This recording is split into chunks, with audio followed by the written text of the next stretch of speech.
Surabaya. I am Rahman Maulana, your Master of Ceremony for today.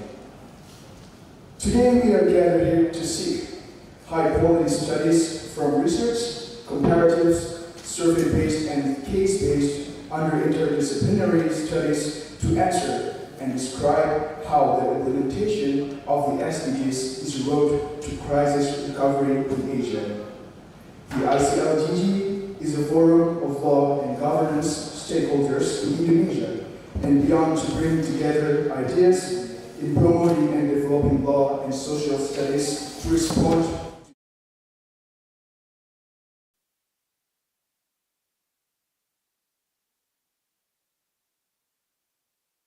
to today's schedule, also next day's schedule. The conference will be held in 2 days. The first day of the conference will start with the opening ceremony, followed by one plenary session and 3 panel sessions. And to close the first day of this conference, there will be a welcoming dinner for participants who choose to join. And we also have lunch break after the first panel session and coffee break after the second panel session. And for the second day, we will have 2 panel sessions and a closing ceremony. The honorable guests, plenary speakers, presenters, and participants, let us begin the opening ceremony of this conference with the national anthem of Indonesia, Indonesia Raya, followed by Iclgg University hymn. To all honorable attendees, please rise.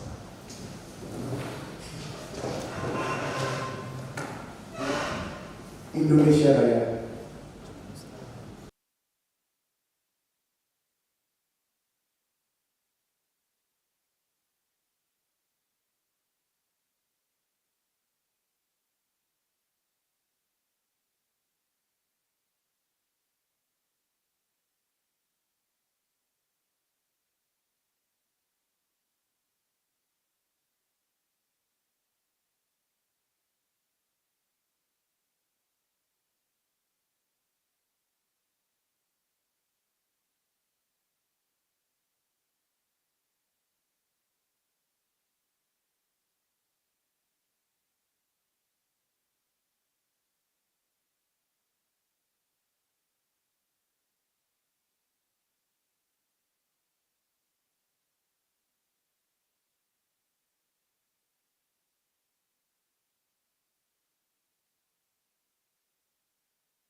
presenters and participants.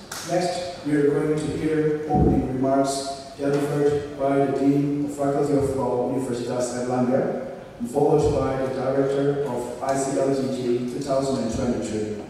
I kindly invite the Honorable Dean, Faculty of Law, Universitas Airlangga, Iman Prihandono, PhD, to deliver the opening remarks.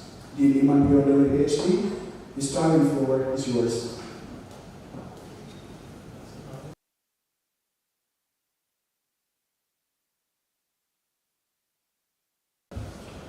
Bismillahirrahmanirrahim. Assalamualaikum warahmatullahi wabarakatuh.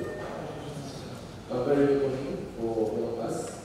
The Honorable, we have many speakers here, Professor Chris Gordon, Law School of University UK, Professor Jan Allen, Faculty of Law, University of Australia, Professor Nur Baliza, our very own Professor from Faculty of Universitas Airlangga, Faculty of Law, Professor Ian Fox Williams, Faculty of Business and Law at Coventry University, UK. We also have invited speakers, Ahmad Usman Siswani, PhD from Faculty of Law, Pajajaran University, Dr. Muhammad Aslam Mia, School of Management, University of Science, Malaysia, Dr. Jafna Muja, Center of Institutional Design of the European Union, Dr. John M. Blair, University of New South Wales, Sydney, Australia, Mr. Sungkun Danso, United Nations Development Program, UNDP in Gambia, Dr. Jian Mei Gao, Shanghai International College of Intellectual Property, Tongji University, China, Mohit Gupta, PhD candidate, School of Maritime Law, Policy Administration, Dr. Tila Rajaratnam, School of Law, Western Sydney, University of Australia, Professor Ila Sarma, Institute of Integrated Learning, Management University, India. Dear distinguished professors and participants, on behalf of the University of Airlangga Faculty of Law, it is my great pleasure to welcome you all to the 4th International Conference on Law, Governance and Globalization, we short it as Iclgg 2023. All academics gathered in this conference to explore a topic of the utmost importance, that is the Sustainable Development Goals and the road to crisis recovery in Asia. As we embark on this conference, we find ourselves at a critical juncture in our global journey towards sustainable development. The Asia-Pacific region, for its remarkable diversity and dynamism, serves as a crucial epicenter for this topic. We are acutely aware of the challenges that lie ahead and the pressing need for us to collectively find solutions that lead us toward crisis recovery and the fulfillment of Sustainable Development Goals, or SDGs, especially related to the law and regulation to tackle land degradation in Asia, gender justice to promote gender equality in time of crisis recovery, and Sustainable Development Goals and crisis recovery in Southeast Asia. The 2030 Agenda for Sustainable Development, adopted by the United Nations in 2015, outlines a comprehensive framework aimed at addressing the interconnected challenges facing our planet and its inhabitants. This ambitious agenda sets forth a vision for a more equitable, prosperous, and sustainable world. By targeting poverty eradication, social inclusion, economic growth, environment protection, and good governance, the SDGs encapsulate our collective aspiration for a better future. However, the ongoing global crisis ranging from the pandemic impact to climate change have put our progress at risk. It is essential now, more than ever, to critically examine our strategies, policies, and legal frameworks to ensure that we are on the right path towards crisis recovery and sustainable development. Throughout the course of this conference, we will have the privilege of hearing from renowned experts, scholars, policymakers, and practitioners who will share their invaluable insights and experience. We will engage in fruitful discussion, exchange innovative ideas, and identify actionable solutions to tackle the challenges we face in Asia and beyond. Let us take this opportunity to collectively reflect on the achievements, setbacks, and lessons learned that thus far in our pursuit of the SDGs. By acknowledging the roadblocks and understanding the diverse perspective present in this room, we can foster a multidimensional dialogue that will enrich our understanding of the complexities associated with crisis recovery and sustainable development. Moreover, this conference aims to forge meaningful collaborations among diverse stakeholders including academia, civil society, governments, and the private sectors. Together, we can harness the power of collective action and foster partnerships that will catalyze positive change at local, national, regional, and global levels. I'm honored to be part of this remarkable gathering of individuals committed to advancing knowledge, fostering critical thinking, and driving real-world impact. I extend my sincere gratitude to the organizing committee, our esteemed speakers, and all participants who have made this event possible. Finally, I extend my deepest appreciation to the organizing committee, the director, the head of this Iclgg program, Dr. Intan Suparman, and all those who have contributed to the realization of this conference. Your dedication and hard work have made this event possible.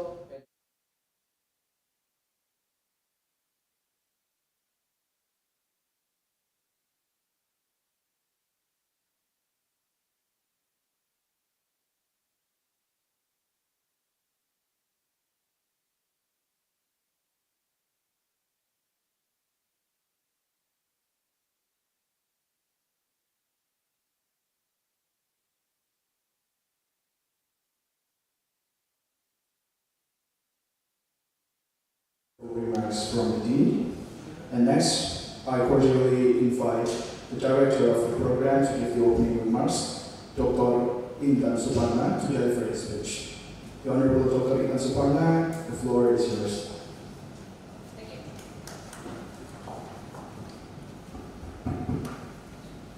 Ladies and gentlemen, distinguished participants and honorable speakers, good morning. Assalamualaikum warahmatullahi wabarakatuh. Welcome to the 4th Iclgg 2022. Welcome to this event. Welcome to the University of Ayala and welcome to the Faculty of Law. My name is Intan Suparna. I am the Director of Program of Iclgg. Yeah. Let me express my gratitude for your effort to participate in this conference. Yeah. We received around 65 papers and presentations from Indonesia, Malaysia, India, Nepal, Saudi Arabia, China, Australia, and Gambia. And also we received around 100 participants online. So today, this year, we are organizing a hybrid conference. And tonight we also we are going to celebrate networking. With welcoming dinner. Please join the dinner. And again, I would love to thank for all the participants who sent the papers. We are going to submit, review, and publish the best papers to the partner journals. Yeah. And again, enjoy your 2 days conference.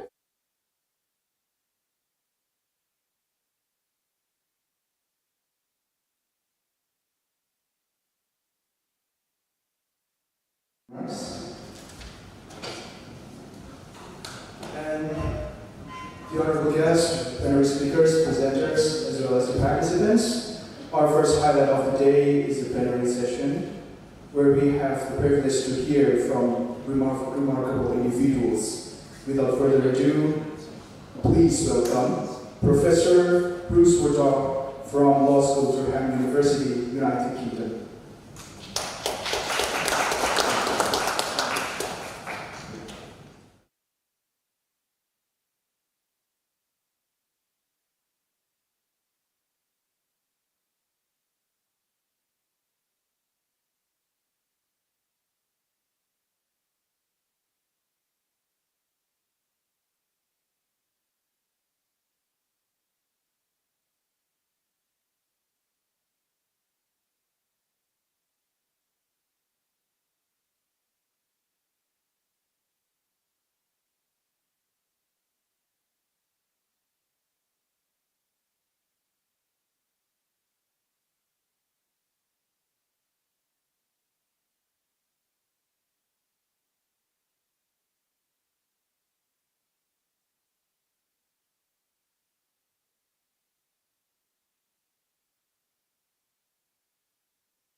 His expertise is international law, yeah.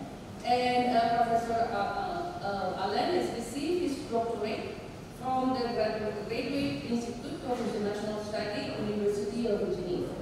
During his graduate studies, he clerked for the first president of International Criminal Tribunal before Yugoslavia. And also, he wrote his master thesis at the Inter-American Court of Human Rights in Costa Rica as a fellow of the Organization of American States, and his doctorate at the Peace Palace Library in The Hague as a Goldfish Center research fellow with the Argentine.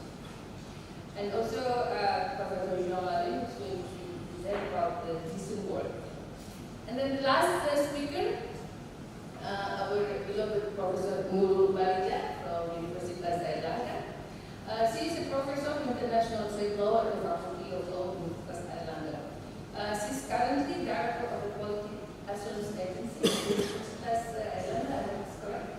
And also previously, she has been Dean of Faculty of Law in Universitas Airlangga. She earned a PhD in law from the University of Technology, Sydney, Australia in 2009. And after previously receiving a Master in Laws from the same university in 2009. Her expertise is international intellectual property. Her presentation will be a right to seek to achieve journal. So, without further ado, I would like to provide 15 minutes for Professor Moose to present a presentation. His presentation. Okay. Please. Thank you very much. It's a pleasure to be here back in Surabaya. It's just my second visit to this wonderful city. And to say, I can't count how many times I've been to the city itself. I must say that this is one of my favorite countries. And normally, because I'm traveling, people ask, what's your favorite country? And that's usually the last country I've visited. That's not the case. I live in this little red south there. And I hope that this along with good collaboration between myself and you as academics and of course our universities. What I'd like to do today is to talk briefly. I talk too much, so please, when I get close to my 15 minutes, tell me my 15 minutes are over. And about competition law and crisis. I'm a competition lawyer, that's the area I study. What I'm doing is presenting some of the themes that appear in my recent book on competition and crisis, published by Cambridge University Press. Next slide. Next slide. So, it's quite clear right now we're in the middle of this environmental sustainability crisis. These are a couple of pictures taken last in June, community forest fires. That's New York City on the right, and it was taken at a day when the air quality in New York City was worse than that of Delhi. And when that happens, you know you have a problem. Next slide. And there's other examples all over. I could spend nothing but an hour showing you a gallery of horrors of the environmental crisis. But sustainability is also not just an environmental problem. We have problems with sustainable use, for instance, of scarce resources, non-renewable resources, helium gas, rare earth minerals, lithium. This is going to be a problem when we look at lithium and lithium batteries as a potential solution to environmental issues. Now, next slide, please. The typical view of competition law is that somehow competition law gets in the way of, how should we say, allowing governments or allowing private sector entities to resolve environmental sustainability and other sorts of crises. I believe this is false, and I'll try to tell you this for a number of reasons. Next slide, please.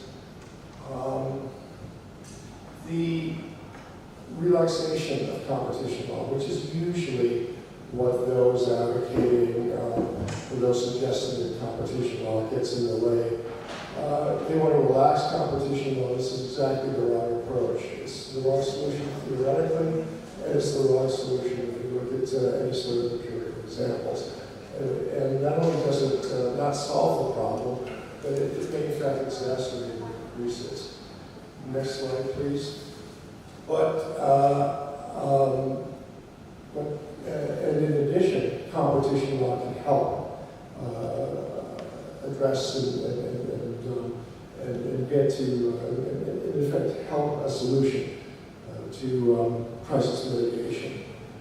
Now, from a theoretical perspective, the purpose of competition law is to eliminate market failure caused by or associated with monopoly.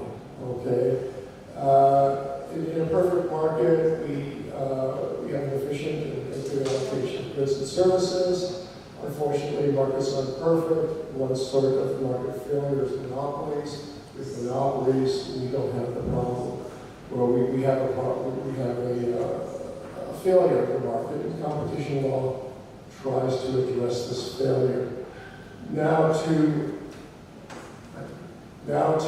relax competition law in the face of the crisis is really just to suggest that more monopoly, injecting further monopoly into the market, would somehow solve the problem.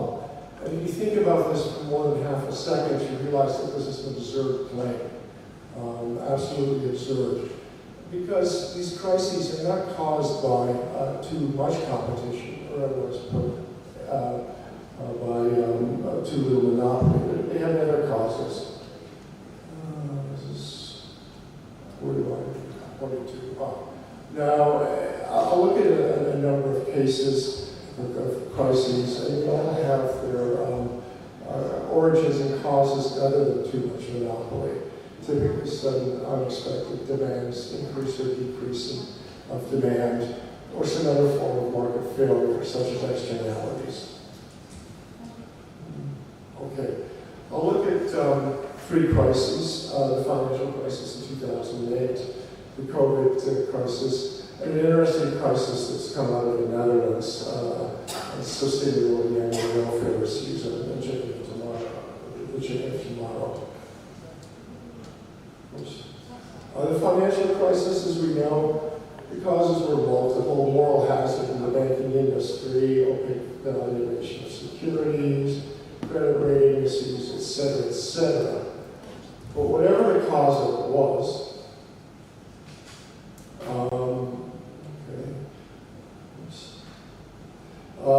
it led to an undercapitalization of financial institutions, which, because the financial institutions were undercapitalized, they couldn't use these funds to lend to the real economy, in other words, financial commerce, so we had a slowdown. And there was two responses: a state aid or subsidies response and a merger response. I won't talk about state aid today. Normally I'm very anti-state aid, but I think that in the financial crisis, this was the least of the evils. Merger was another response used. It was used in the UK and the Netherlands. And in particular, what happened was merger control laws were relaxed, in particular with the merger between Lloyds Bank and the Halifax Bank of Scotland.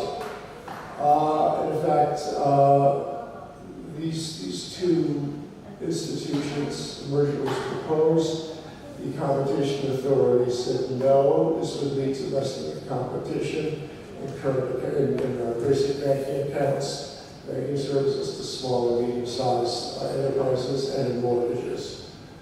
The government said, so what? And it literally overnight changed the merger regime to facilitate, to let this merger go through. And it allowed to approve mergers in the interest of maintaining the stability of the UK financial system. The other goal was, of course, not to use taxpayers' funds as a form of subsidy to these banks. The consequences of this merger is that taxpayer subsidy was later necessary on £17 billion had to be poured back in. Further concentration in the UK banking market, and particularly in Scotland, reduction of service. And in fact, the merged entity had no challenger. So now let's take another case. Let's take the COVID case. In addition to the public health concerns, there were also economic problems caused by asymmetric shift in demand. We had a drop of demand for certain products and an increase of demand for other products. Drop of demand for, say, restaurant and cinema tickets, increase in demand for PPE, personal protective equipment, hand sanitizers, ventilators, etc. We saw suggestions that members of the industry be able to coordinate to themselves work out a solution to the problem. We saw a desire to crack down on price gougers and the desire to relax merger laws to make it easy for firms to survive in the face of increased demand.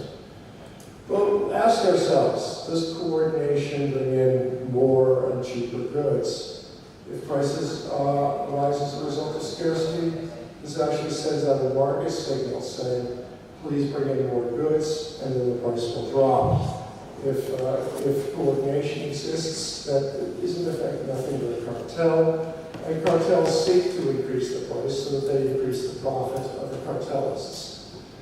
And this motivation, firms are motivated by profit.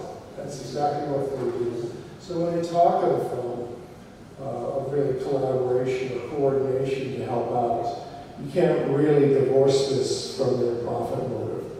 In a crisis, what are firms going to coordinate on? Store locations, set up local monopolies, product range, they'll reduce it and carry the most profitable, and they'll exchange information and distribution of stock levels, which is competition lawyers know that's easy to enforce a cartel. Vaccines. Vaccines were developed in a competitive atmosphere, albeit with some collaboration. If we look at all the Western vaccines, and by Western I mean not Sinovac and not Sputnik, all but the Johnson & Johnson vaccines were developed by collaboration between pharmaceutical companies. And this collaboration is well within the rules of the competition authorities. And as a result, we were able to obtain in a fairly remarkably rapid time safe and effective vaccines. Similar remarks can be said about design and production of ventilators. And I'm running on and on and on as I normally do. So I will, if I can find out how to move this. Oops, this is not moving. I will skip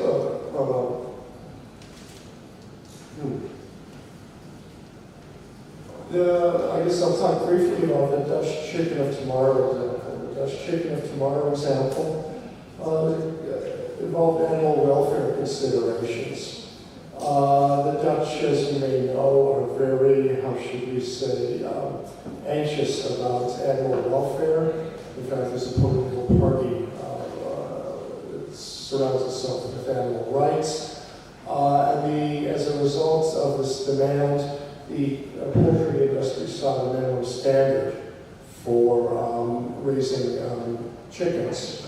Price was not part of the agreed standard, but unfortunately, the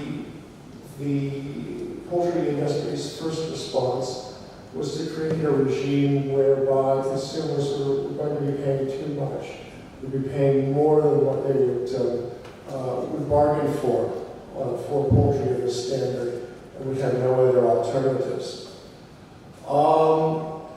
The next round of this, after some innovation and assistance with the Dutch Competition Authority, was that the poultry industry developed a series of voluntary standards where there would be different levels of chicken welfare, and these standards were vetted by independent, trusted organizations, so that consumers would know that in fact they were getting the product of the appropriate standard.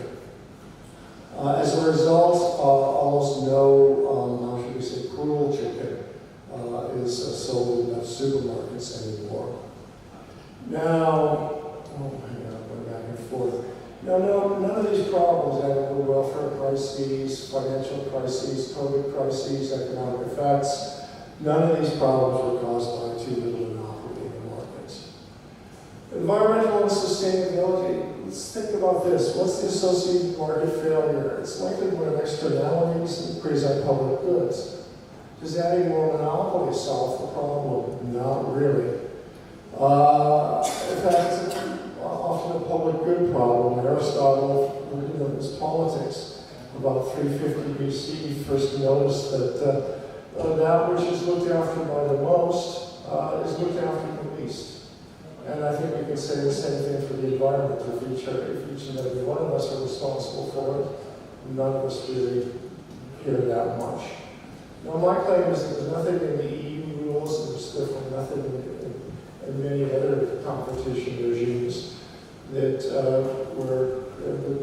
precludes or that makes competition law a barrier to the effective solution of environmental problems.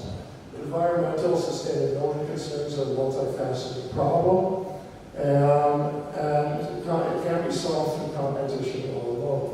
Integrating and making competition the environmental police is not the competition agency's job. To ask them to do so is pretty much a rule of law problem.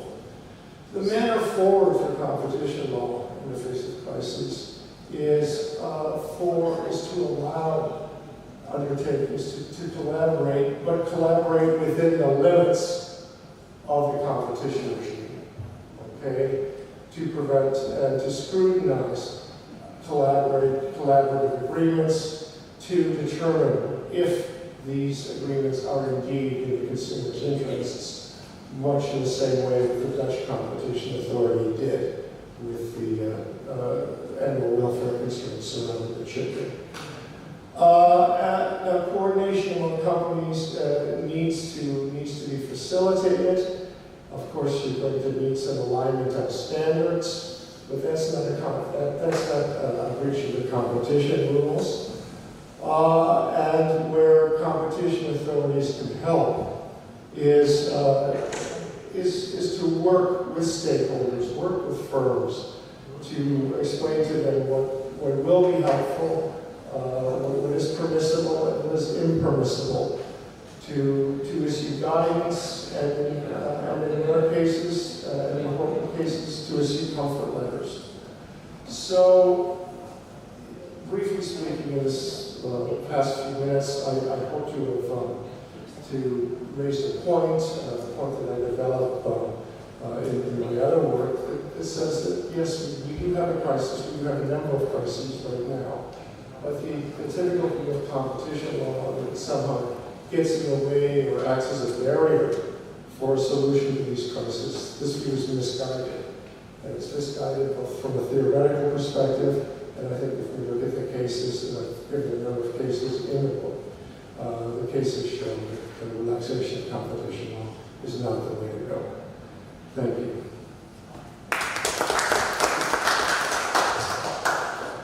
Thank you very much, Dr. Bruce. If I may correct to sum up your presentation, that actually the purpose of competition law is to eliminate the market value associated with the monopolies that are to the achievement of sustainable development. However, there is some problems actually posed by the monopoly that I think can support the sustainable development.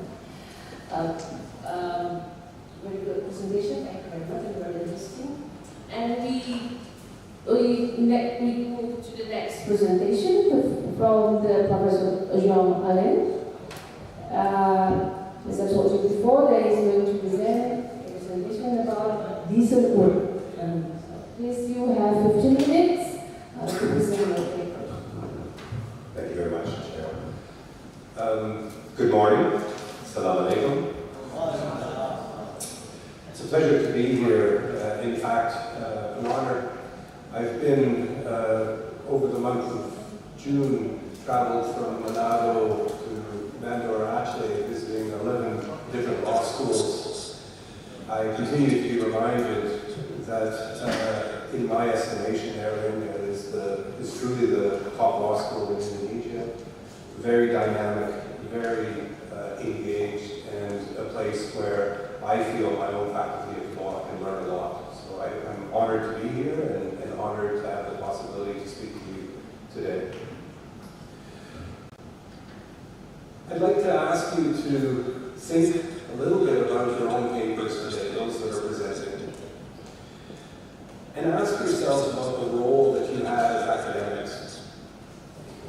That role, it seems to me, is to still the outside world and to quietly think for yourself what you believe in and how you see the world.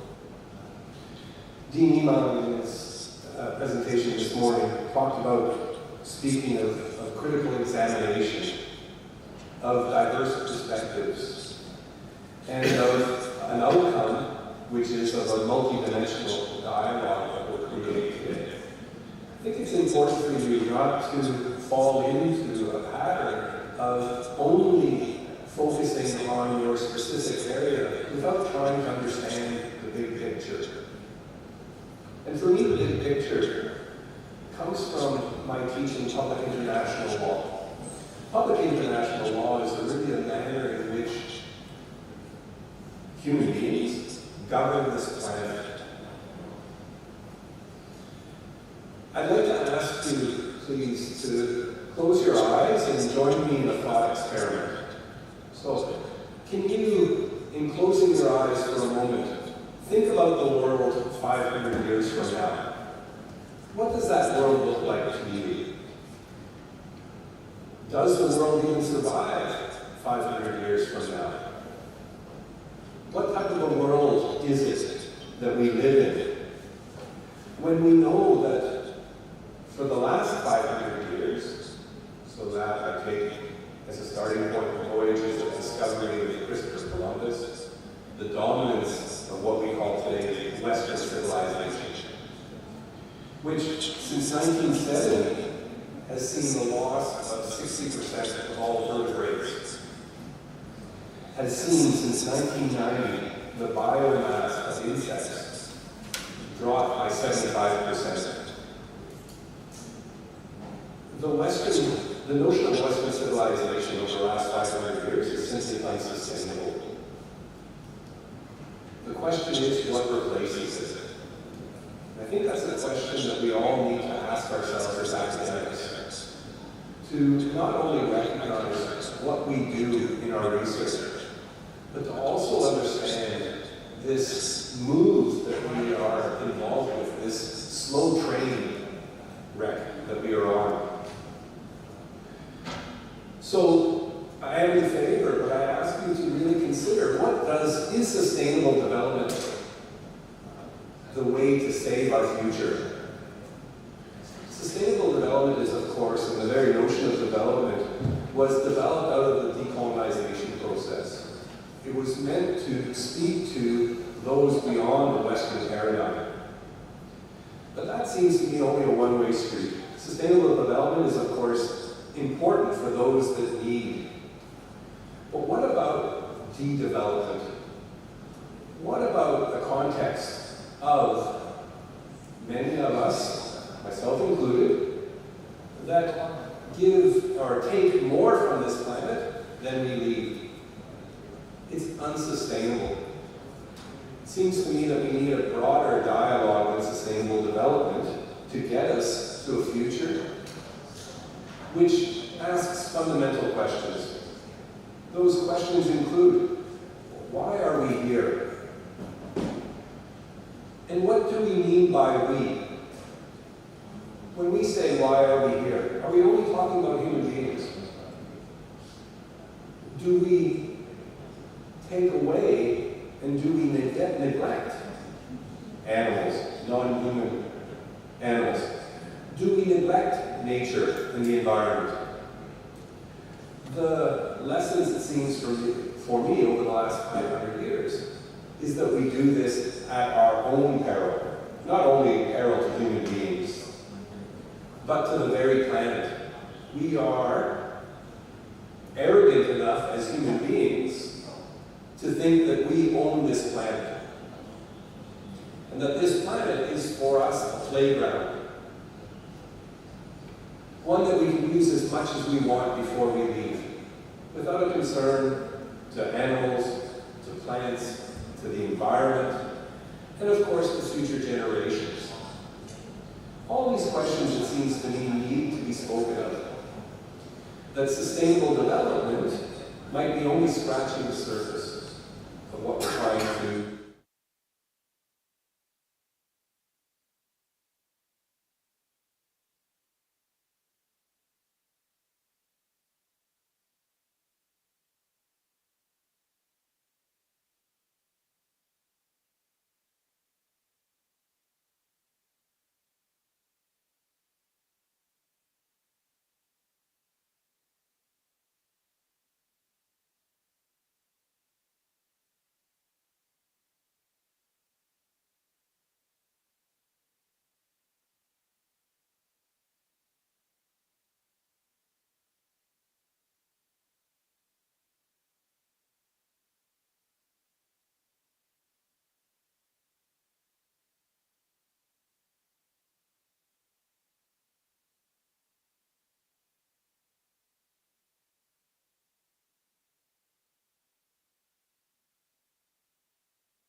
requirements, overtime pay, health and safety, social protection, decent work conditions, equal pay for equal work, a value, particularly unregulated, informal, and unmonitored economic sectors that rely on migrant labor.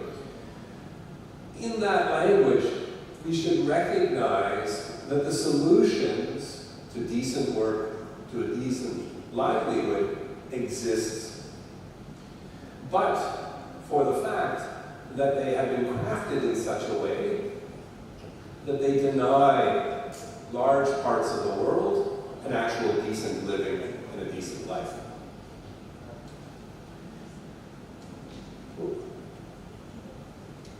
And here I just want to bring to your attention that the structural element.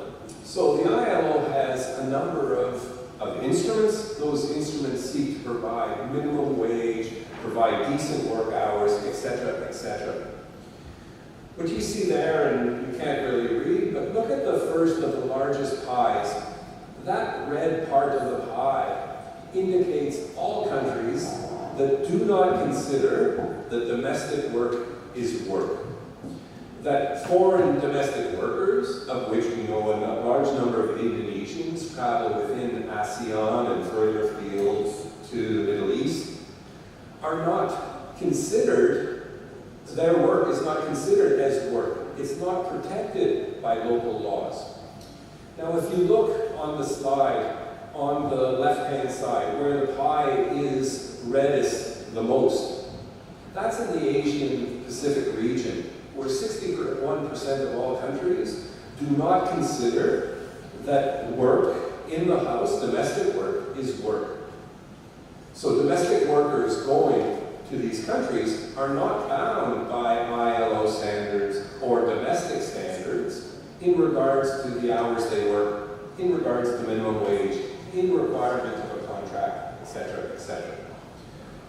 All this brings me to the ultimate question that I started with this morning, and that is, do the SDGs work in the context of a structure which is already failing us? So I would hope that in your papers and in your considerations going forward, that you don't simply join a stream of those that necessarily believe that SDGs are the solution, but to critically engage with them. They may be the solution, they may be neutral, but they may be part of the problem.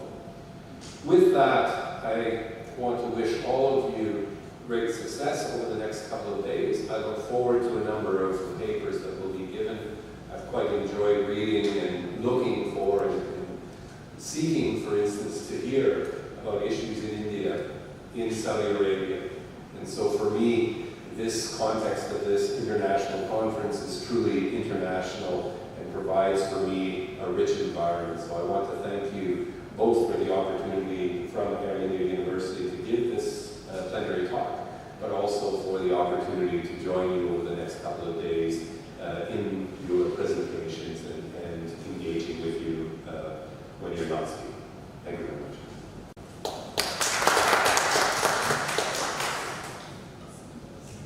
Thank you very much. That's an interesting presentation about how to educate forced labor and to implement the international labor standard and using the SDGs not only a solution, but somehow it's also will provide the problem. Because many countries have different perspective of labor standards and how to achieve that. SDG.7 is quite difficult, especially it's related to developing countries. That's the problem today about the labor standard, and also how to implement the international labor standard currently. Anyway, we also have another speakers, our Professor Guru Aliza. As I told you before, she's going to present their presentation on right to seat for zero hunger. Is it correct? Yes. Yes. I give you 15 minutes, and after the last presentation, I will provide also about 15 minutes for Q&A, where you will have a discussion regarding all the presentation papers of the presentation of the speakers. So please, Ibu Nurul, I give you 15 minutes. Well, thank you very much to Dr. Ilham for the opportunity given to us to speak in front of all our colleagues here from different countries. And I'm happy that University of Iclgg Faculty of Law has capacity to have international conference with the title that is important for us today. And particularly, I'm very happy that I have opportunity sitting at this other with two distinguished guests from very respected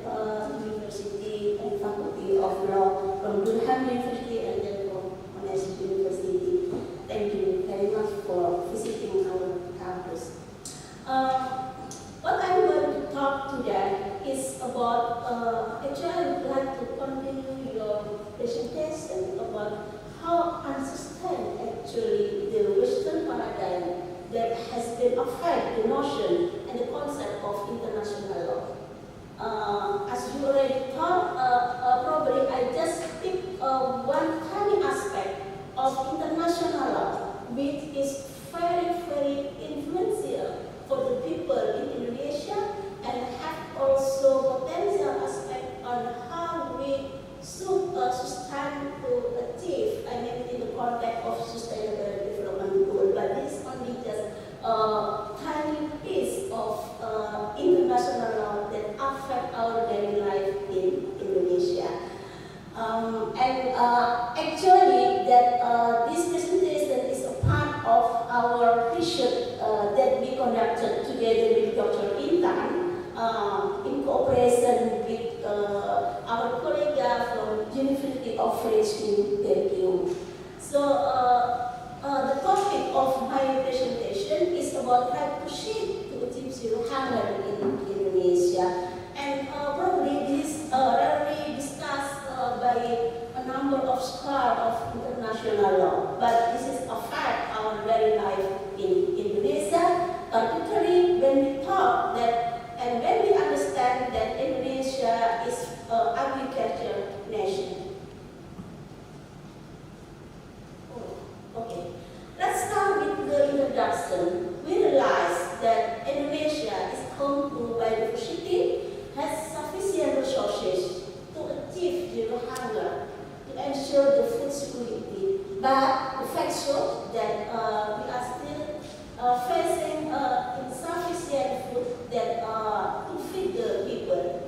And we in this country, agriculture is important sector in which it contributes around 14% of national GDP. The farmer, why we call this agriculture nation, because farmers employ 1/3 of Indonesian labor force and is dominated by smallholder farmer. And like the presentation compared to domestic worker, that is also not recognized under international law as a worker. So, and the fact show that the recognition and the protection of farmer rights, particularly when we picking up about the right to seed, has not been a top priority in the determination of Indonesia as agricultural country. So this is the point that the government never talked about right to seed and right of farmers. Yeah, that while the right of another level is strongly recognized in Indonesia, and that is let's see in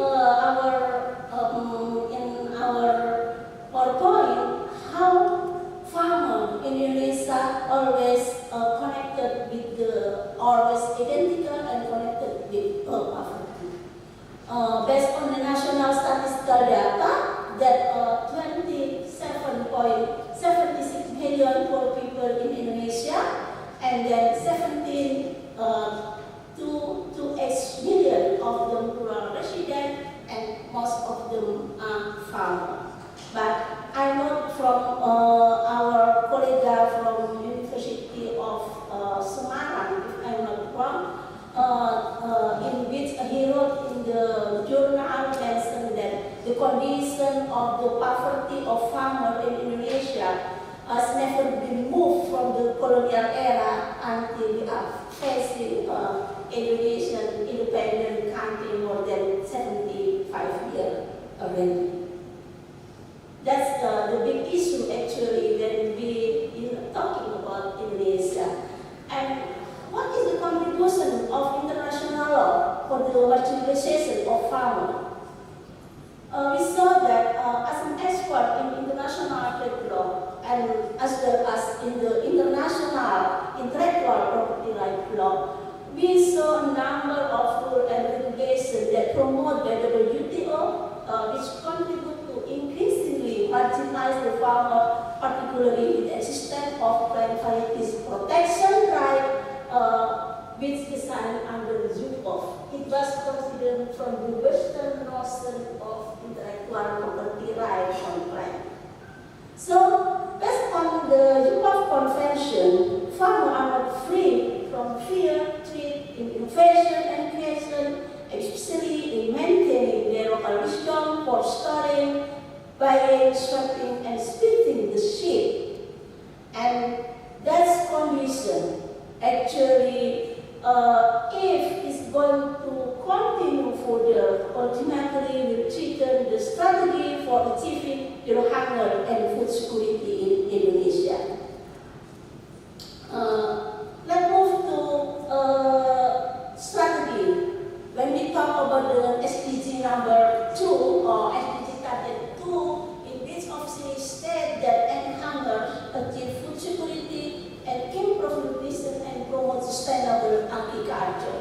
That's the point. And this is strongly has connection with Indonesia and as agriculture country. And let us see the X target to achieve zero hunger under the SDGs point goal 2. There are two targets that significantly close to the protection of intellectual property right, particularly right to seed, and also protection of plant varieties right. That is target 2.4 that call as deliver sustainable resilient food system, and that also 2.5 maintain approved biodiversity. So that before we go further, how international law has potential to that's marginalized, and how international law also give the solution from this. I like to show the figure of Indonesia dealing with hunger. 22.9 million people are unable to meet their dietary requirement. So we are happy here that the food is available for us.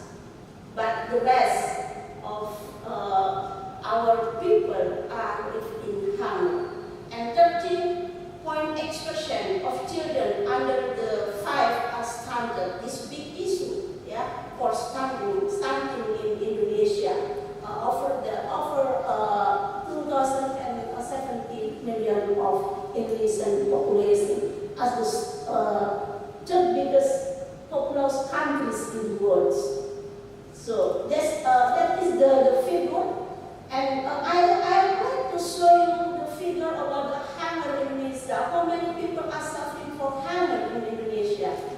Indonesia hunger statistic is increasing actually since 2017 until now. That's the figure of hunger, and then who suffer from food insecurity in Indonesia? Who suffer? Most of them are farmers. Most of them are who live in the rural area, urban household, which in the condition of food insecure. Rural households who are in the condition of vulnerable category. So I take this from International Journal of Social Science, written by our colleague Iclgg. So how international law deal with it, and why this problem of hunger in Indonesia, and what is the connection between international trade law, international intellectual property right, food security, and sustainable development too. As we realize that, I believe that all of you are colleagues who are sitting here, never hear the government talking about right of farmer, particularly right to seed. Agriculture policy for empowerment and payment to farmers, particularly women, are limited. But the majority of those who are working in the agriculture field are also women. And minimum wage of agriculture laborer is still low compared to regional minimum wage, and exchange rate of farmer is declining. The growth of the exchange rate of farmer is always declining in the last 10 years. And the third one is that farmer rights, particularly right to seed, have never been serious concern for the government to achieve SDGs number 2 target, particularly in the context to achieve in maintaining biodiversity and deliver sustainable resilient food system in this country. So let's talk about international law dealing with this.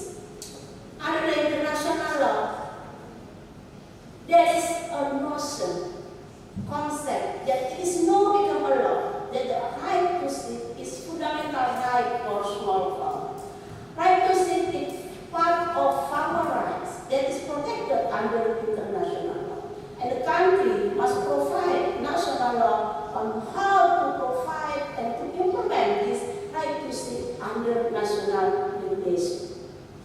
Why this become international law? As a scholar in international law, we know that international law, or also sources of international law, is not always derived from the convention, but it's also part of the customary law. Customary law is sources of international law. And the farmer right to sit is part of customary right of patient.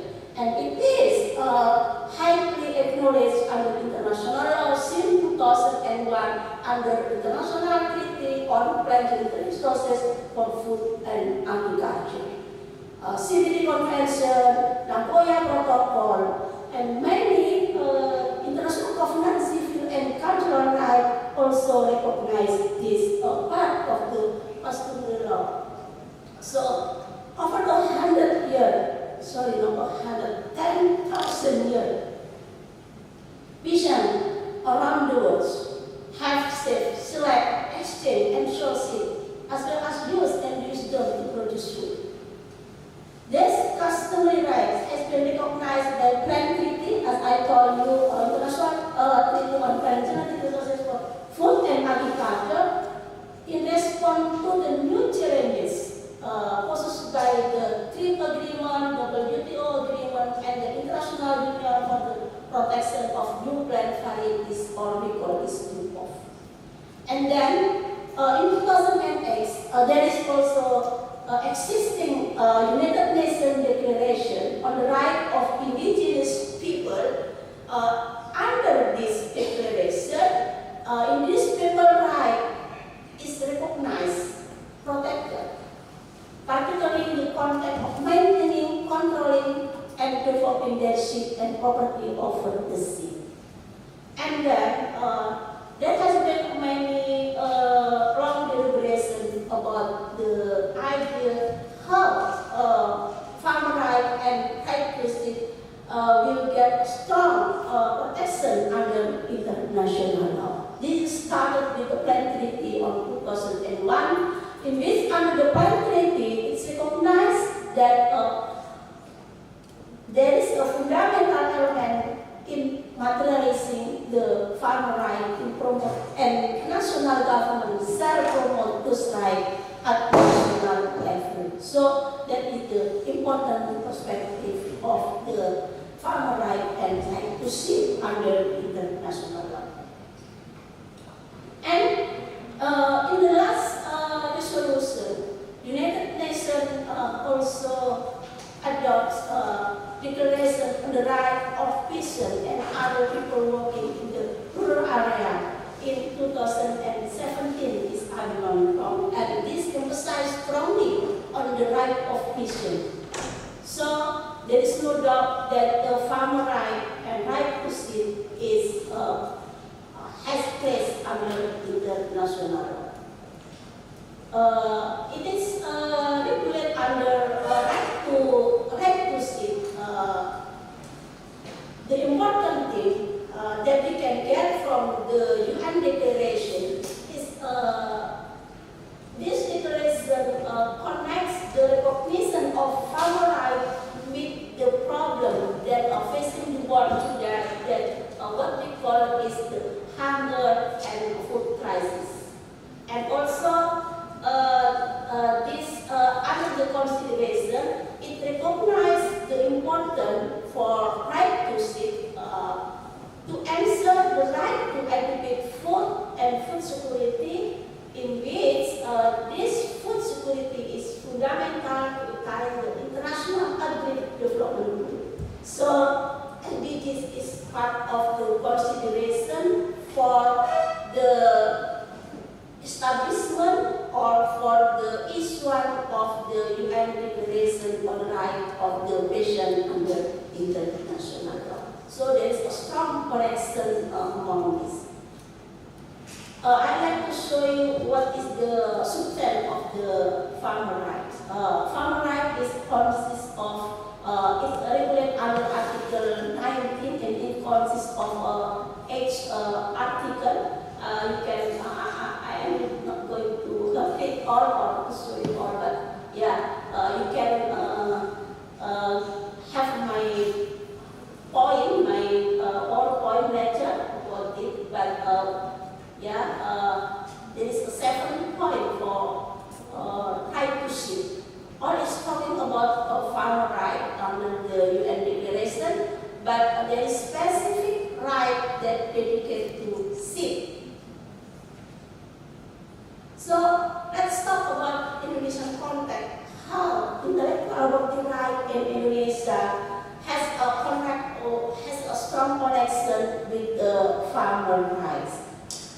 When we talk about the intellectual property right related to new plant varieties, we have Indonesian plant varieties law, and this Indonesian plant varieties law derived from Western concept and notion about the property, and this limit the right of the farmer, particularly right to seed. And you know, if you read in the Article 10 of this law, it's mentioned that the only right granted to farmer is the use of part of harvested crop from protected variety, provided it is not for commercial purposes. But what is the meaning of commercial purposes is no further examination. The meaning of non-commercial purposes, according to the law, is farmer individual activities, particularly those of small farmers, for their own need and do not include activities to meet the need of their group. So, selling is prohibited. Selling is okay. I will finish in 2 minutes. Selling seed is prohibited.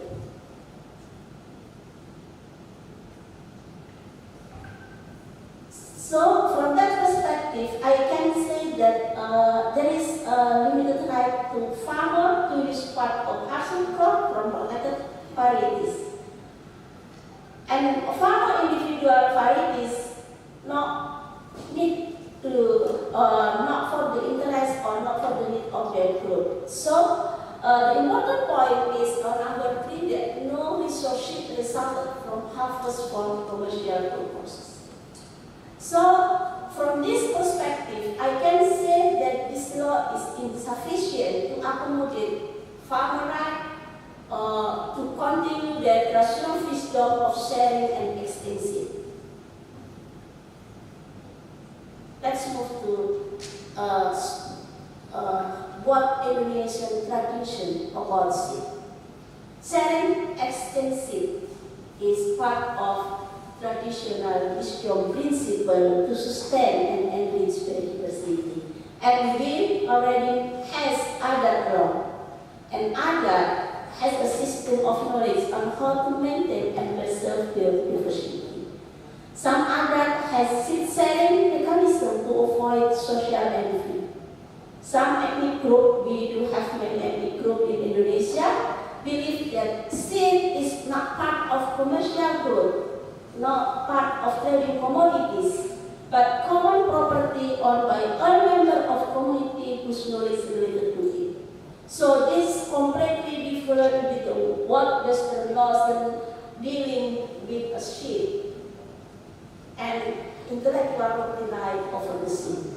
PVT law in Indonesia, plant variety protection in Indonesia, does not take into account sovereignty of other society to govern and develop cultural and political independence in Indonesia. So that from my perspective.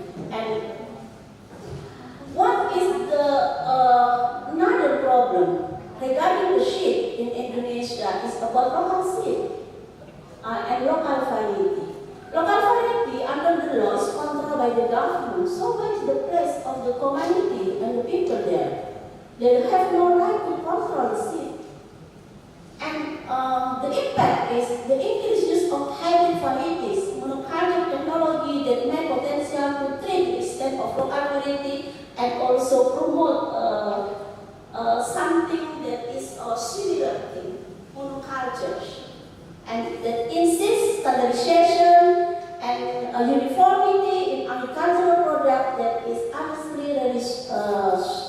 sweet wealth in the mega biodiversity of Indonesia.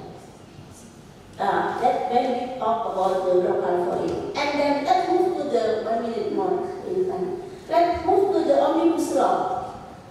How about Omnibus Law delivery? There is a law that actually inconstitutional, yeah, but still, implement in Indonesia. But according to Consular Court, it's considered inconstitutional. The law does not strengthen regulation in respecting, promoting, and fulfilling the right to food, especially in the progressive realization of especially in the progressive realization of it through agrarian reform and small-scale agriculture. Otherwise, it increased opportunity for food import and transfer of function of agricultural land to industrial land. And the law also does not seek to accelerate food policy asymmetry, especially in import decision and in strengthening the adequacy of domestic production and national food reserves. So that is the big issue in Indonesia right now. Before I close my presentation, I would like to tell you a story of sheep. A story of a farmer who has always been a corn champion for years. What is the secret? Always share the best corn sheep with neighbors around the field. Why? So the answer is the wind blow pollen from natural flowers and spread it from field to field. If my neighbor corn plant are bad, the pollen that is spread into my field is also bad. This certainly reduces the quality of my corn. If I want to get good corn, I have to help my neighbor to get the good corn too. So this is the power of sharing, power of giving. The conclusion is that I recommended that Indonesian national law should recognize and protect right to sheep as fundamental right of farmer to receive zero hunger and food security. And silence of sheep should be maintained as part of traditional agricultural wisdom to sustain nobility, resilient food system, and to maintain biodiversity, zero hunger. And the last thing, intellectual property and community seed systems should not be implemented in a way that threatens human rights, because we realize that intellectual property right also human right. But which one is above that? We prefer intellectual property right, or we prefer human right? We have which one that we have to be first in that. So international Convention on Human Rights, United Nations Convention on Human Rights, and also economic and social and cultural rights already provide the answer for this. Otherwise, the system for the protection of plant varieties to accommodate the right to seed based on fair economic system must be issued by the Indonesian government to achieve zero hunger. And last thing, thank you very much. If in the future, in your hand, you just have to plant the right seed.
not act arbitrarily and above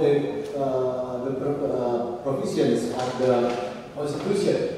That's why the agreement with the element that contain Article 13, 20 in the Bukhari book, Civil Code, and aside from that, the form of compensation mining land used for, this is bad of purpose. This is the basic problem.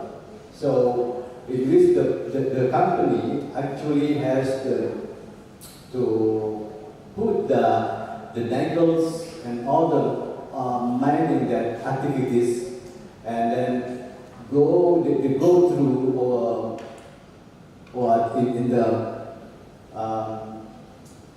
Dutch village. So the road they use the road in the Dutch village, but the community have to ask some let's say some money or some fund in order that the company will go through the roads of the community itself. And then here what happening that, so if you look at here in the civil law, this is next slide please. Okay, so this is happened to unlawful act. Why this is unlawful act? If you look at the concept of liability due to the intentional unlawful act, international liability, and also liability due to the unlawful act, this is kind of concept.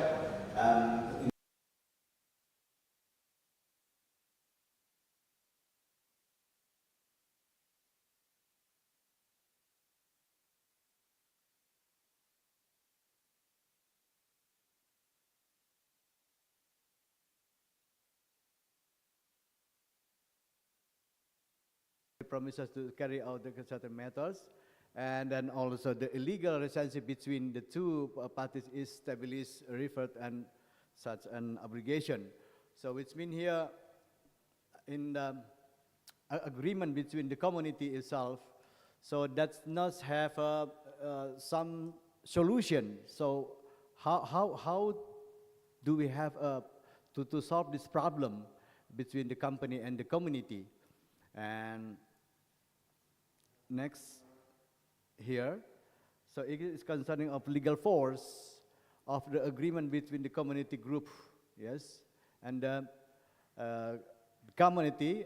If you look at the concept of theoretically the civil law in the Indonesian civil law, that has to be deal.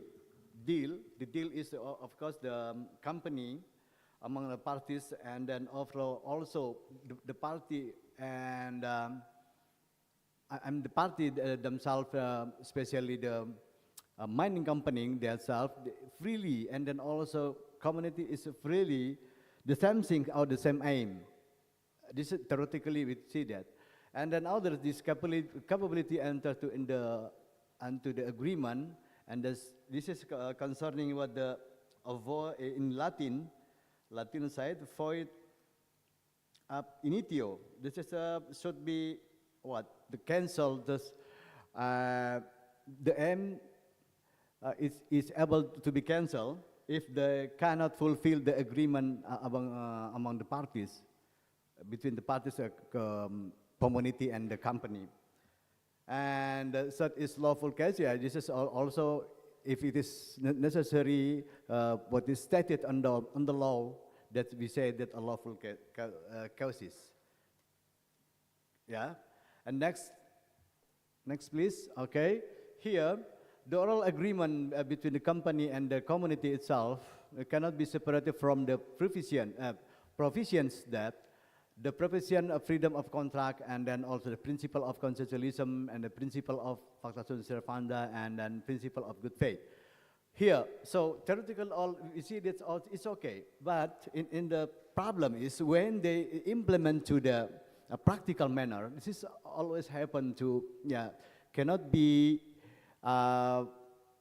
find out the solution. This is the problem. So in the order, on the other hand, the company like to give them compensation, but they cannot. Why? Because they don't have what is some intention to give the some compensation to the community. Why? Because the community does not have a legal base, in order to have a land, in order to have the permits. So they just dependent on the customary law. We can say the adat reh. So that means here, has the adat reh should be admitted by the rule, Indonesian rule. So even though we say in the constitution that say the customary law should be admitted by Indonesian law, but when we put in the implementation manner, we cannot find this the real one. This is the problem. This is the problem. Next, please. Okay. Here also the element involved in the two groups here, we say in as essential elements, natural element, and accidental element. So this is the kind of concept also. Next, please. So default issue. Here, what we say that in the evidence process, and also the article, this is kind of in the regulation, HIR, and the issue between the company and the community is difficult to prove. And then also evidence include documents, witnesses, and then others. And then also this document play most the crucial rules and the hierarchy of civil, yes, theoretically, and then can be resolved through the representative group. And then the last is dispute arising from losses. Next, please. So the conclusion is compensation for the community is not based on the regulation. This is, we can say that. And then, okay. This is, if you look at the agreements in the law concerning the minings, that the compensation should be referred to Article 86, 86, and then also the community does not have legal basis. This is what I say in the previous one. So, but the customarily, the community, should be admitted by the government or by the constitution. And then the company and the community is rely on the oral agreements. This is so one of the weaknesses why the company does not give to the community. This is based on the oral agreement. So the company, they need to make the to create the agreement by by the agreement. I mean the normal agreement, not oral, but in written agreement. So that's why the oral agreement and the reference for the remaining compensation value. And the community, in the other hand, the community can file the class action lawsuit. The Article 1365 facilitated the community, the group improving the consequences of the community, the company by the oral discussion, and the company that result in losses. So that's my presentation. Thank you so much, and then we'll get back to the moderator. Thank you. Thank you.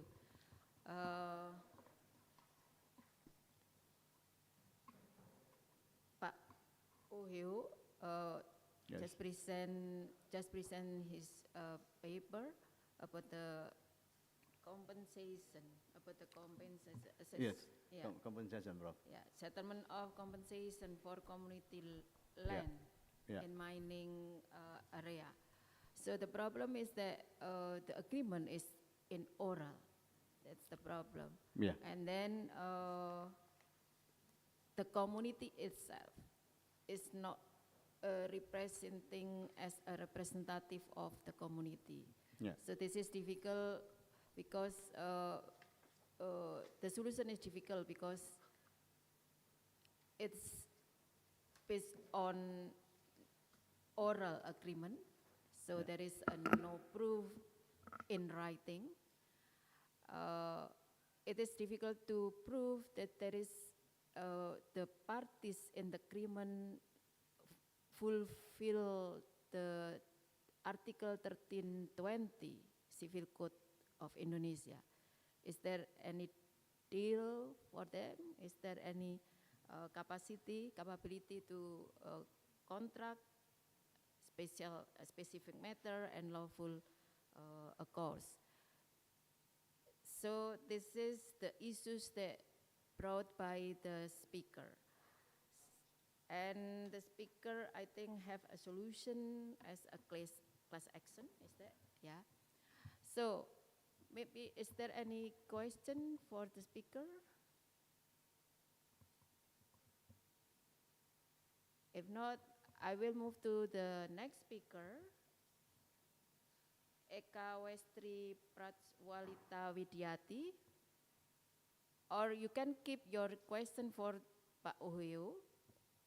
In the end of this session, if there any time, we have discussed about this paper later. Thank you, Pak Ohyo. Next speaker, Bu Wiwit. This is speaker number 6. Ibu Eka Westri Prajwalita Widyati, or usually we call Bu Wiwit, have a paper titled An Assessment of Regulatory Capture in Indonesia's Law-Making Process.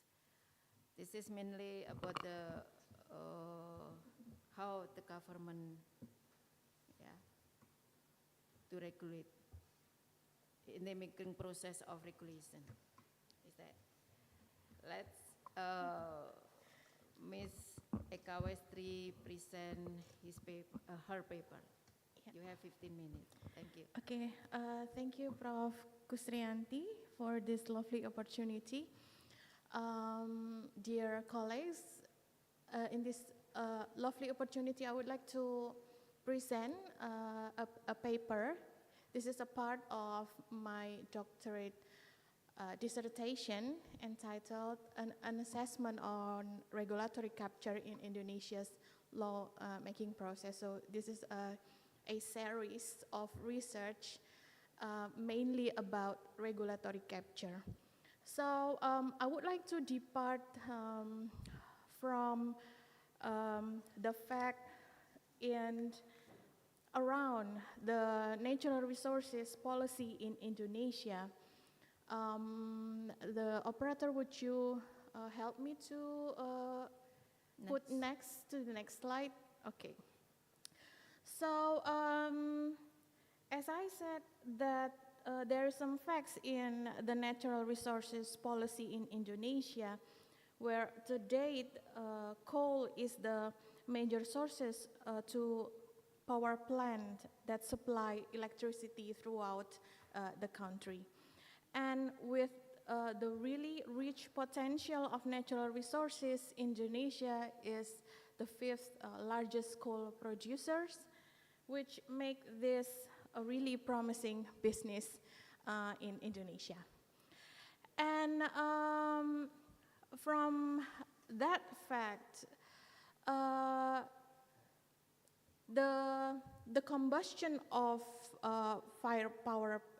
power plant that fired by the coal produce fly ash, bottom ash, or abbreviated by FABA and slag. And we still have some problems in managing this residue, while there's an increase of 5% per year of the use of the coal for power plant and to supply electricity, and we still don't have any alternative to the use of this source of power. However, the government remain confident that the FABA and SLAC is not a threat to human health and to the environment, where recently the government enact the regulation that exclude FABA and SLAC from hazardous waste list, which this is also a reduction of the corporate obligation to treat this as a hazardous waste list. So with the exclusion of FABA and SLAC, there is no longer an obligation for the corporation to treat this. And so there is a benefit for the corporation before and after the regulation enacted by the government. And these two of corporate obligation. So we can see that the policy goes closer to the particular private interest rather than the public interest. This phenomenon called as regulatory capture, where there is a conflict between public interest and read with the interest of two contrasting sides, that is the public and the regulated industry. Private entities and individual and regulatory capture exists. Next, please. Yeah, I'm sorry for the really small text. It occurs when the regulated entities have substantial influence over the policy-making process. And the second thing is when there is an indication that the policymaker has failed to serve the public interest. As I maybe mentioned before, of course we are against regulatory capture because the domination of one interest in the lawmaking process means no democracy, but an embedded oligarch politics. Or Corrales say as this is an autocratic legalism when the authority, or we can say that the use of administrative to legalize domination over natural resources, which is public goods.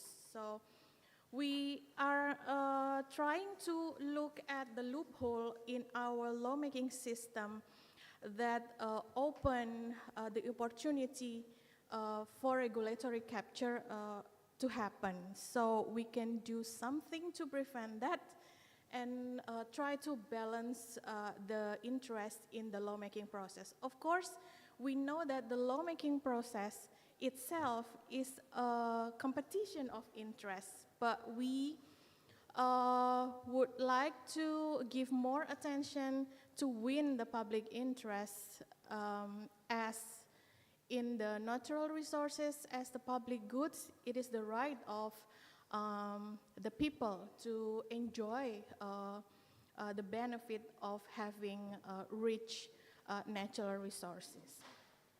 So to prove, next please. So however, to prove regulatory capture itself is not easy, but that is really what this research is all about. Try to assess where in the system that create those loopholes to regulatory capture.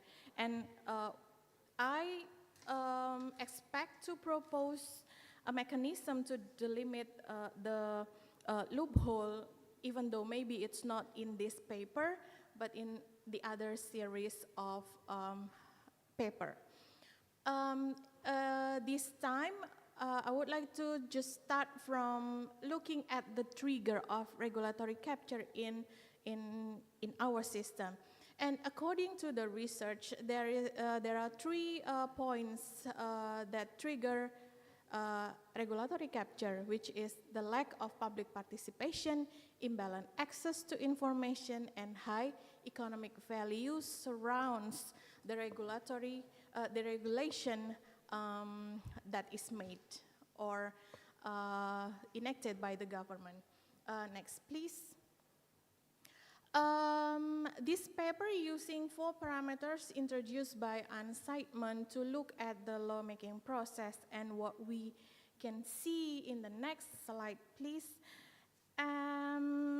There may be 5 points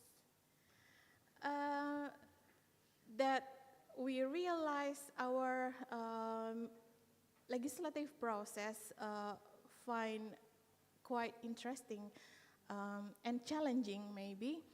The first is the decentralized drafting process. In Indonesia, as a civil law jurisdiction, quite different with the drafting in common law jurisdiction, that the draft can come from multiple sources, and it makes it lack of standardized draft that we can follow from the very beginning of the draft deliberation until it is enacted or it is assented by the executive. And then, of course, the second thing we can see here, the fact that sadly the government only spent 0.2% of its GDP on research. So we are afraid that our legislative drafting is really not a research-based policy, which we indicate there is poor theoretical engagement without the practices of peer review and academic freedom in the research paper accompanying a draft bill. And then with the big size of the jurisdiction of Indonesia, the public participation process is really a dilemma. We point here that based on the purview of the policy cycle analysis, our drafting process says really limited about how, why, and or where policies are made or who gets to shape them. And the other reason there's a loophole in our law-making process that opens an opportunity to regulatory capture is that our legislature tend to leave the detail to be regulated further in the delegated legislation. So instead of finish everything in the primary legislation or in the law, they tend to leave it to the administrative, to the secondary legislation. And this is a problem of power shifting from legislature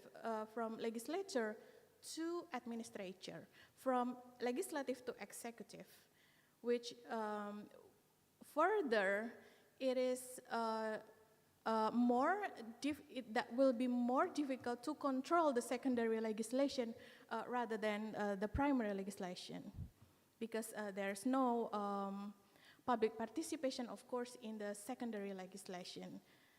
While we have a challenge in the public participation in primary legislation, the challenge will be more and more difficult to participate in secondary legislation. And that's the problem. And then next, a problem in the lawmaking process itself indicates by the conflict of interests of political exposed person, or we may say the high-rank administrative and representatives or MPs has owned big coal corporation affected by the regulation they made. So we are afraid this conflict of interest also be in surround our lawmaking process, producing or enable the possibility to regulatory capture. And also the extractive industry chain that from the extraction to the very end of the result of that industry is open the opportunity for a corruption from the what is it the issuance of permit, for example, as the previous presenter said before about the permit to get permit in mining area. All right, I still have 3 minutes and 3 more PowerPoint. Would you please help me to move to the next slide, please? And according to the Constitutional Court decision, just a slide before this, please. Yeah, I mentioned before about the dilemma of our public participation, and this is not only an assumption or an accusation, but the case of the omnibus law that goes to the Constitutional Court for judicial review said that there is a problem in that, mostly because Constitutional Court said that legislation that is formed without public participation is hence contrary to the principle of people sovereignty. While the trend now is that the government always try to introduce a new legislation in an omnibus technique, which make it more difficult to follow and delimit the mechanism of public participation itself. Maybe I would close this presentation with some conclusions to wrap up our discussion. To the slide of conclusion, please. Yes. Of course, to prove the location of the regulatory capture, I believe needs many diagnose to many facts that happen surrounds the legislative process. But here, this paper would like to offer 4 points of conclusion. The first is that regulatory capture could happen in any legislative and regulatory system when there is insufficient public participation, disproportion of access to information, and economic significance of the regulated sector. In Indonesian context, it happens more probable in the area of natural resources. Moreover, access to academic draft remains the central issue to the imbalanced access to information, reflecting that the relevant information is usually dominated by the government side only to win government policy and close the possibility to challenge or refrain. Most of the time, public participation is also done just to win government policy. They don't really provide the mechanism to go back to the alternative policy that they don't want. Rather than they try to give some pressure, could be to the indigenous people, could be to the community, to receive what the what this policy and what the government idea is, rather than try to maybe arbitrarily look again to the policy where whether the policy can be implemented can be implemented or not. So this is still an imbalanced access to the policy when government conduct participation just to win their policy. And the tendency to leave the detail from legislative to the administrative also indicates power shift to a sealed process of policy making. So the executive branch, which receive the authority to develop regulations, often creates procedural provision that exceed the purpose of or the intention of the primary legislation. And this is alarming that there is a power shift from the legislative to the legislative power or power to regulate to the from legislative to administrative. And finally, where the lawmaking process is heavily political and self-interested, it may obscure the initial purpose of formulating a good energy policy that reflects the national interest stated in the Constitution. So a regulatory agency that is characterized by bureaucratic inaptitude, lack of skill and resources, and complex technical issues is further really prone to fail in upholding public interest. And that's what we really worry about when this regulatory capture keep happening in our lawmaking process. I think that is all my presentation, Professor Kusrianti and dear colleagues. Thank you for the opportunity. I hope we can further discuss about this, where I hope you can give me some inputs to develop this research. Thank you and good afternoon. Yeah. Still morning. Thank you, Bu Wiwit. Her paper, An Assessment of Regulatory Capture in Indonesia Lawmaking Process. This is interesting because she discussed about the conflict between public and private interest in making process by using regulatory capture theory. And she argues that public participation as a people's sovereignty in making process, regulation making process, is insufficient.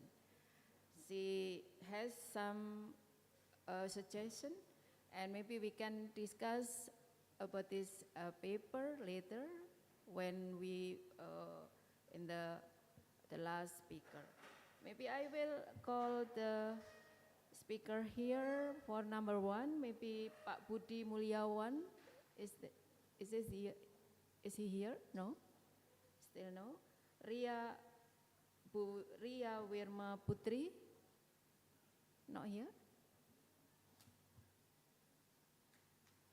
Ria.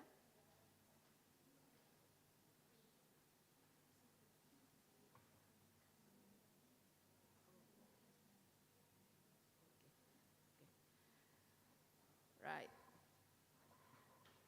So I will invite Ibu Yunita.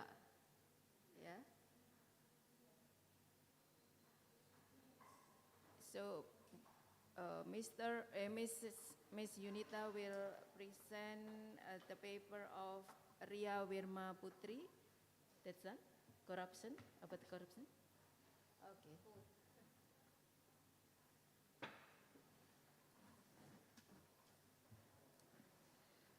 So let's.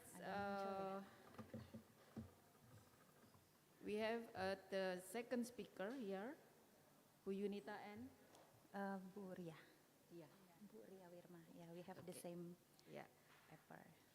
They will present the paper Corruption and Social Justice in Indonesia, enacting trading influence provision as target 16 SDGs implementation. So the time is yours, 15 minutes. Ya. Kita. Enggak, presentasi dulu. Presentasi.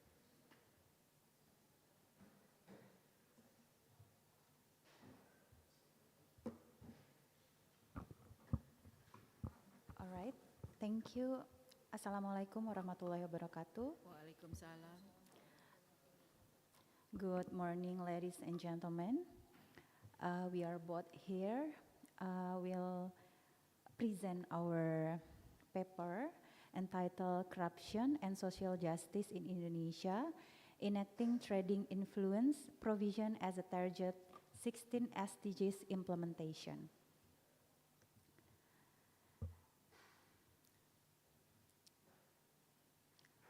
Actually, the background of this title is because of corruption is a major threat to development. Corruption is categorized as an extraordinary crime since the tremendous level of corruption in a country will hamper economic growth and is directly proportional to the decline in social justice relating to people welfare.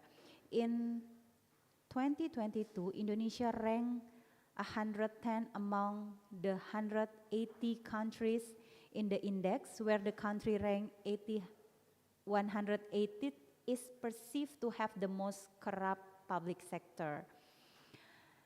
And the UNCAC implementation status is weak because there are 3 reasons why UNCAC compliance in Indonesia is still weak.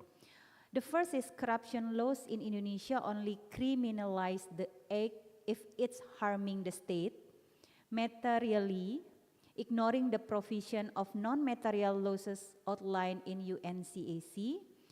And the second is weak sanction, because Indonesia doesn't recognize capital punishment like other countries, ignoring the mass impact of corruption to the state. And the third is Indonesia doesn't have specific regulation regarding bribery of foreign public employee, international organization, and trading in influence. And this making a significant gap to achieve an effective implementation. And the type of bribery trading in influence is broadly overlooked.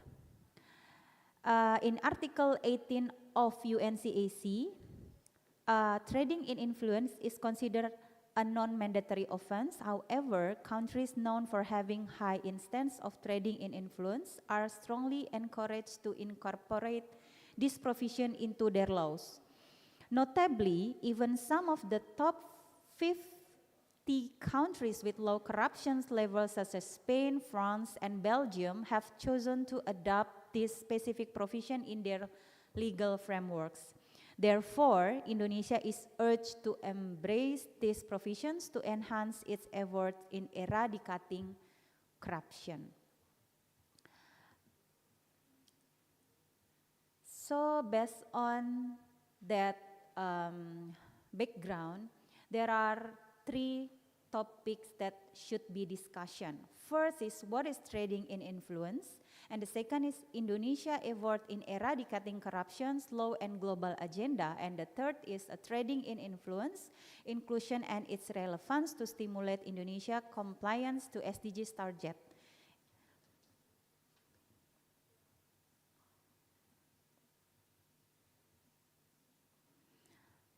So the first one is what is trading in influence?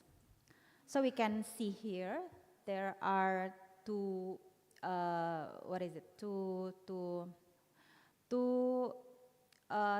or two kinds of data that we put here. The first is the vertical one. There are active trader, people who offer to trade, and the trading object, the passive trader, people who trade their influence. And the second one is through horizontal, active trader, people who overs to trade, and then comes to broker or intermediary, and the last one is passive trader or people who trade their influence. In general, trading influence is essentially an act to promise an over or give something directly or indirectly to a public official or person for profit. To be declared as a trader in influence, a person must meet the elements of crime, namely clear intention, an abuse of power or the use of his influence, and the subject who can be convicted are people who has a power as a public official. And then the object of a crime is the influence that a person has in order to generate an undue advantage. And the last one is the result of criminal acts are in the form of material, amount of wealth that can be measured, or non-material, we can say here is a position. Trader in influence encompass specific categories of official as defined in Article 2 of UNCAC. These individuals are public officials holding legislative, executive, administrative, or judicial powers, performing public functions, or offering public service. Nevertheless, the scope of those involved in trading in influence extend beyond public officials to encompass anyone meeting the element of this offense, including brokers. And the brokers can be family members or individuals capable of influencing the passive trader. And the second discussion is about Indonesia's effort in eradicating corruption's law and global agenda of SDGs.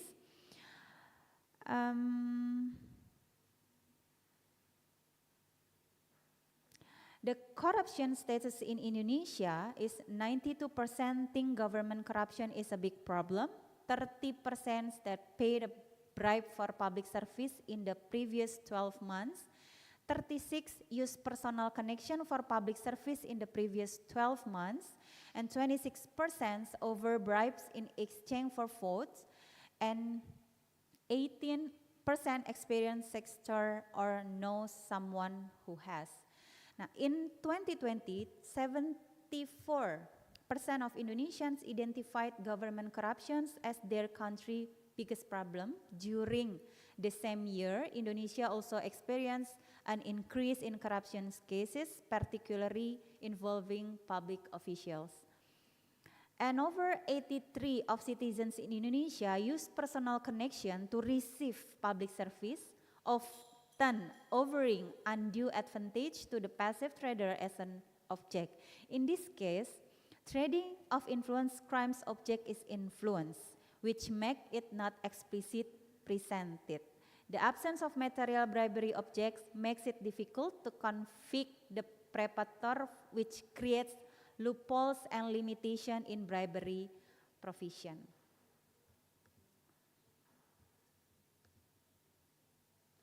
And the third discussion is trading in influence inclusion and its relevance to stimulate Indonesia compliance to SDGs target 16.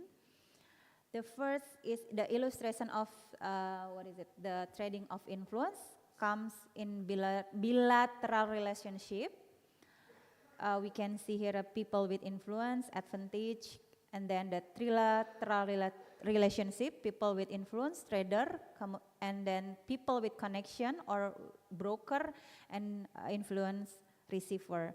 The importance of law reform in the anti-corruption law in Indonesia is due to the urgent need to provide legal provisions related to trading in influence. Considering that provisions related to bribery are solely not enough to criminalize perpetrators. The author notes several characteristics of trading in influence that are consequently different from the crime of bribery, namely the difference between the parties involved, the legal subject of these two crimes, and a model of the act.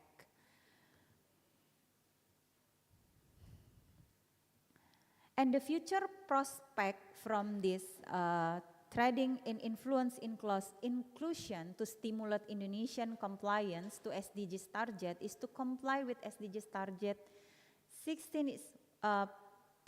Indonesia must undertake massive and systematic effort based on current needs. These efforts include enhancing the political system to ensure the selection of state officials with integrity and reforming corruption laws. The decline in Indonesia Corruption Perception Index was influenced by policies that prioritize investment over integrity factors. Incorporating provision on trading in influence into positive law is a significant legal reform to boost the corruption perception index globally.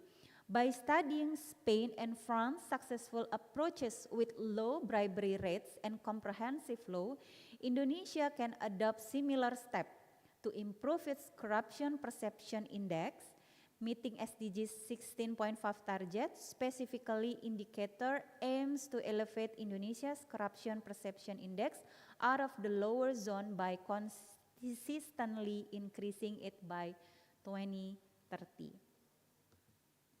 And the conclusion is corruption in Indonesia poses a significant challenge as the low perception level indicates a pressing need for attention.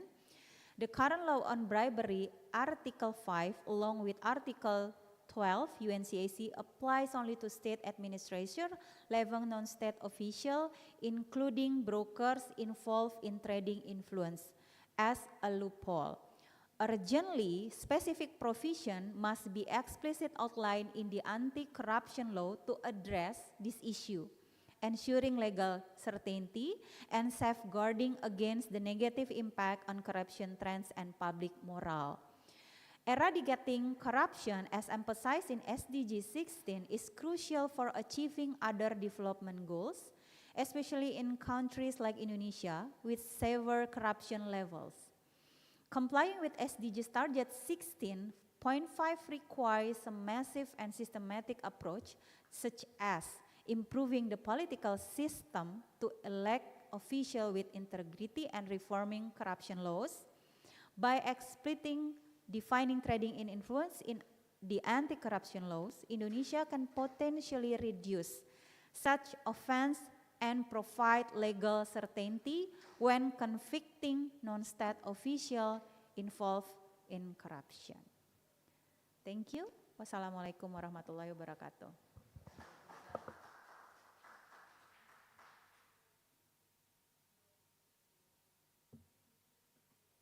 Assalamualaikum warahmatullahi wabarakatuh. Mohon maaf, saya hanya menambahkan sedikit. Oh, sorry. I'm so sorry. I forgot that is international conference. So I use Indonesian. But actually in our article, we put like term 16.5. We don't have any attention to change the SDGs. We just want to make like attention, highlight that the 16th SDGs goal is really important in Indonesia. But so we want to motivate that we have to have more precise or how to reach the goal 16. So please don't consider it that we choose, we want to move to another or add another goal in SDGs. Thank you. Thank you for clarification. Yeah, thank you Bu Yunita and Budia. Yeah, Buria. From Faculty of Law, Universitas Lampung. Yeah. And their title is Corruption and Social Justice. This is a serious topic, yeah, in Indonesia. Especially, it is about the target of the 16 SDGs, and the target especially is 16.5, right? So this is important because corruption is a major threat to the development in Indonesia, and the Corruption Perception Index, Indonesia ranked 110 of 180 countries. This is serious because it's deep down in the rank. And then this is they argues that the eradicate corruption is related to the policy, and the suggestion of specific provision for legal certainty. I thank to the speakers, and then we will have a discussion in in the end of this session if we have time. Okay, yeah, thank you. So the next speaker, I will invite Mr. Herpandu Hadiwibowo,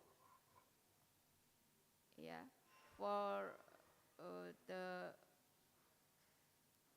representative of the speaker number 7. The title is Restructural Right of Land Ownership Structure Caused by Liquefaction, Case Study of Indonesia and Japan. Please.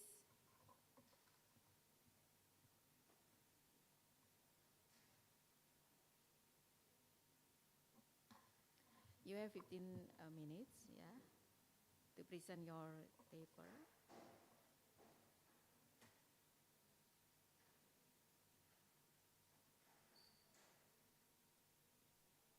Yes, can you start?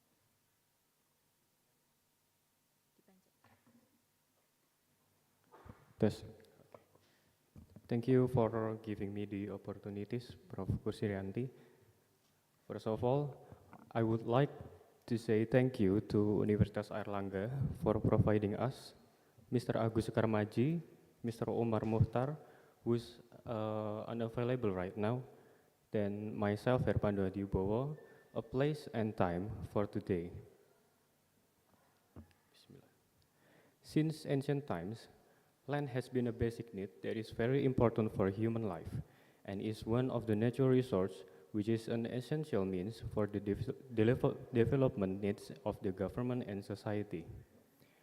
A land is an object needed in the life of the state, individuals, and society.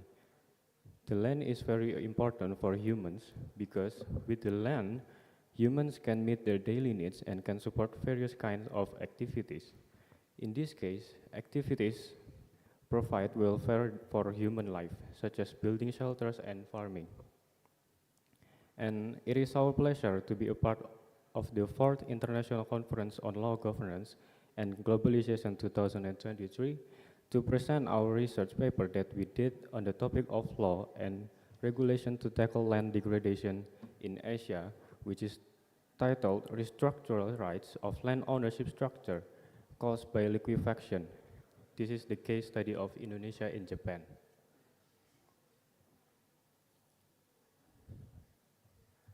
Okay, as you can see in the screen,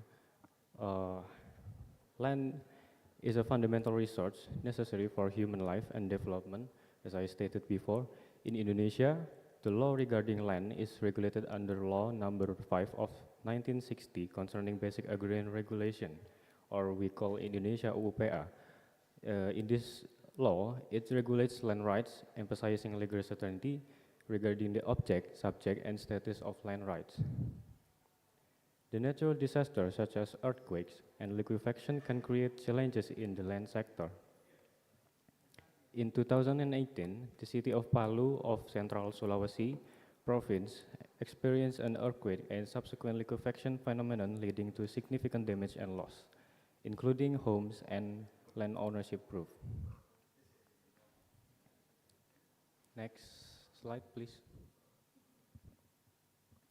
Then there is a picture of the aftermath of the disaster that resulted in various land issues. You can see there is including boundary loss, disappearance of land owners, and maybe there are also physical land changes. Resolving these issues requires efforts to provide legal certainty. To provide legal certainty, rearrange land ownership and ensure that land rights are protected for individuals and the state. This is also aligns with the constitutional provisions of personal property rights and the state control over land as referred to Article 28, letter H, paragraph 4, and Article 33, paragraph 3 of the 1945 Constitution of the Republic Indonesia, in which the personal property rights may not be taken over arbitrarily by anyone, and the state control over land for the prosperity of the people. This is what our Constitution states. Okay, we move to methods next. Yeah, this legal research uses a statutory, conceptual, and legal comparison approach with Japan. This research analyzes government policies regarding land-affected disaster that cause liquefaction. Next. Okay, now we talk about land status due to liquefaction. As I stated before, land plays crucial role in human life, providing food, shelter, and livelihoods. Good land depends on how humans manage it, and this is the real one. That's why the management of land by humans is vital for its productivity. Soil liquefaction is a phenomenon in which saturated or slightly saturated soil loses strength and stiffness due to stress, such as earthquake, causing it transform into a liquid-like state. Sandy soil is particularly susceptible to liquefaction due to its porous nature. Liquefaction primarily occurs in a quaternary geological environment, such as river flow, valleys, and coastal areas where loose sedimentary deposits are present. The depth of the groundwater table influences the susceptibility to liquefaction, with a higher depth reducing the risk. It is important to understand that the soil properties, geological environment, and seismic history aids in evaluating the potential for liquefaction in a given area. Next, please. Next again. Yeah. In the Article 33, paragraph 3, as I stated before, at the highest level, agrarian resources are controlled by the state. And as the power of organization of the Indonesian nation, the state over the earth, water, and freedom have the authority to regulate and administer their allocation, use, supply, and maintenance. In this case, agrarian law must be aimed at Indonesia's citizen happiness, welfare, and prosperity based on the national philosophy, namely Pancasila. Next. Yeah. The liquefaction in Palu caused significant destruction, burying house and residential areas, and also erasing evidence of land ownership, including the certificates and boundaries. So it's difficult to prove their land ownership if there is liquefaction. Many residents lose their proof of land ownership, and the disappearance of landowners further complicated the task of determining the ownership. Next.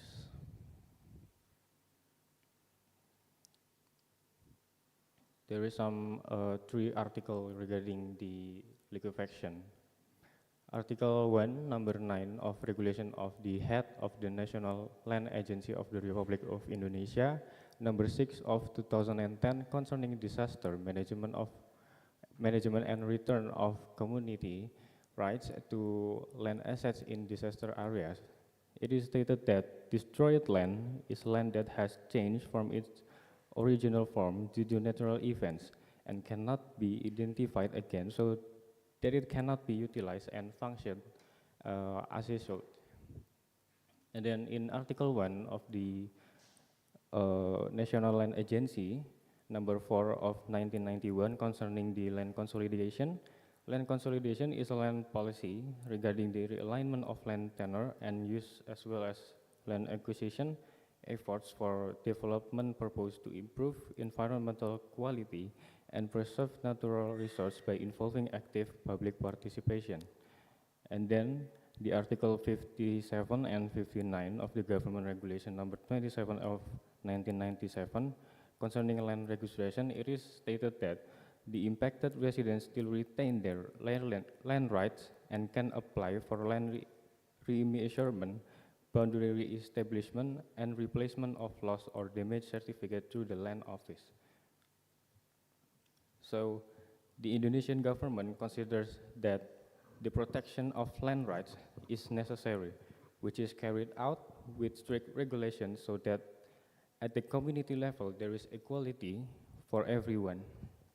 Therefore, land destroyed by natural disaster does not necessarily eliminate one's land rights, because earthquakes and liquefaction are natural disasters beyond human will.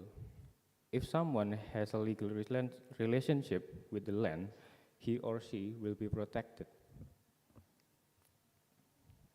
And then, as you can see on the screen, the IASC Operational Guidebook on Human Rights emphasizes that the importance of facilitating reasonable procedures for earthquake victims to regain ownership of their land and property documents lost or damaged in natural disaster.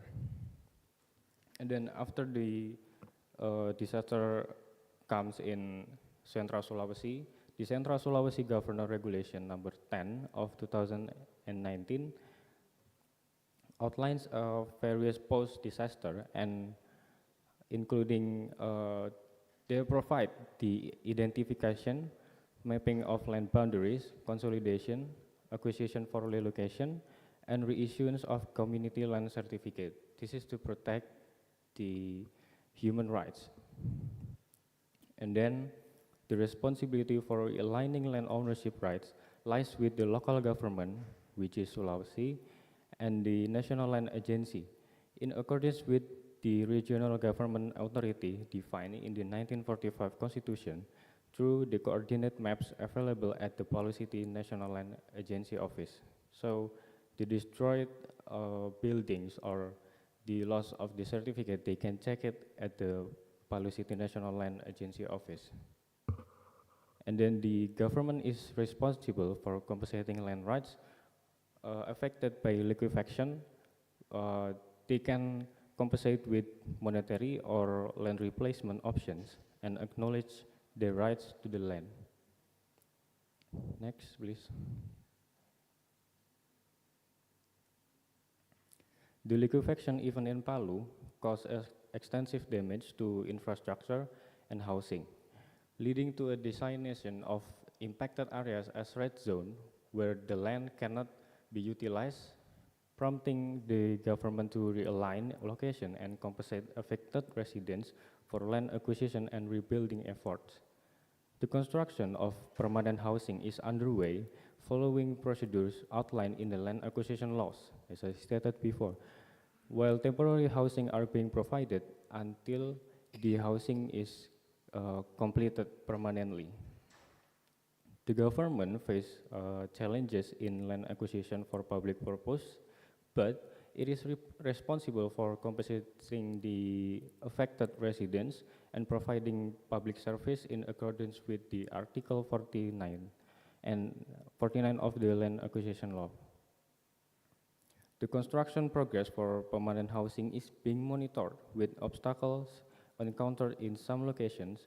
It requires temporary solutions, and plans are being made to create green open space and memorial parks in liquefaction affected areas. Next.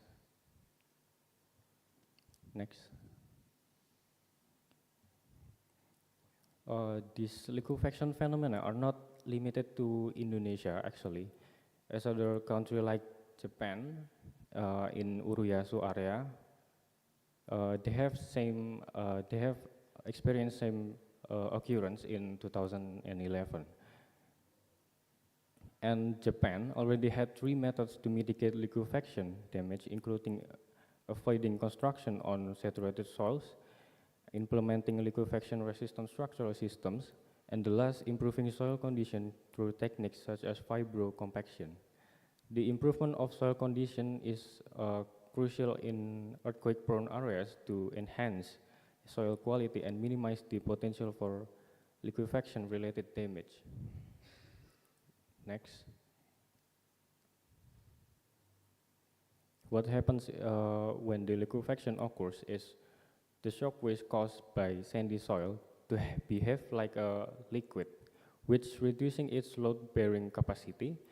Vibration soil improvement techniques such as fibro compaction, as I stated before, can effectively increase soil density and compact loose sand, minimizing the risk of liquefaction during seismic events. Fibro compaction involves compaction equipment including checks, vibrators, and power packs, controlling factors such as vibration, frequency, and monitoring to the process to ensure the desired soil density is achieved. Next. The compaction method, such basically using the fiber compaction, is suitable for improving granular or cohesive soils by increasing their volume weight, internal shear angle, and resistant to liquefaction. This method is commonly applied in reclamation projects or to confine the seabed. Next, please. Here we are come to the conclusion. The liquefaction phenomenon in Palu, Indonesia did not necessarily result in the loss of community ownership of land rights. However, the earthquake and tsunami led to the destruction of land boundaries and land administration documents, causing challenges in defining ownership. Taking inspiration from Japan's approach to mitigate the liquefaction damage, 3 methods can be implemented: avoiding construction on saturated soils, second, constructing liquefaction resistant structure, and the last is improving soil condition. To re-establish land ownership rights, the government needs to undertake activities such as identifying and inventorying land tenure, ownership, land use, measurement, and mapping land boundaries, consolidating land with the owner, spatial planning, acquisition land for relocation, and reissuing of a public land certificate. The local government should acquire land for permanent housing to relocate affected residents and create a disaster-responsive district that discourage settlement in liquefaction-prone areas while they improving the soil structure to protect the community based on the constitution. Okay, next.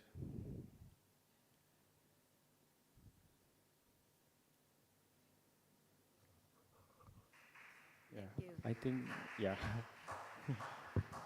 Yeah, thank you, Herpandu.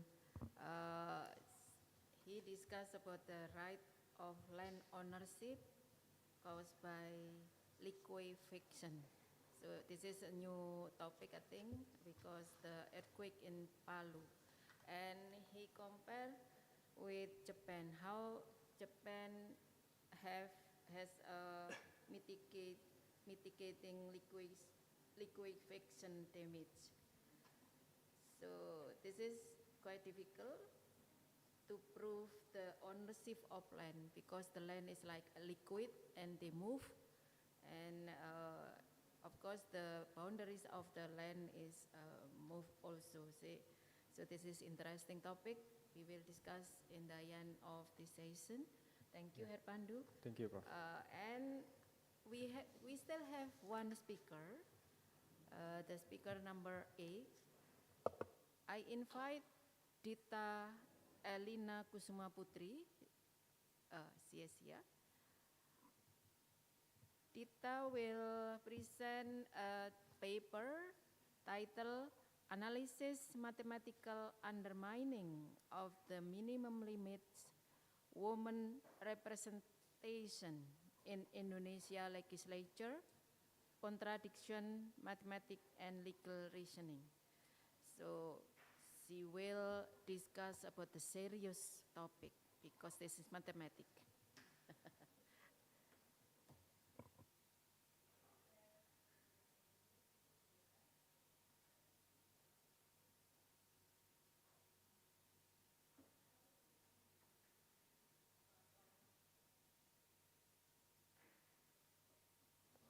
Assalamualaikum warahmatullahi wabarakatuh. Good morning, everyone. Thank you for the opportunity, Prof. Kus. My name is Dita Elvia, a student at Magister Kenotariatan. I'm represent the team to present the paper is Analysis Mathematical Undermining of the Minimum Limit Women Representation in Indonesia Legislature, Contradiction, Mathematics, and Legal Reasoning. In the presentation, the table of content is first introduction, second is legal issue, result and analysis, and the last is conclusion. Next slide. First, the introduction. implementation affirmative action of women representation in legislative is related to point 5 indicator of SDGs in gender equality.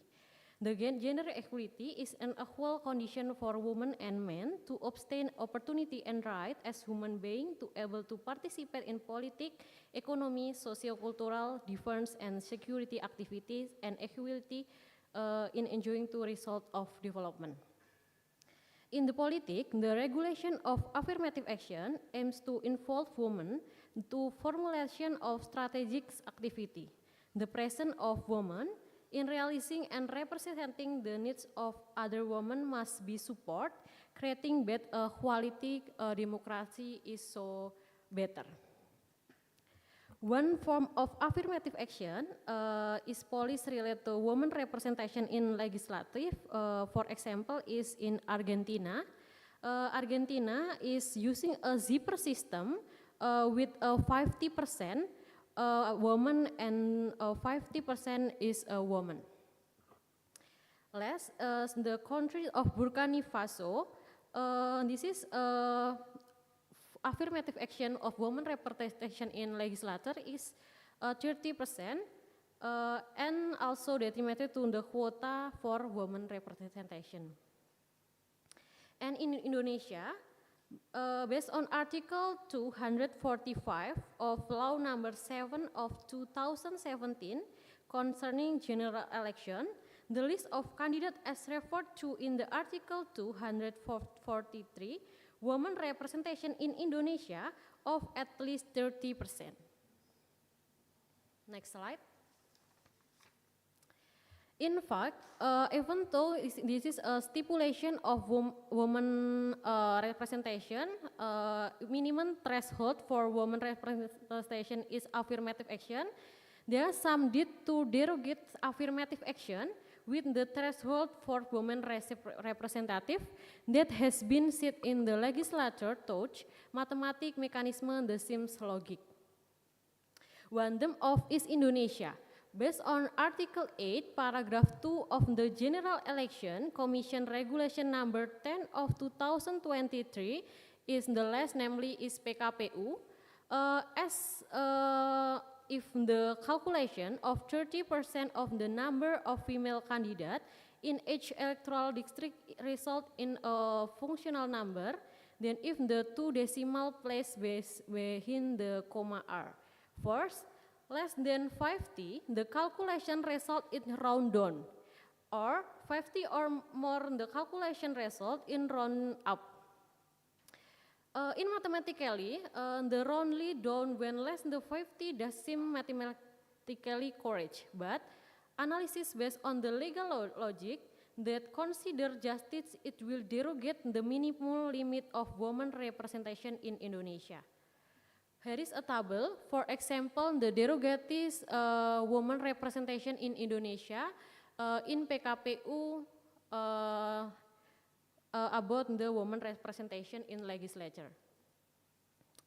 The table shows implication of the provision of Article 8, Paragraph 2 PKPU number 10 of 2023 when there are 4, 7, 8, and 11 legislative candidates. It will be reduced by the person of the representation are terderogasi and contrary the provision of the minimum limit of representation of the list 30%. So, based on the introduction, the formulation of the problem are, first, a legal framework for the minimum limit of women representation in legislative as affirmative action, and 2, formulation of the calculation of the minimum limit of the equitable women representation. Next slide. Next slide. Next, the legal framework for the minimum limit of women representation in the legislature as a form of affirmative action. Women representation in legislative must be regulated by law for at least 3 reasons. First, the availability of quota will be emphasized respect for the position and importance of the role of women. And 2, The reality than men in social, culture, and politics life has been more dominant. If this reality is compounded by not setting a quota for women, women will be discriminated again.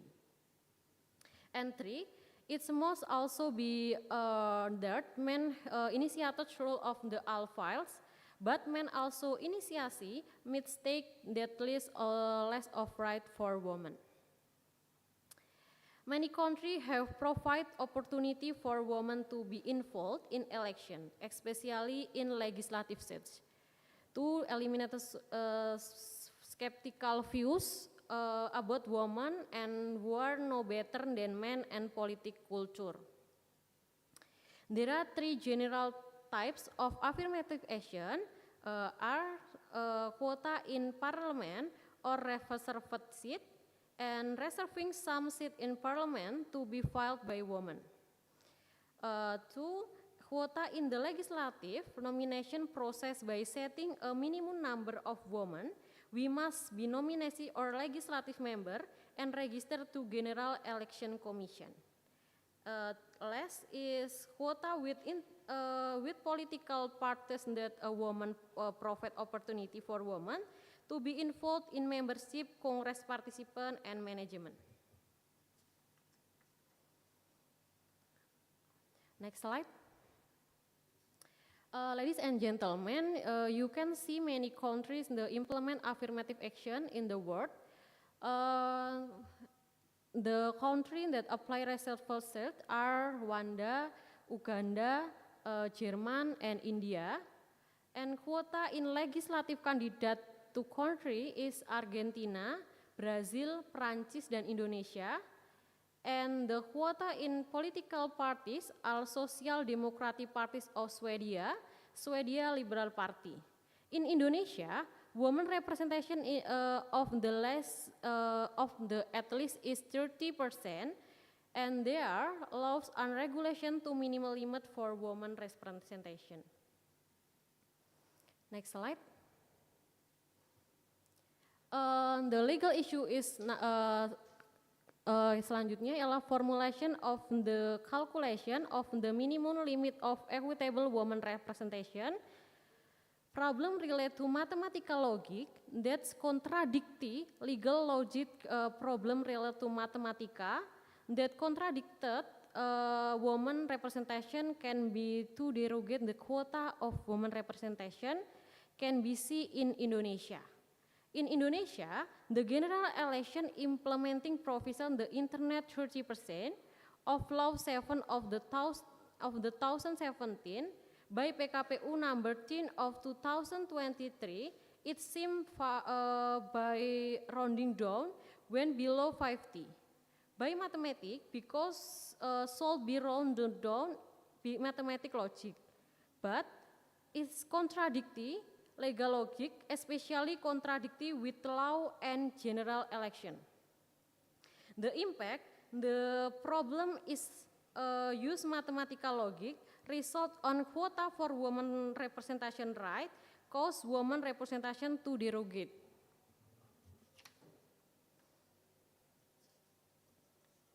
Next slide. Based on the problem, the formulation for the woman representation is first, what must be formulated is related to form of technical rules for calculating woman representation, and two, the calculation of the minimum quota for the number of female candidates result in a fractional number with two decimal placed behind the comma word less than or than 50. The calculation result are rounded up. The table is a described comparison of rounding down with rounding up with simulation of 30% minimal quota calculation women representation in Indonesia. Based on the table, it shows the calculation of 30% of the number of female candidates in each double fractional number with two decimal placed behind the comma word less than or more than 50, and will the result of the calculation are rounded out fired under the spirit of women representation are legislator. and we meet certain minimal limit set. For example, in Indonesia, 30% of women representation as stipulated in law general election will be fulfilled. If there's a conflict between mathematical logic and legal reasoning based on gender justice in determining the calculation of the quota for women representation in the legislative, legal reasoning basic and gender justice shall be used. Next slide. The conclusion and recommendation for the article is the legal framework for the minimal limit of women representation in the legislature as a form of affirmative action is that in countries that implement affirmative action relate to the minimal limit of women representation in the legislature. There is a minimal quota of women in the legislatures. Some of this arrangement of the law, some are even regulated in the Constitution as a manifestation of constitutional right. The existence of the minimal representation of women in the legislature will be aspiration and representation for women in legislature as well to prevent patriarchal views and derogate women rights. However, the existence of affirmative action of special quota for women representation is still trying by derogate by the talk of partial hegemony talk mathematica round in calculating the minimal number of female candidates in one region by rounding down the calculating the number of women representation. And the formulation of the calculation of the minimum limit of equitable women representation is not use mathematical logics but legal reasoning. The formulations are first, must be formulated is related to the form of technical rules for calculating women representation, and two, the calculation of the minimum quota for the number of female candidates result in a fractional number with two decimal places behind the comma word less than or more than 50. The calculation result are round out. Thank you for your attention. Wassalamualaikum warahmatullahi wabarakatuh.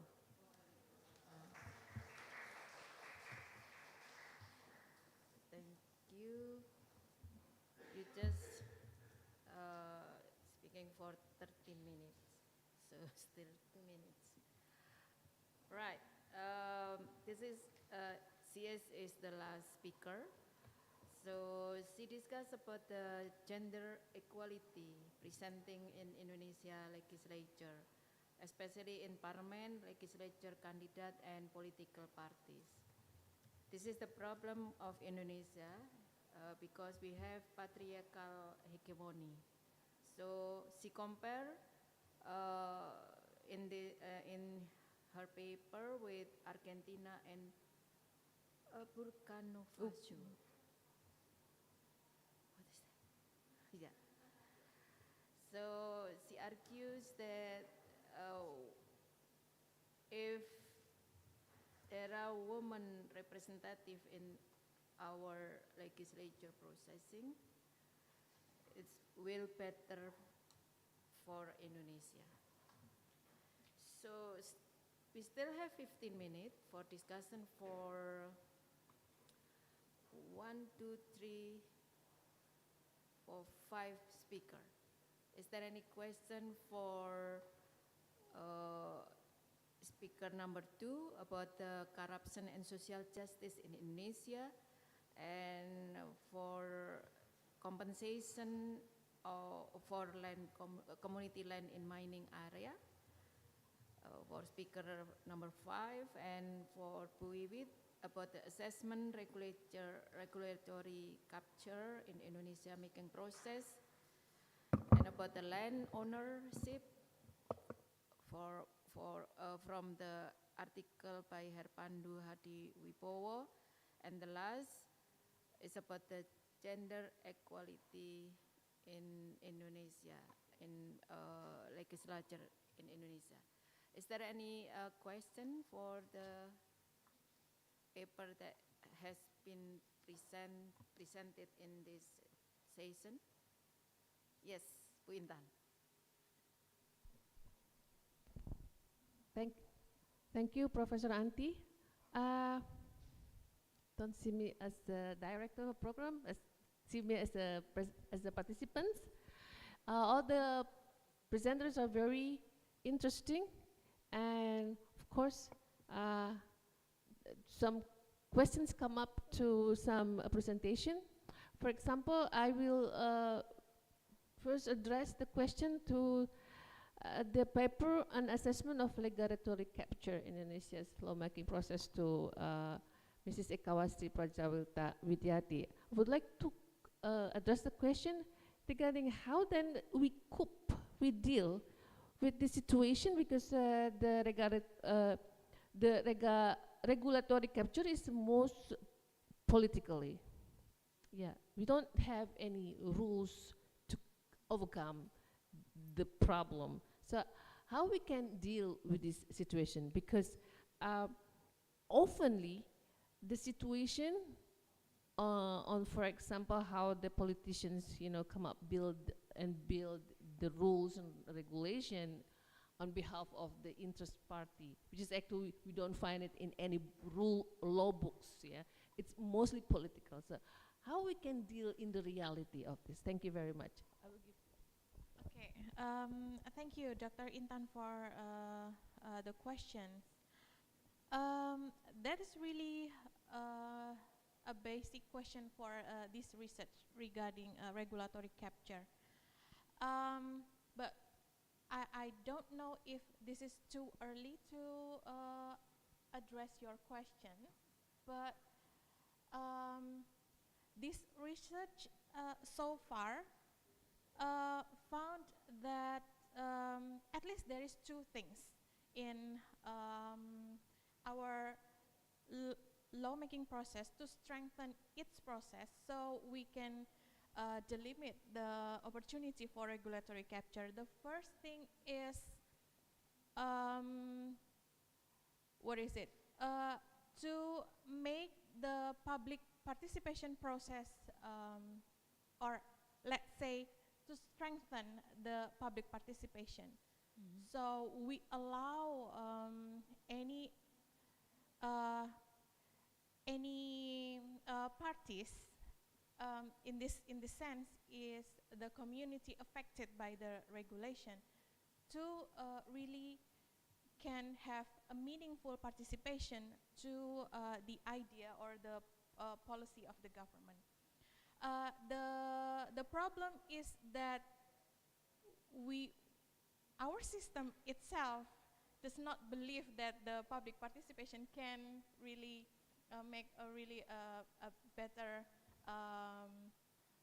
solution to the process. But actually, there are lots of approach to public participation that really works.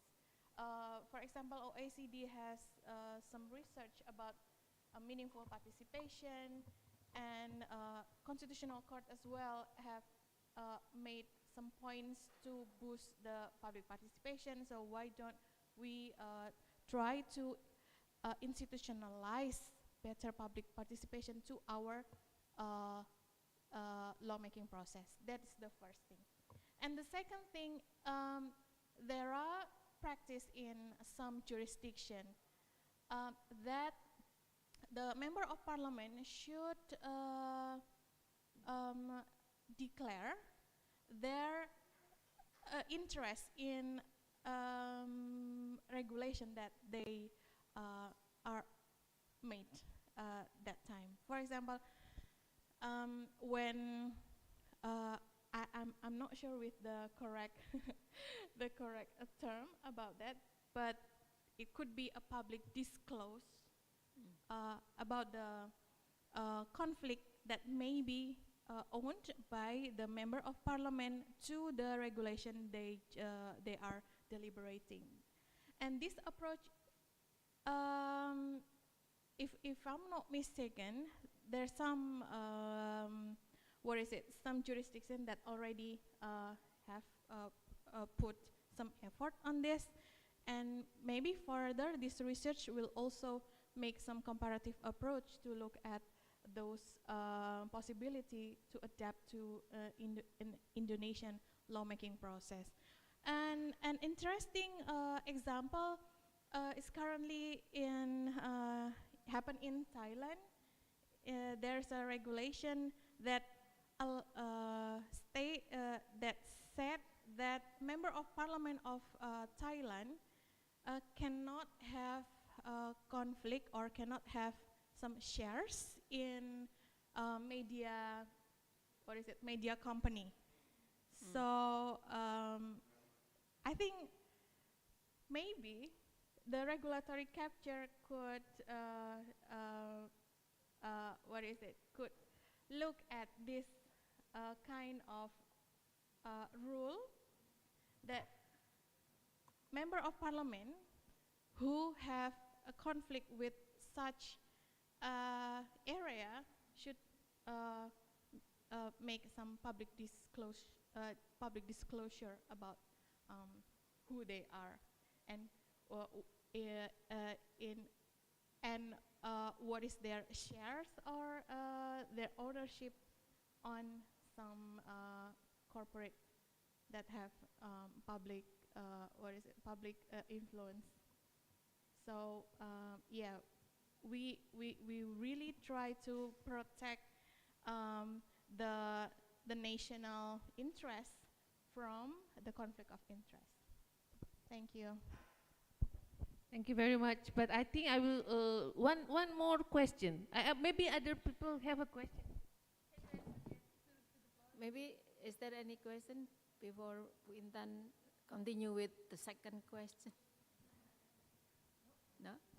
Okay. Yes, you can. Okay. Continue. So one more question, but actually the question is related to the presentation of the corruption and social justice, perhaps, because do you think? Ibu Yunita. Yeah. Do you think the regulatory capture will, the idea of regulatory capture, the idea of imitating Thailand on, limiting the involvement of the political party or political member, parliament member in what we call a public company that interfere with our procurement kind of thing. So do you think it will slightly prevent the corruption and also enhance the social justice?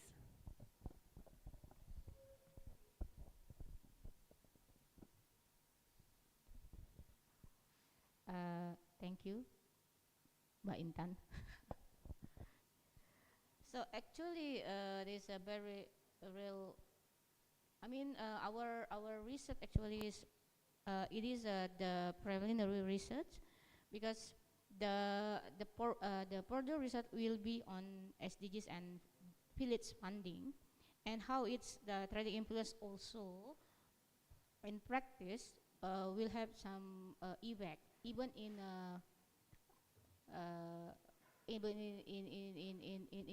village. But if you why we try to talk about trading influence, because it's like a shadow, I think, and we need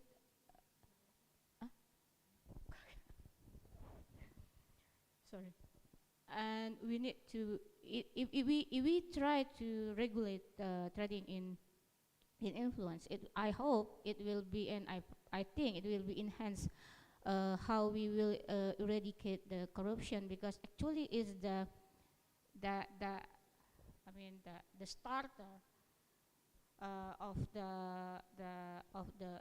any kind of policies that we will implement in our national in our state, and usually it will be in political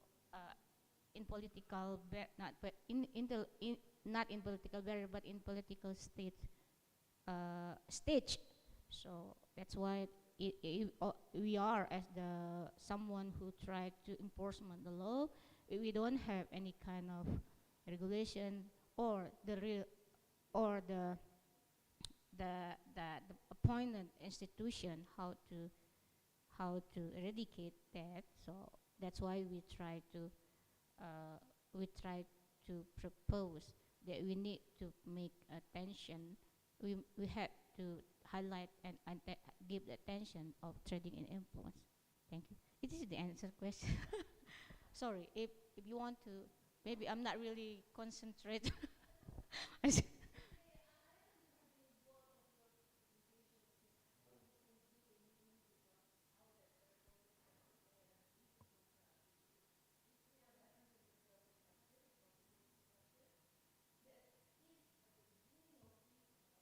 Yes. Oh, that.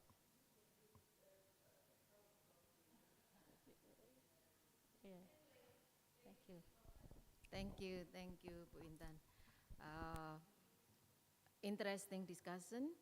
I can see the dilemma of the dilemma of the regulatory capture theory or process is in Indonesia, if about public participation as a people sovereignty. So maybe as an academic we can give some suggestion. And I also see the difficult to eradicate corruption. Maybe the best way, we have an example in Facebook, yeah, young person in Facebook and posting some like the route in Lampung recently. So maybe that's the one, maybe the one way how to eradicate the corruption. So last week we have some discussion on that kind of thing, because it's political and in law. But actually, right now we have a justice, citizen justice. So the citizens start to become someone, some party who will judge any kind of maybe crime, corruption, and everything. So we have we are as the law part, the part who we need to enforce the law, need to think about and how to respond this kind of thing. Thank you. Okay, thank you for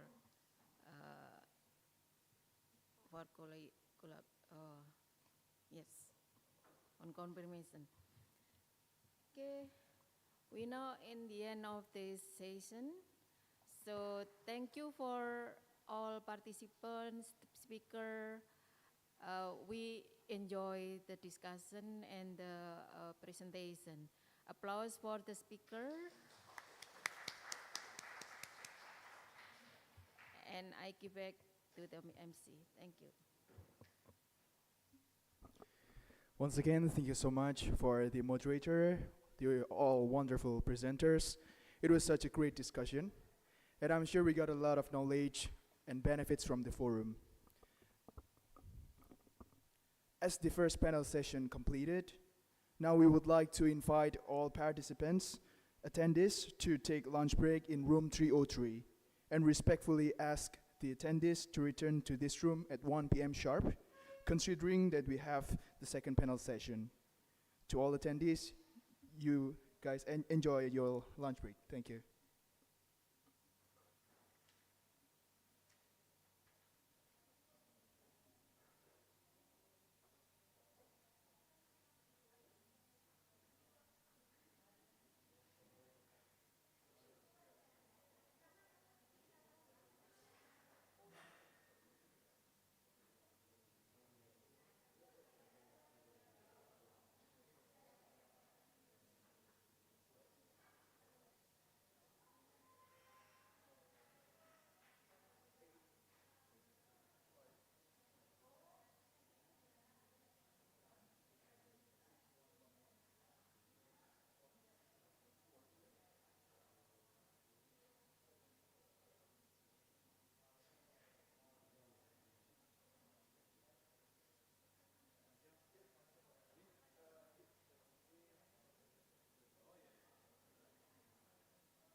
Welcome back to this glorious conference.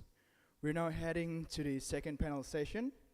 They will be moderated by Ms. Iclgg Prajualita Widyati LLM, and she is already here with us right now. Then we have 7 wonderful presenters, and without further ado, I'd like to invite the moderator of the session, Ms. Iclgg Prajualita Widyati LLM, to come up on stage, and this time and forum is yours. Thank you so much.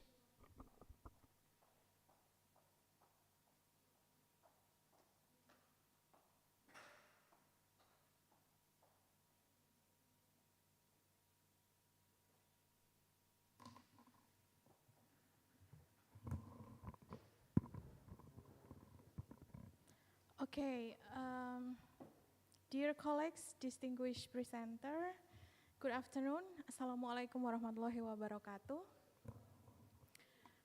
Welcome back to our forum, and this session will be challenging, I guess, because this is after lunch, and we will need to keep awake during 2 hours of our session.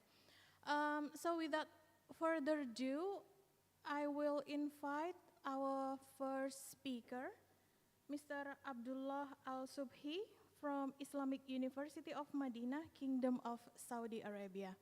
He will present a presentation entitled The Right of the Human to Achieve Justice in the Saudi Judiciary. I promise this will be interesting because our honorable speaker will deliver his presentation in Arabic, and therefore I also invite his colleagues, Mr. Bandar Khalid Al-Tubiani, also from Islamic University of Medina, Kingdom of Saudi Arabia, to translate for all of us in this room. Mr. Abdullah Al-Subhi, yeah, time is yours.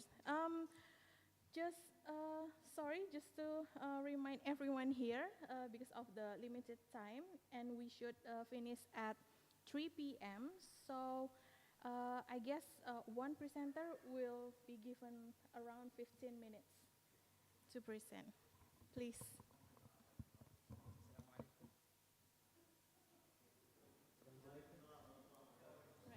Assalamu alaikum wa rahmatullahi wa barakatuh. Good afternoon. أنا سعيد جدا أني أشارك في المؤتمر الدولي الرابع في سورابايا للقانون والحوكمة. سأقدم الملخص البحثي باللغة العربية، وسيشاركني في الترجمة زميلي الدكتور بندر الذبياني، جزاه الله خيرا. وتقول لهم كذا عشان يعرفون ليش تتكلم العربي. Yes, actually he said he's very happy to present his paper in front of you here in Surabaya, in this great university and at the Faculty of Law, and he asked me to translate his presentation after finish, inshallah. بداية حق العدل من أهم الحقوق التي اهتمت بها جميع الأمم والمجتمعات من خلال النص عليها ضمن حق القضاء في الأنظمة والقوانين المختلفة، وفي الإعلانات والمواثيق الدولية باعتبارها حقا طبيعيا للإنسان يتوافق مع الفطرة الإنسانية المجبولة على العدل ودحر الظلم والعدوان عن طريق تمكين الإنسان من اللجوء إلى القضاء الذي يجب أن تتوفر له جميع المقومات والضمانات التي تجعله عادلا ومحايدا للإنصاف المظلوم وردع الظالم. بالنظر للشريعة الإسلامية نجد أن العدل يعتبر من أسمى المقاصد، بل إن العدل هو من أسماء الله الحسنى، وكفى بذلك دليلا على أهميته. أيضا العدل في الإسلام في الآيات القرآنية فيها إشارة صريحة وضمنية إلى مفهوم العدل في الأقوال والأفعال، خصوصا عند ممارسة القضاء والحكم بين الناس. نجد أن هذا العدل موجود. أيضا عند الحديث عن العدل وحق الإنسان في العدل يقودنا إلى الحديث عن استمداد القضاء السعودي. ما هي الأصول التي يعتمد عليها القضاء السعودي في الحكم القضائي، وبشكل أو بآخر يقودنا إلى مقومات هذا الحق في الشريعة الإسلامية، باعتبار أن المملكة العربية السعودية تطبق أحكام الشريعة الإسلامية باعتبارها دستور الدولة بموجب المادة الأولى من النظام الأساسي للحكم. ولذلك فإن العدل في القضاء السعودي شامخ ومحاط بالكثير من المقومات المستقاة من الشريعة الإسلامية التي تصون وجوده وتحفظ كيانه، لأن في إنقاصها إثارة للخوف وسلبا للأمن والاستقرار. ولذلك في هذه الورقة يعني سأسلط الضوء على أبرز هذه المقومات التي تعزز من مكانة العدالة في القضاء السعودي. أول هذه المقومات هو استقلال القضاء. استقلال القضاء يعتبر القضاء المستقل في الدساتير والأنظمة الحديثة أقوى مقوم لتحقيق العدالة، وأقدر وسيلة لحماية مؤسسات الدولة، وأعظم قوة لصد الظلم ورفع المظالم وحماية الحريات العامة وحقوق الأفراد. أيضا من المقومات تسبيب الحكم القضائي، وهو يعني بيان مستند الحكم القضائي بالدليل والتعليل والأسباب التي بني عليها الحكم في الدعوة، والمتمثل في سرد الوقائع وبيان الأدلة. والهدف من ذلك هو دفع أي شبهة ترد عليه والتنبيه إلى خلوه من التعسف والجور، وهو ما يتفق مع حرص الشريعة على الإنسان في حق الإنسان في العدالة القضائية، إذ يبث التسبيب القضائي والتعليل القضائي الثقة والاطمئنان في قلوب المتخاصمين. أيضا من مقومات تحقيق العدالة في القضاء السعودي القضاء الجماعي، والمقصود به أن تعرض الخصومة على محكمة مشكلة من عدد من القضاة يقومون بدراستها وتحقيقها والفصل فيها، ولا شك أنه أكثر تحقيقا للعدالة التي جاءت بها الشريعة، خصوصا مع يعني تعقد القضايا وتغير الذمم وكثرة الحيل لأكل حقوق الناس. أيضا يتيح الفرصة للتشاور بين أعضاء الهيئة القضائية والتروي قبل إصدار الحكم القضائي. أيضا من المعالم أو المقومات لتحقيق العدالة هو اختيار القاضي المؤهل. اختيار القاضي المؤهل يعتبر من أهم مقومات تحقيق العدالة، لأن القاضي هو الذي يتولى الفصل فيما يعرض عليه، وحكمه في ذلك نافذ، فيجب أن تتوفر فيه المواصفات التي اشترطها الفقهاء قديما وحديثا، والتي على رأسها الشجاعة في الحق، الورع، الفطنة، العلم بالشريعة، خاصة فيما يتعلق بالأحكام القضائية. أيضا من مقومات تحقيق العدالة تعدد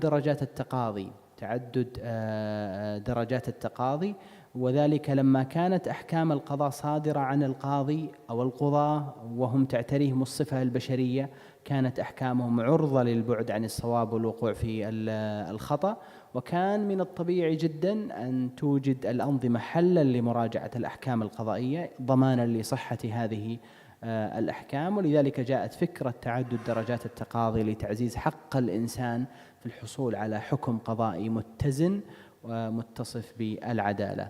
أيضا من المقومات لتحقيق العدالة علانية الجلسات، وهي أن جميع الإجراءات التي تتخذها المحكمة بإصدار الحكم أو قبل إصدار الحكم وأثناء إصداره تجري بصورة علنية أمام جميع الأطراف المتخاصمة.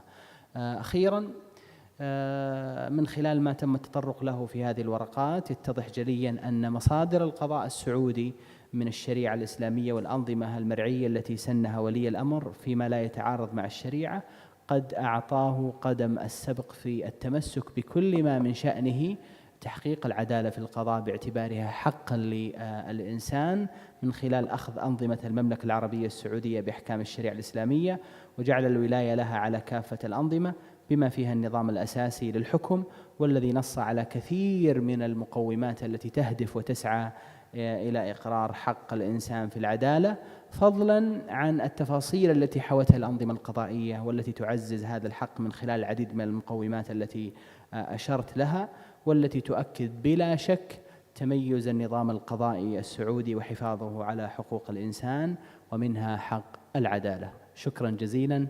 Thank you.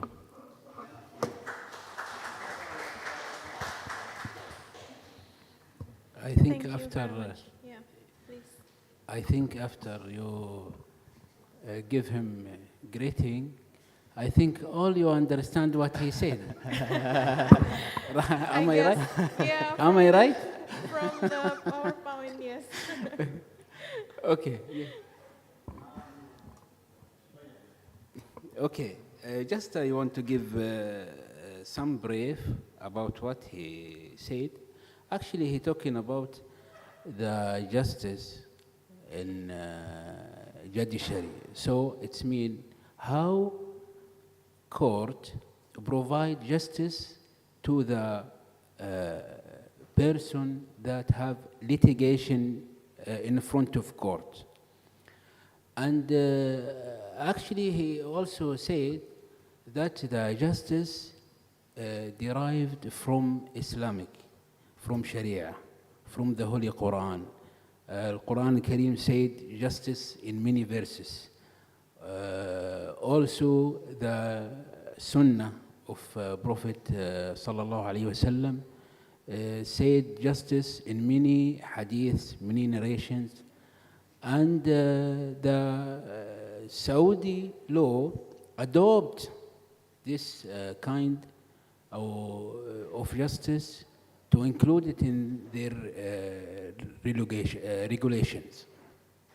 So the core of this paper is talk how judiciary provide justice to people, and he start with some elements that actually the judiciary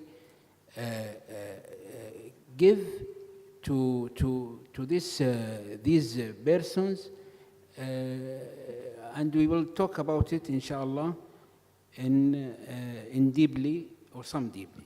The first thing is the independence of the judiciary. This means that the judge has own opinion that will find it in the ruling. It means neutral decision. No other person can affect the judge to give his ruling. This is the meaning of independence of judiciary. Also, the second element is the reasoning of the judicial rulings.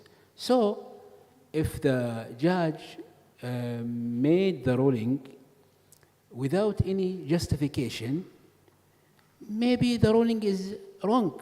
But if you said, okay, I will fine you some, maybe to pay some fine, or for the put him in the prison for a period of time, this is, you have to justify why, because you break the law, and the law said blah, blah, blah, so this is because of that, this is the rule, or the ruling is right.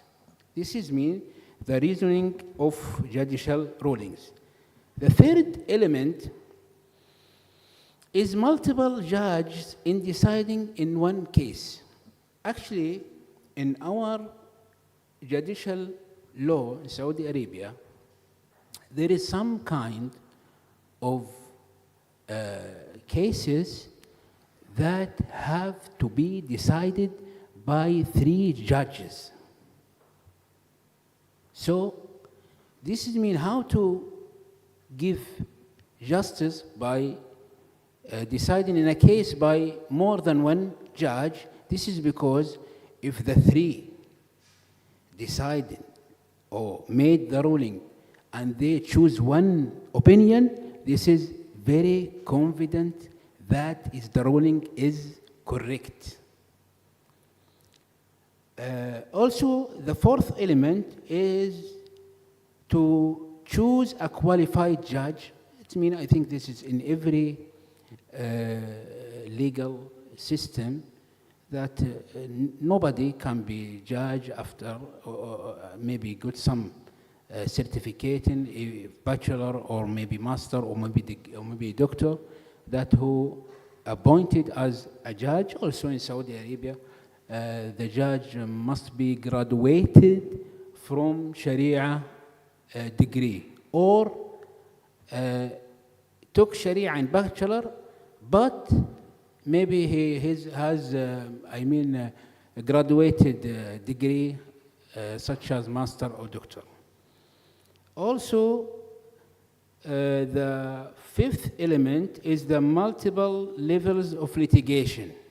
This means the ruling issued by the first instance of court, and later after that, the person can appeal this ruling in the higher court.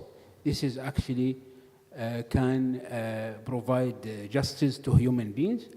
The sixth element and the final one is the public hearings.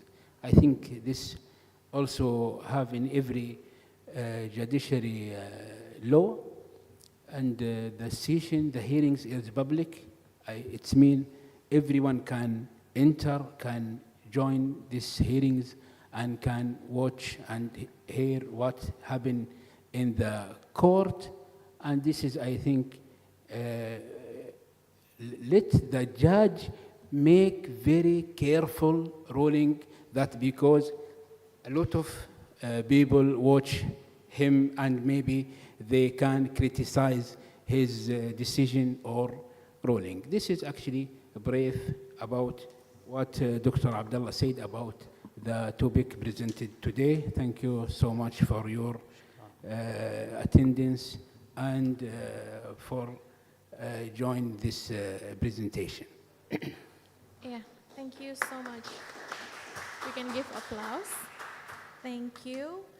I guess our colleagues have some questions, but please write it down and keep it until we have all the presenter has presented their paper. Okay. Now I invite Mr. Bandar Khalid Al-Tubiani to present his own paper.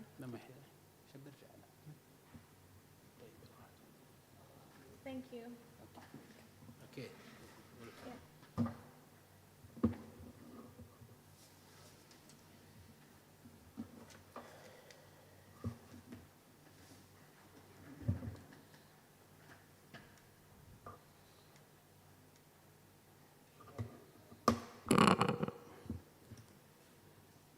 السلام عليكم ورحمة الله وبركاته. I'm so happy to come to Indonesia for participating in a conference. Is this your first time coming in? No, I came before, but at that time, because I came for a tourism, I was not happy. All right. So today, I'm very happy Sorry for that. to come for science, for knowledge, for get new information from your presentation today, and really, I give very thankful to the Indonesia at all, and the university and the faculty of law, and the person who represent the faculty law, the dean, mashallah, he joined us from the morning. That's very, mashallah, kind of him. Also, I'm very happy to represent my country and my university. Actually, we are three of us from Saudi Arabia, exactly from Medina. We are a member, faculty member of law in Islamic University of Medina. I think everyone know about Islamic University of Medina. Also, or maybe they'll make it later. Okay, I will go directly to my presentation. Today, maybe some of you ask me, why you talk about women? You don't talk about man. Actually, I support women. So, my topic is about the legal framework for employment of women under Saudi labor law. What Saudi labor law give to women different roles than men. This is the subject of my paper. It means the women have more rights than men in Saudi labor law. This is actually got these rights from our religion, from Islamic religion. Okay? We start with the equality between women and men in job chances. Why I talk about this one? Because there is some parts of the world, they prefer men to women in working. But in Saudi Arabia, we have in the Saudi labor law, the women must have the equal chances or opportunity of employment in all jobs, whether in sector, public sector or private sector. In last 2 decades, several decisions have been issued by the competent authority for increasing the job opportunity for women. The Minister of Council decided to increase the area of work of Saudi women. By this decision, the government entities employed women to provide services to women when they visit the government entities. It means if a woman wants to visit institution, cannot served by a man. Must there is a woman can serve her, because this is actually direction, or we got it from the Islamic religion. The private sector has been encouraged by the government to provide areas and activity exclusive to the working women. One of the decisions to increase women jobs or opportunities is to make selling of women's items to the only women. Thus, men do not be allowed to work in such shops. I think this is clear, because there is some shops have items exclusive to women. Our competent authority decided to only women work in these shops. Equality, according to the statistic of 2021, the portion of working women in Saudi labor market is 31.8%. In fact, women have an effective role in Saudi labor market, and they work in several areas in public and private sectors, such as education, medicine, etc. Recently, they participated in political issues as women were appointed in the Consultative Assembly of Saudi Arabia, which means Shura Council. And some women are working in different areas and have some jobs devoted for them that are suitable with their natural needs. So a woman plays a vital role in development of the Kingdom of Saudi Arabia. Prohibition of the employment of women in hazardous or harmful works. Article 149 of Saudi labor law stated that it prohibits the employment of women in hazard or harmful occupations and work, and the Minister of Labor shall determine by decision the occupation and works which are considered dangerous or harmful, which may expose women to specific dangers or harms with which their work may be prohibited or restricted by special conditions. Saudi legislature prohibits employment of women in dangerous work and harmful industries. This approach is in line with the international and Arab labor standards, which prohibits women from working in certain professions and industries that are not appropriate with their natural. It means women have some natural and needs that's not suitable for her to work in everywhere. So the government entered to this issue and make it prohibited to work in the hazard and harmful work.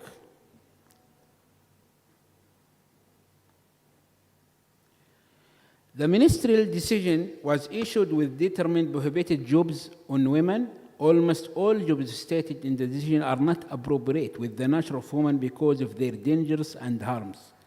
One of the examples of prohibited jobs is that underground work in mines, quarries, and works related to the extraction of minerals and stones, as well as construction work, because this work is too difficult for women. Recently, Article 149 was revoked by the Royal Decree number 5 and replaced with a new article. It gives a general permission to the Minister of Labor to make restriction on any types of work to whether men or women.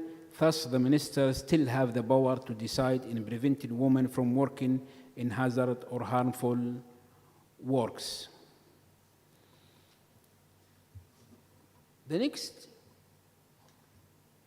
topic is about prohibition of the employment of women at night time. For 2 decades, employment of women at night time was prohibited by Article 150 of Saudi labor law, which stated that women may not be employed during the night at least 11 consecutive hours, except in cases where a decision is issued by the minister. This is because the Saudi legislation concerns the responsibility of women toward their families and social life. Women need to take care of their children and family members. However, the Saudi legislation exempts some jobs from prohibition that determined by the Minister of Labor, such as it is permissible for women to work in some jobs at night, such as work in hospital, emergency, and work during season in Makkah al-Mukarramah and al-Madinah al-Munawwara. It means all working at night is prohibited for women. But there is exemption for some kind of jobs because they need to work, such as hospital or emergency.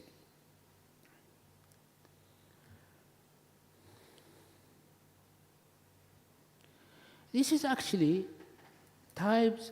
This topic, types of leave of working women. This is actually women in Saudi market labor has more rights than single. This is some of this leave for the married woman, not single, and also more rights than men. types of leave of working women, the working women have more leaves than others, especially the ones who married, pregnant, and have children. Besides the annual leave, there are bereavement leave, maternity leave, and leave of custody of an ill child or child with special needs. Maternity leave, a working woman has a maternity leave for 10 weeks, at least 4 weeks before delivery, and after delivery, the woman is prohibited to work during the next 6th week following the date of birth. This type of leave is with full payment. It means this is if the woman pregnant and before delivery can take 4 weeks leave with full payment, and after delivery or after get birth can give at least 6 weeks after delivery. This is all the leave, 10 weeks with full payment. The second leave is custody leave. This type of leave may be used by the working women after delivery and took all the maternity leave, which are 10 weeks, in case of the born child was sick or the child was with special needs and its health condition requires special caring, she has the right to take an extra month leave with full pay after the end of the maternity leave. In addition, she has the right to extend one more unpaid month. It means after delivery, if the baby is sick, can take another 1 month, and if it's still sick or ill, can take another month, but the next month is unpaid month. Also, the third type of leave is bereavement leave. Sharia made a waiting period to a married woman when her husband passed away, 4 months and 10 days for the non-pregnant woman, while the pregnant woman is until she gives a birth. Allah Almighty said in the Holy Quran, Allah Ta'ala قال في القرآن الكريم, and those who are taken in death among you and leave wives behind, they, the wives, shall wait 4 months and 10 days, and when they fulfilled their term, then there is no blame upon you for what they do with themselves in an acceptable manner, and Allah is fully acquainted with what you do. And for those who are pregnant, the term is until they give birth. Okay, I will jump to the conclusion. But actually, this is this kind of leave.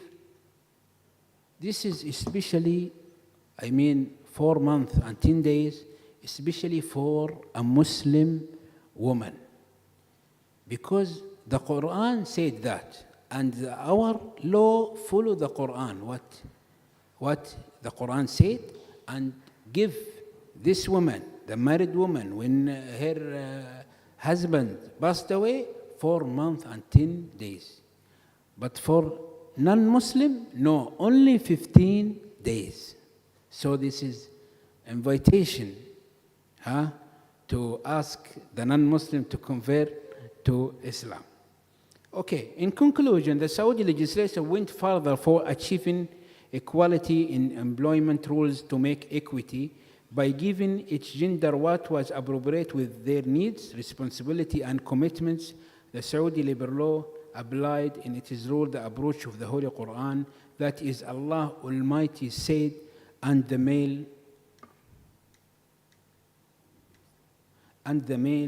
is not like the female. Saudi labor law set several rules regarding the working woman by considering the differences between men and women as well as the natural of women. At the end of this presentation, thank you, all of you, to listen to my presentation. And inshallah, I give you something that is valuable for you. Thank you so much. Thank you so much. It was really great presentation from our two colleagues. Now, again, please keep your questions because we will have, I hope we still have enough time for discussion at the end of this session.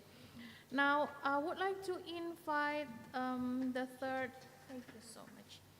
The third presenter, Mr. Faisal Kurniawan, my colleagues from Universitas Airlangga, to present a paper entitled Legal Framework of Sustainable Construction Procurement to Prevent Land Degradation, Comparison between Indonesia, Singapore, and Thailand. Mr. Faisal, or the co-author, co-presenter.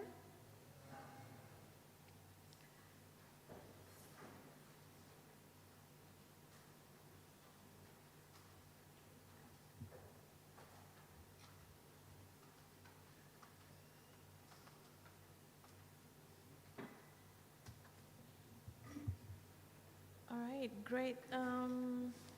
You have 15 minutes at maximum.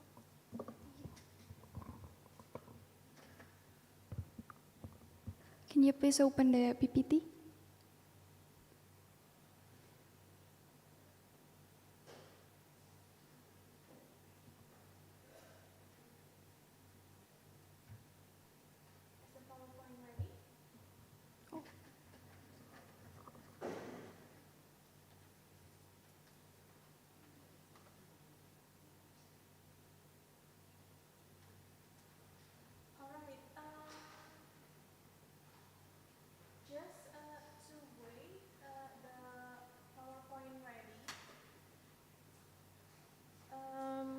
I also will suggest the next presenter to get prepared with the PowerPoint presentation so we can maximize our time for discussion.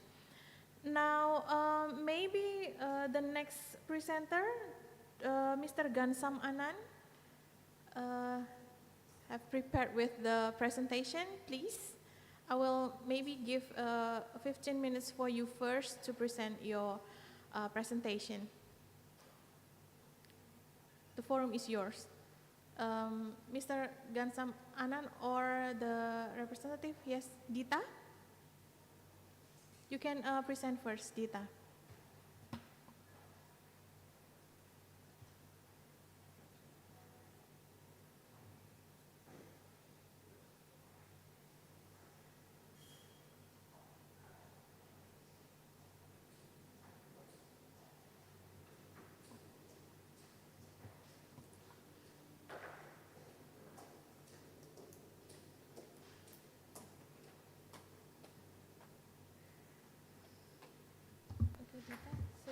Okay, that's really great.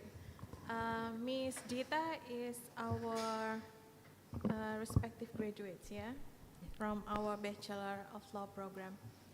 Dita, you have 15 minutes to present. Thank you, Bu Wiwit. Assalamualaikum warahmatullahi wabarakatuh. Good afternoon, everyone. My name is Dita Elvia Kusuma Putri, student at Magister Kenotariatan. I'm represent for the team. The present of paper is Market Share Liability, an alternative to proportionality imposing guilt in civil lawsuit against corporation cause land degradation. In this presentation, the table of content is introduction, legal issue, result and analysis, and the last is conclusion and recommendation. Next slide.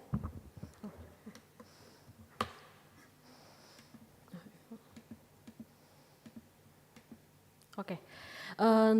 The SDGs indicator propose to protect, restore, and increase the sustainable use of terrestrial ecosystem, manage forest sustainable, stop desertification, reverse land desertification, and stop biodiversity loss. In the 15 SDGs indicator is life of land, include land degradation, And the regulation of land degradation is the several countries are United Nations Convention to Combat Desertification 1994. In ASEAN is ASEAN Agreement on Transboundary Haze Pollution. In Malaysia is Environmental Quality Act 1974, Land Conservation Act 1960, and National Forestry Act on 1984. And in Indonesia, the law is law of the Republic of Indonesia, number 37 of 2014 concerning soil and water conservation. And in Cambodia, the regulated is law environmental protection and natural resource management. The regulated is see the importance of land degradation is made several ASEAN countries make regulation for land degradation but not specific.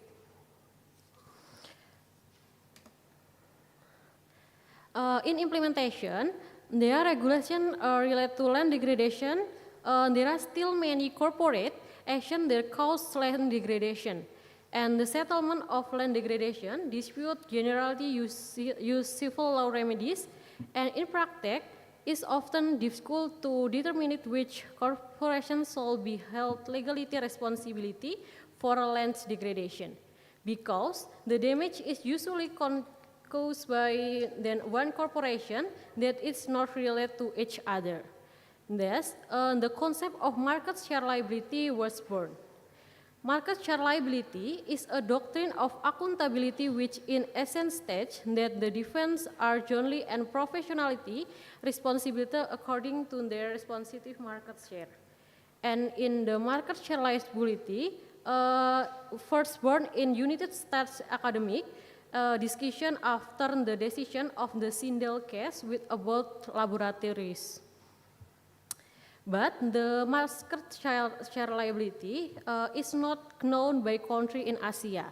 Thus, there is a legal vacuum and will be analysis, formulation of regulation and application of market share liability doctrine with the preventing land degradation. Based on the introduction, the formulation of the problem is in the paper is first legal framework for handling land degradation, and second, formulation of market share liability in the settlement of land degradation case by corporation.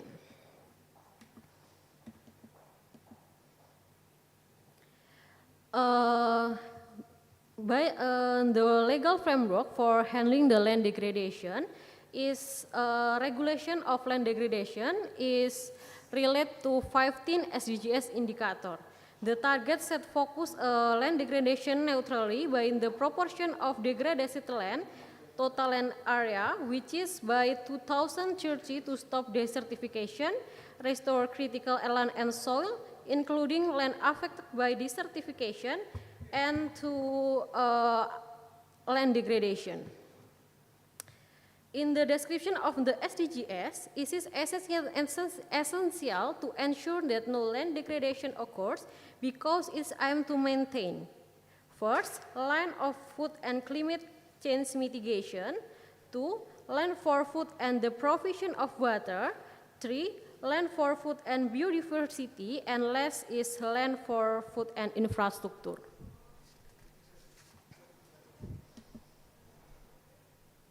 The legal framework for handling land degradation in international, we can see in UNCCD 1994, there are 3 sub of indicator. The first is land cover and land cover change, is status and change in land productivity, and 3 is change above the below ground carbon stock with soil organic matter carbon stock as the starting metric.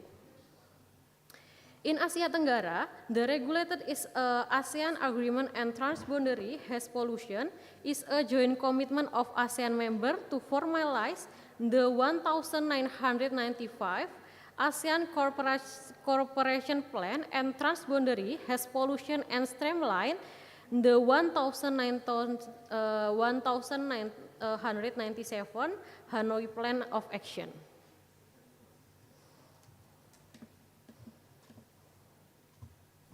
In Indonesia, land degradation is specifically regulated but in national and regional level laws and regulation.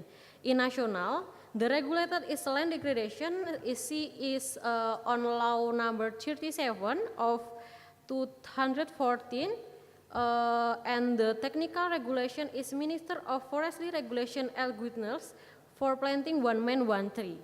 And in regional, example is West Sumatra Provincial Regulation number 14 of 2012 on environmental protection and management.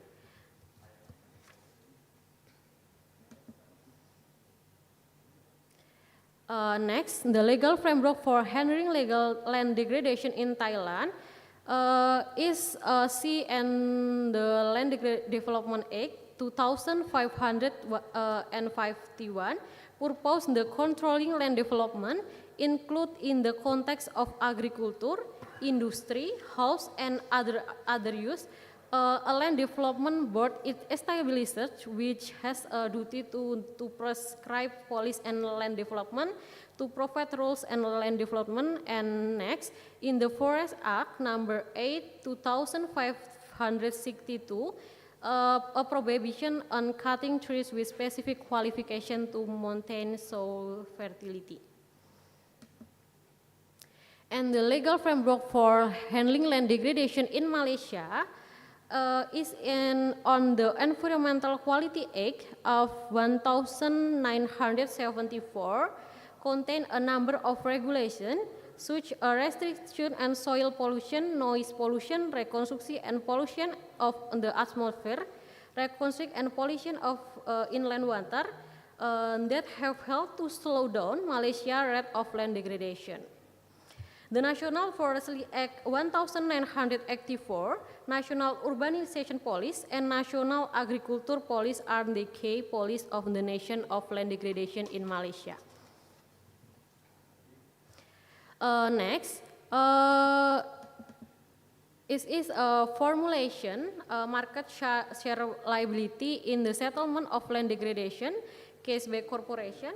Market share liability is a doctrine that opens up possibility that a group of farms producing a raw homogeneous product can be held jointly strict liability or jointly negligent, and each firm must pay the plaintiff their market share of total damage. Market share liability exists because liability based on fault and strike liability have not been effective enough to fully recover environmental damage. The theory of market share liability has been applied for the first time in the case of Sindel vs. Abbott Laboratories.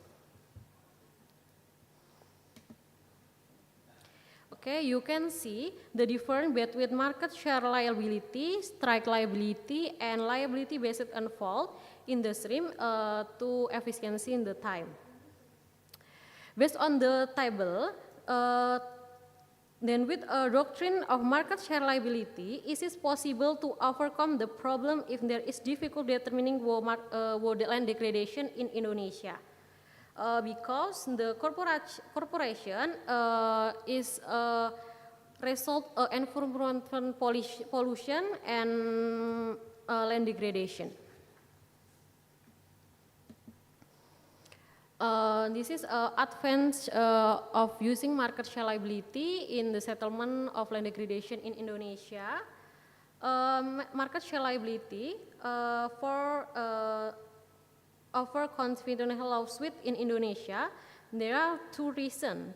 First, the confidential lawsuit model requirement the bearer direct consequence to the violation of a person's right as a basis for civil liability, and the causality problem will arise in the absence of the producer or touch on the actual loss suffered by the victim.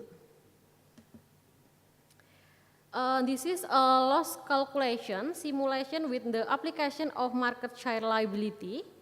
For example, within 3 months, there are 5 corporations in land degradation and manufacturing sector and dumping liquid waste to into pollution every day. The volume of industry from each factory is corporate A 500 meter cubic, corporate B 200 meter cubic, corporate C is 400 meter cubic, and corporate D is 600 meter cubic, and last, a corporate is 300 meter cubic. In this illustration, the total pollution is 2,000 meter cubic and result in land degradation. You can see the simulation of the responsibility of each dividend company is in percentage percentage. In this screen, you can see percentage corporate responsibility with market share liability. Last is conclusion and recommendation.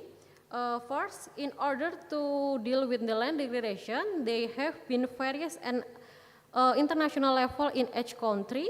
However, the regulations are not specific and tend to focus on nature conservation, which has an impact on handling land degradation. There is a need for special regulation in order to deal with the land degradation.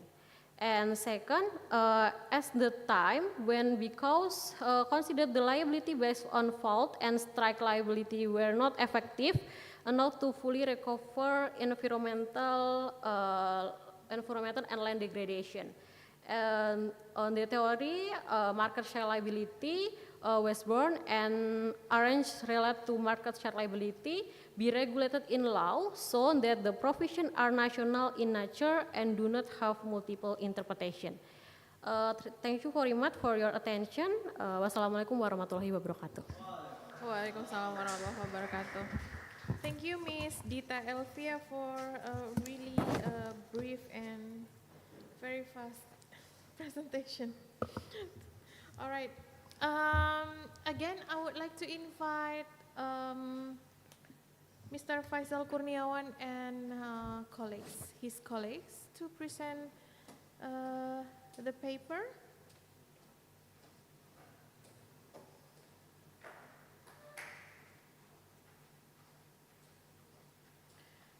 Great. The PowerPoint should be ready by now. Yes? Okay.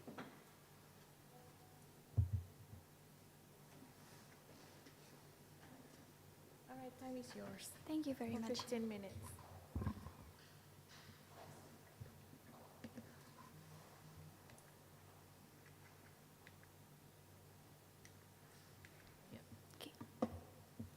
Good afternoon, ladies and gentlemen. May I present about the legal framework on sustainable construction procurement to prevent land degradation, which is we're going to compare between Indonesia, Singapore, and Thailand.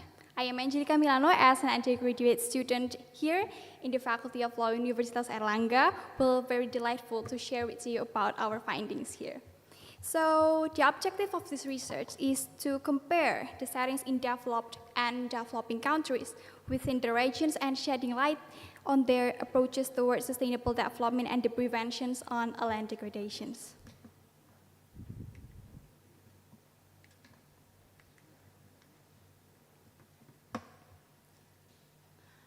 As a legal entity, the state holds the responsibility to safeguard the well-being of its citizens.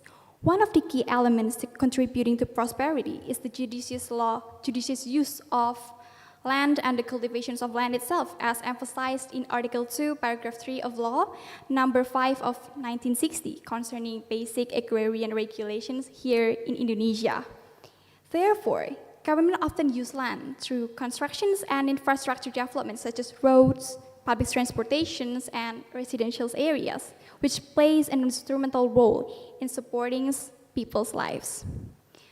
Southeast Asian countries have long recognized the significance of construction procurement in achieving the welfare of their citizens.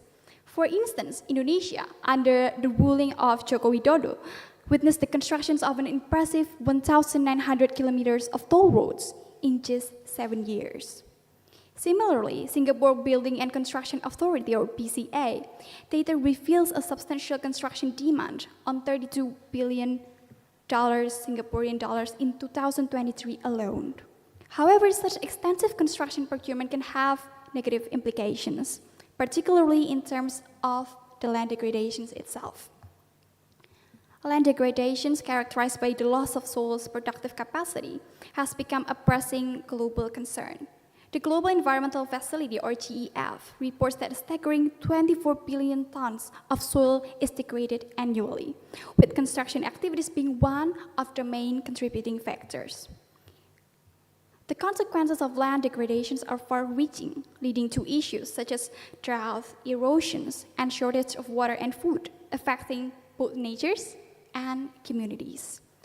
Recognizing the urgencies to address environmental challenges, Southeast Asian countries have embraced the 17 Sustainable Development Goals, or as we call it, SDGs, of the 2030 Agenda for Sustainable Development. This commitment involves around considering the environmental dimension as advocated during the Stockholm Conference in 1972. The integrations of sustainable development principles marks a very crucial turning point in orienting countries' development towards environmental preservation alongside economic rights fulfillment. To ensure the creations of sustainable development and secure the right to health, economic rights, and decent living, Southeast Asian countries have introduced special regulations. Whereas in Indonesia, the Presidential Regulations number 111 of 2022 concerning the implementations of sustainable development regulates this effort. Correspondingly, Singapore and Thailand have respectively enacted the Resource Sustainability Act of 2019 and Hazardous Substance Act of 2017 to govern sustainable development initiatives. While regulations for sustainable development exist, a notable gap remains in the absence of specific law to specifically regulate sustainable construction procurement. Given the pivotal role of construction procurement in development, it is very essential to have dedicated laws to encourage sustainable practices within the industry. So therefore, the sustainable procurement of goods and services is crucial in ensuring low environmental impact and positive economic and social outcomes. Implementing sustainable construction procurement is paramount in preventing further land degradations. It enables the optimization and sustainable utilizations of land, preserving human rights and the environment for future generations. The presence of comprehensive regulation will promote legal certainty and align development with environmental sustainability, thus fulfilling the state's responsibility itself to ensure a renewable welfare state. As we are now a bit familiar about the responsibility of the state toward the well-being of its citizens, hence let us dive deeper to see how one should regulate this matter by a thorough peek in comparing these three countries, which is Indonesia, Singapore, and Thailand. First, what are the regulations for sustainable construction procurement in Southeast Asia right now? First of all, let's start with Indonesia.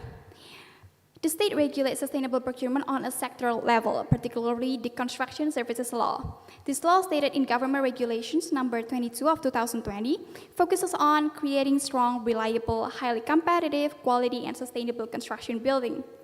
To further promote sustainable construction, the Minister of Public Works and Public Housing issued Regulation number 9 of 2021, providing guidelines for sustainable constructions.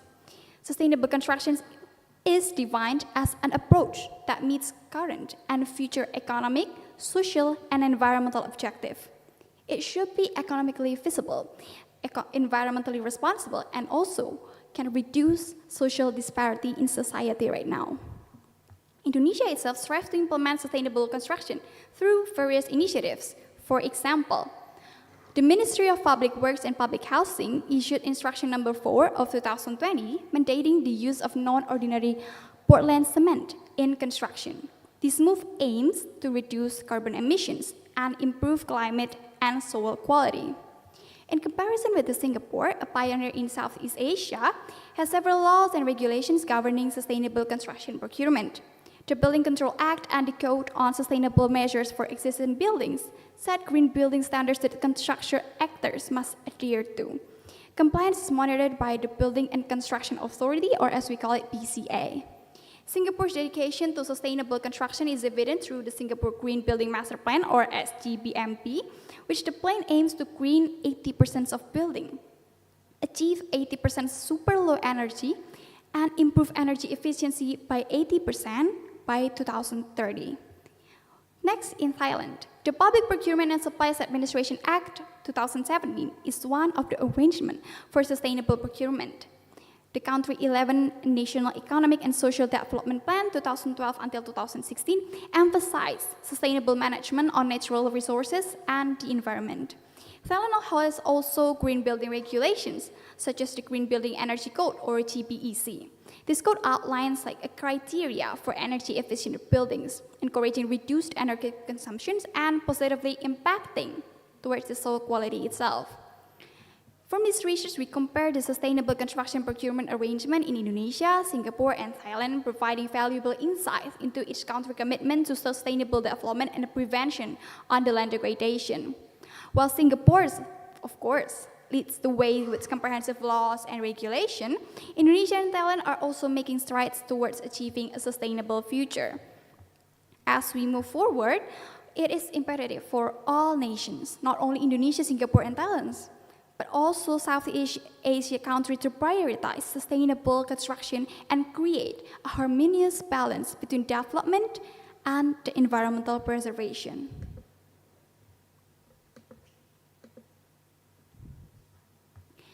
As these three countries have led the way with comprehensive laws and regulations, there are some keynotes that must be addressed concerning some of its effectivity and flaws, which none of them regulate specifically about sustainable construction procurement.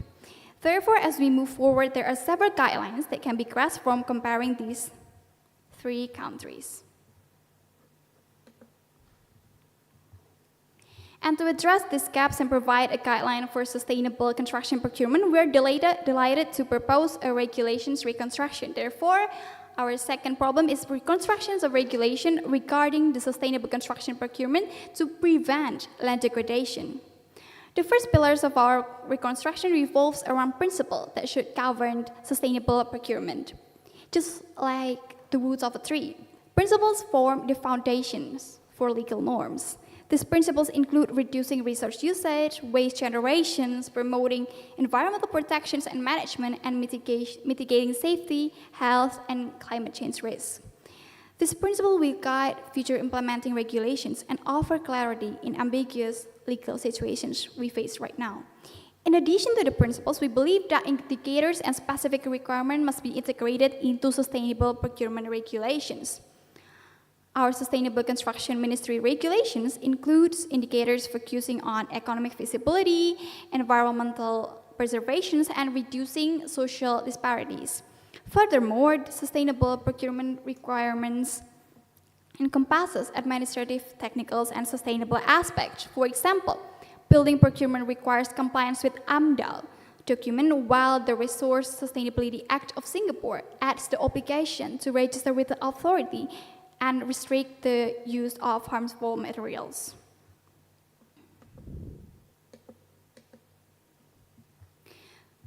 To ensure sustainability at every stage of the procurement process, we have outlined three critical steps. They are planning, executions, and reporting.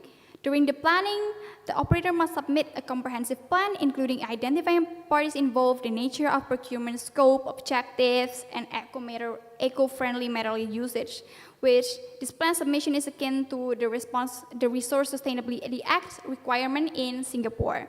Upon plan approval, the execution phase begins, during which the organizer implements the plan while ensuring regular quality control. And finally, in the reporting phase, the organizers must submit a detailed report on the procurement implementation. To further enhance our regulation reconstruction, we recommend establishing committees responsible for overseeing ongoing procurement and enforcing the law when violations occur. The Public Procurement and Supplies Administration Act of Thailand serves as a reference for this committee formation. Thailand established three types of committee: ruling, focal price, and appeals committee, which these committees focus on sustainable procurement, enhancing supervisions, and increasing public awareness about sustainable procurement practices. Therefore, in conclusion, the responsibility of the state towards the well-being of its citizens extend to be the judicious use of land and sustainable construction procurement. Therefore, let us work towards creating a sustainable future that ensures the prosperity and well-being of our citizens and the preservation of our environment right now. The comprehensive reconstructions encompasses principles, indicators, pillars, and procurement phases, both preventive and repressive, along with the establishment of a sustainable procurement committee. This proposal aims to fill a legal gap in the sustainable procurement in the short term and serve as a unified ground rule for sustainable procurement in Asia, in Southeast Asia in the long run. By working together and applying these principles, we can move towards a renewable welfare state, fostering synergy among Southeast Asian countries in achieving a greener and more sustainable future for all. That's all from me. Thank you for your attention and good afternoon. Thank you so much. Let's give her applause. Thank you. Now, I'm just would like to rushing to the next presenter. I invite now Miss Triska Galuh Krisnasanti, yeah, who would like to present about still in a conference stream about land degradation in Asia. Time is yours for 15 minutes.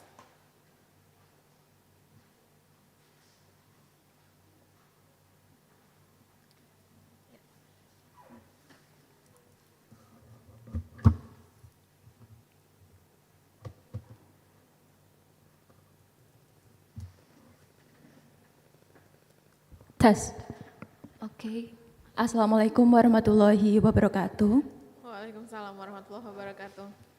Good afternoon, everyone. Let me introduce myself to you. I am Triska Galuh Krisnasanti. I'm a Master of Notarial Law student here in Iclgg University. And today I would like to present my paper that I have written with one of my lecturer, Mr. Umar Mukhtar. So my paper is about utilization of abandoned land in the context preventing agricultural land degradation. This is a case study of Indonesia and Malaysia. So I will jump into the introduction.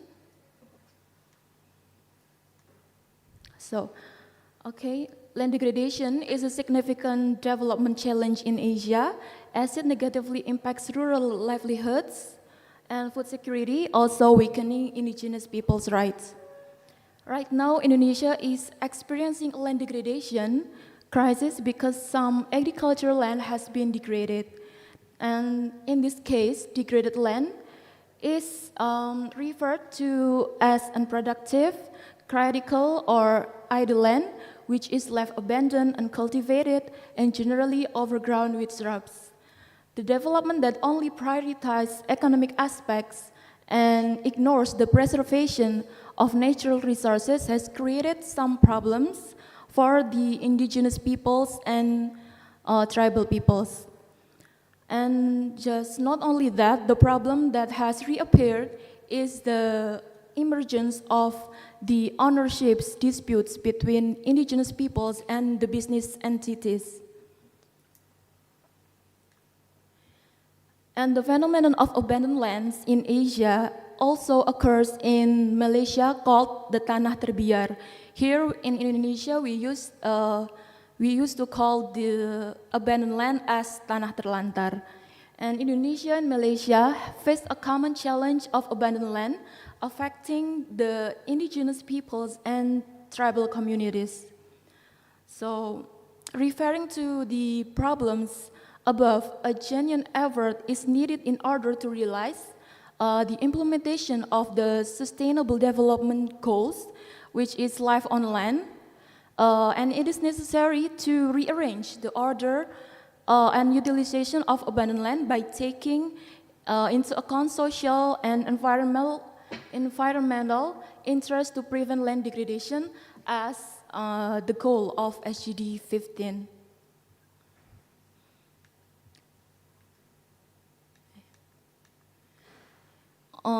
As we can see on the screen, the Director General Control of Land and Spatial Planning, Mr. Safik Ananta, said that the position of abandoned land, which is 102,000 hectares, is part of the total potential stock of abandoned land in Indonesia, which is reached 950 hectares according to the ministry. And these conditions indicate that the land abandonment is a strategic issue that needs to be resolved by controlling indication of abandoned land and further utilizing state land as abandoned land. And the following is the distribution. The following picture is the distribution of potential abandoned land in Indonesia. And this is the concept of abandoned land in Indonesia regulations, the formation of the law of the Republic of Indonesia concerning basic agrarian regulations, or we used to call it UUPA, as a national agrarian product that based on Pancasila and the Constitution of Indonesia. And regarding the utilization of various land rights is a very important principle in land law in Indonesia. It is that all land rights have a social function as stated in Article 6 of the UUPA.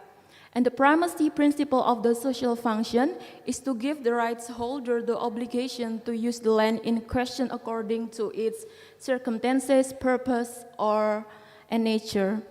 And this is intended so that the land must be adequately maintained and the quality of fertility and soil condition is maintained so that the benefits of the land can be enjoyed not only by the owners of land rights but also by other communities. And the main basis for regulating the concept of abandoned land in Indonesia is regulated in UUPA, but to support this regulation, the concept of abandoned land in Indonesia, regulatory provisions can be found also in sectoral regulations, namely the Government Regulation Number 11 of 2010, and concerning control and utilization of abandoned land as revoked by Regulation Government Number 20 of 2021.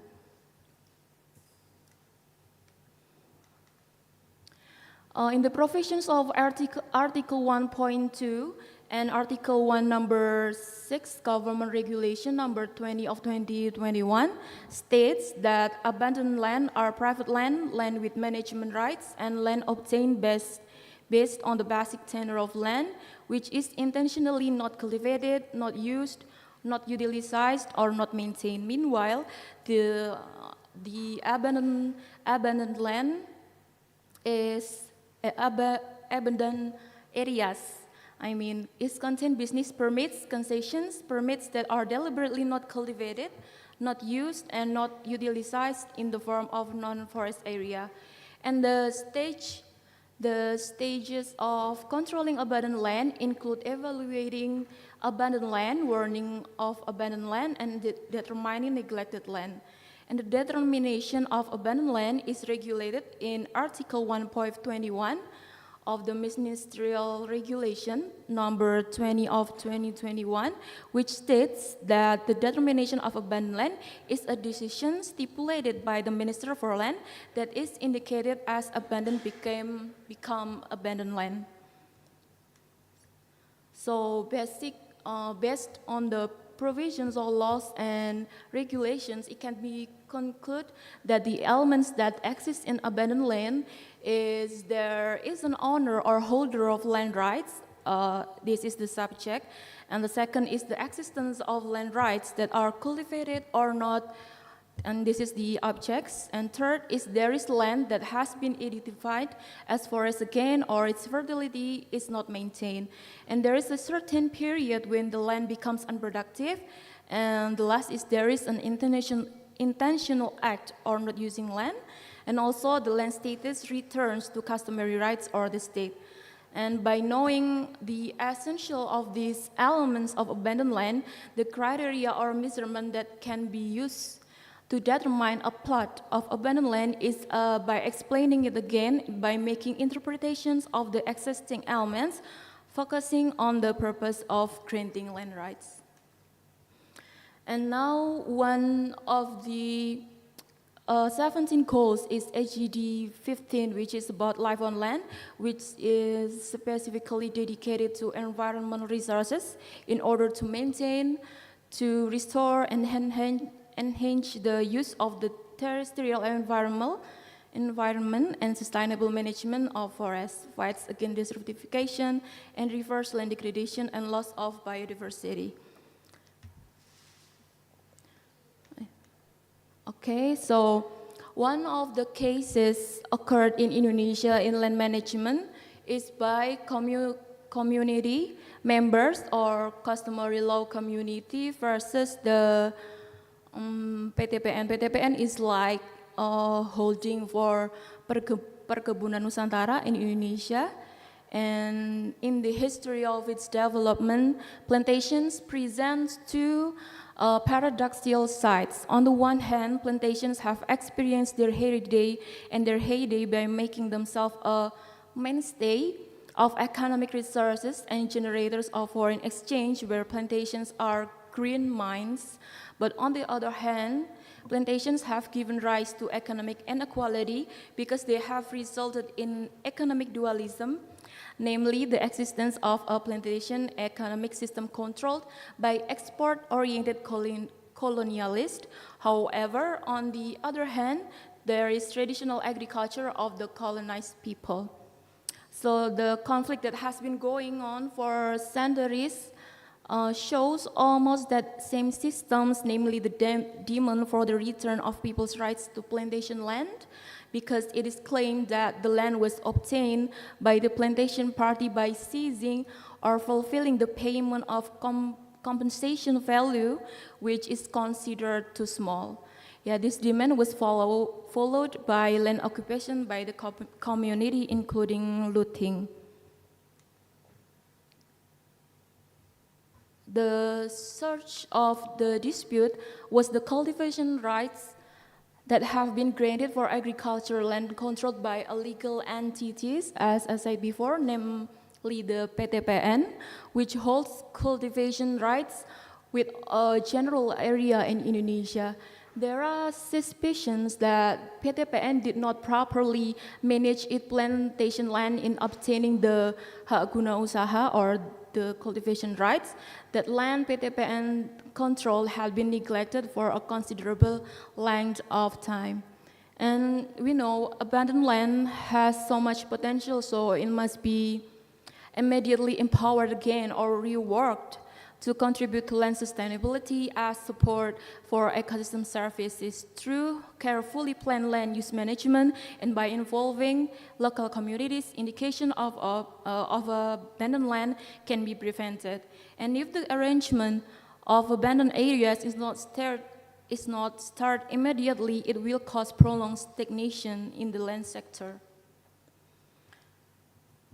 So this is comparison between abandoned land management in Indonesia and Malaysia. So arrangement for abandoned land can be found in the National Land Code. And in Malaysia, if the land has been designed as abandoned land and the landowner cannot file a lawsuit if objections to the design of abandoned land, because Article 46 of the National Land Law states that land that doesn't meet the requirements can become abandoned land. And I just jump into the conclusion. So the phenomenon of a large number of abandoned land in Malaysia and Indonesia forces the local government to regulate a policy towards land acquisition and the use of the utilization abandoned land to provide fertility to the land. It is imperative that legal subjects who have been granted land rights by government understand that relinquishing those rights is strictly prohibited. And therefore, if there is a right to the land that is deliberately neglected by the legal subject, then the land is revoked by the government and the land is converted to another party to prevent land degradation. The use of the land is not only for the person present, but also to maintain soil fertility and be useful for future generations. This policy can also accelerate the realization of just and prosperous society as envisioned by the Constitution of Indonesia and Malaysia. Okay, that's all of my presentation. Thank you for your time. Wassalamualaikum warahmatullahi wabarakatuh. Waalaikumsalam warahmatullahi wabarakatuh. Thank you so much, Triska. We still have 2 more presenters, so please stay awake, dear colleagues. And now I invite Mr. Randy Iclgg from Universitas Iclgg. Would you please come forward to present your presentation, please?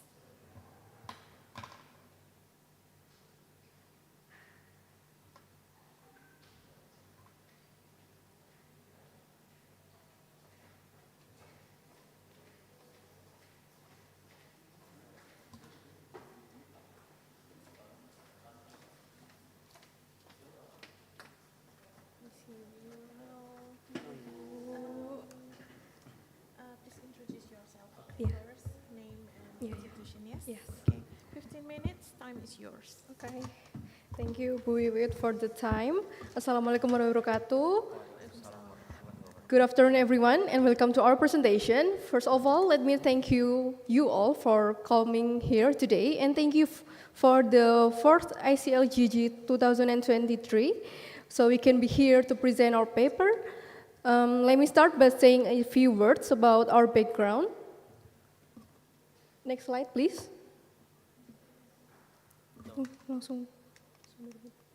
I see. Okay. My name is Dinda Ajeng Puspanita, and I'm here with my colleague, Mr. Kausar Ismail. We both now pursuing master degree in Faculty of Law, Universitas Airlangga, and this paper also written by Mr. Hiskia Andian Pradipta and Mr. Randy Iclgg. Without any further ado, let's start. So our paper title is Special Environment Court in Indonesia to provide ecological justice and uphold environment ethics. And I would like to talk the overview of our paper. So the environment problems are increasing with the decline in the environmental quality index these days, so that it is necessary to establish environmental courts and law enforcement officials who are experts in the field of environment in order to achieve ecological justice and in line with environmental ethics. This is due to the weak law enforcement in favor of the environment and human rights. This is a legal research using statute approach, conceptual approach, and comparative approach. This study found that it is necessary to establish a special environmental court that focuses on resolving environmental cases and is supported by law enforcement officers who master environmental law by providing training to law enforcement officers. So it is already known that Indonesia is the lungs of the world. Therefore, Indonesia is the hope of driving the creation of environmental sustainability. But regarding the enforcement of environmental law in Indonesia, it is still relatively low. So it can be known through the increasing environmental problems in the court. Thus, it's giving the impact of public trust in environmental law enforcement decrease. The ecological justice needs to be encouraged by the state because the state is an organization that has a major influence on society with all areas of people's lives within the state. Ecological justice is not only intended to present generation but also for the future generation. Therefore, the state is, in this case, the government has a great responsibility to enforce the environment when the government neglects the prevention of the occurrence of pollution that is carried out continuously and repeatedly. So To answer the issue here, there are two legal issues. First is it necessary to form a special environmental court in Indonesia? And the second is, can the formation of a special environmental court solve the problems of enforcing environmental law in Indonesia? So now we get to the first legal issue.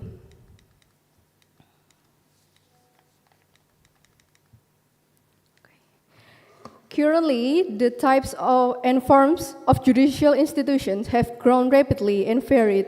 There are various special judicial bodies that were developed within the general court environment, such as the Corruption Court, or as we know as Tindak Pidana Korupsi, or Tipikor, the Human Rights Court, Hak Asasi Manusia, the Juvenile Court, the Fisheries Court, and the Commercial Court. On the other hand, there are also special courts within the state administrative court, such as the tax court. In fact, in other fields, new ideas have sprung up to form a special judiciary that can handle certain areas of development with the good and noble aim of providing better guarantees of justice for the wider community. In the glossary of the Supreme Court, the definition of a special court is defined as a court that has the authority to examine, adjudicate, and decide on certain cases which can be formed within one of the judicial bodies under the Supreme Court as regulated by the law. The idea of establishing a special environmental court actually stems from disappointment and a sense of injustice from the community and for the environmental itself over the many cases environment pollution and damage that processed in court and produce decisions that are considered not oriented towards environmental sustainability. One of the phenomenon case is the Lapindo mudflow in Sidoarjo in 2006. The WALHI as an environmental organization that has the right to file a lawsuit as stipulated in Article 92 of Law Number 32 of 2009 concerning environmental protection and management. Hereinafter that we revert as the PPLH law, filed a lawsuit to the South Jakarta District Court regarding the Lapindo mudflow case, but was rejected because the panel of judges was of the opinion that the mudflow was a natural phenomenon. The panel of judges did not consider that the decision to be pro-environmental and did not consider the fact that there was a massive damage to the community and its surrounding. Not only that, the lawsuit from the Ministry of Environment and Forestry, or we know as KLHK, regarding the case of forest and plantation land fires in Tulung Selapan district, South Sumatra, covering an area of 20,000 hectares, which was allegedly carried out by PT Bumi Mekar Hijau, was also rejected by the panel of judges at the Palembang District Court. The decision stated that all civil lawsuits could not be proven, whether related to loss or damage to biodiversity. The panel of judges determined that the forest and plantation land fires were not actions of the defendant, but a third party, so that defendant could not be a subject to this legal sanction. So, as an environmental enforcement system is need to be able to provide justice, legal certainty, and social benefits for the society, and of course, the environment itself in order to provide benefits for both present and future generation. Considering that the law must be dynamic and not static, meaning that the law must be able to keep up with the development of life and the needs of the existing society. This is reinforced by Sachipto Raharjo opinion regarding to the progressive law, where law must be in the process of continuing to become law as process and law in the making, meaning that the law must always continuously build and change itself towards a better level of perfection, and law is formed for non-humans, for law, so that it must always follow the progress of life and the needs of society. The presence of a special environmental court will later be filed by law enforcement officials who have the qualifications and competence not only in the field of law but also the environment, starting from the police, prosecutor, and judge, and supported by the integrity that in this way, that character of law enforcement officers who are more considering environmental elements so that every process of solving problems in the environment, which then with every decision that will be issued by the judge will be oriented towards environmental sustainability. In general, the settlement of these environmental cases through public courts takes at least 12 months, and due to this large number of cases that must be resolved by general court, so with this existence of special environmental court, the resolution of cases of the environmental pollution and damage will also be relatively fast because this court only handles environmental disputes. In this way, the principle of simple, fast, and low-cost justice, in accordance with the mandate of Article 2, Paragraph 4 of the Law on Judicial Power, can be realized optimally. All right, so for the next slides will be delivered by my colleague, Mr. Kautsar Ismail. The rest is yours. Check. All right, thank you, Mbak Dinda. I will stay with that slide, please, before this. Yep. Thank you, Ms. Dinda, for your explanation. Ladies and gentlemen, we speak about the Special Environmental Court resolve environmental law enforcement problem in Indonesia. We use comparative approach here, and we take New South Wales, Australia, Kenya, and Philippines as comparative. That's for the first thing. I will start by Latin adagium that use istut non humani generis proprium est, sed omnium animalium quae in cielo, quae in terra, quae in marinas contur. That means it's the law is not a peculiarity of the human species, but the law all living beings born in the heavens, on the earth, or on the sea. This proverb comes from the natural law of Rome, and which views humans and living things in the universe as one unit. And then this by agree in regulated in principle 21 of the 1972 Stockholm Declaration. Written in, it basically states that in accordance with the United Nations Charter and international law principle, there are sovereign right to use the country own resources in accordance with their respective policies and are responsibility for ensuring that these activities do not result in environmental damage. All right, why we took this research? Because Indonesian only have one umbrella in law enforcement. It was law number 32 of 2009 concerning environmental and management and protection. There is no environmental court. According that New South Wales, Australia, Kenya, and Philippines, they already have all of that and the impact. I can explain more because my time is already will finish. But if you see this, all of the impact is really, really good. The next thing is why. Next slide, please.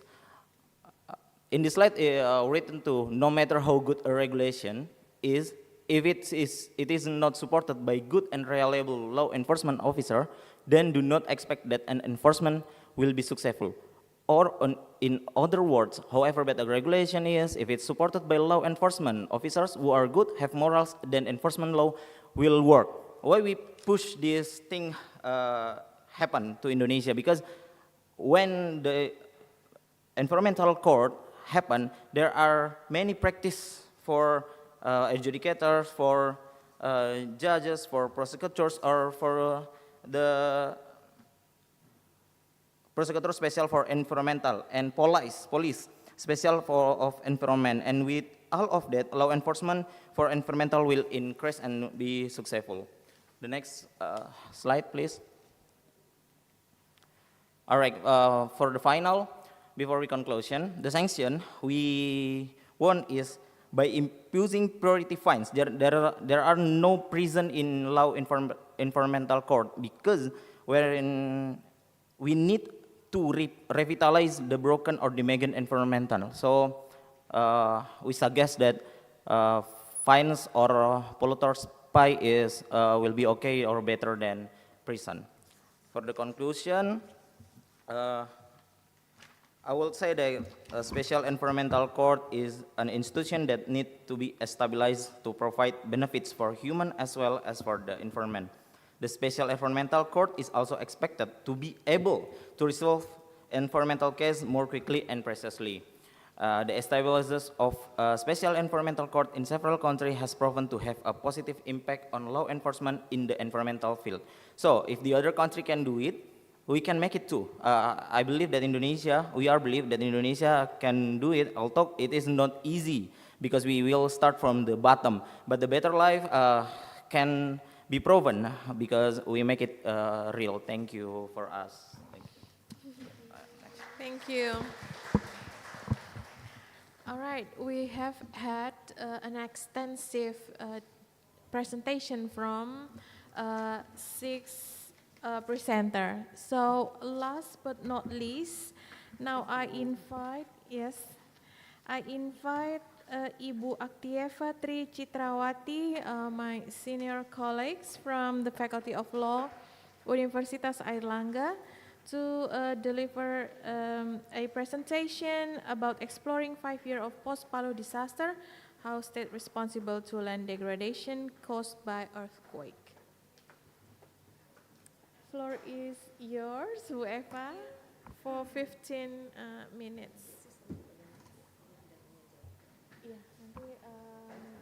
After all presenters, then we will have 10 minutes for discussion.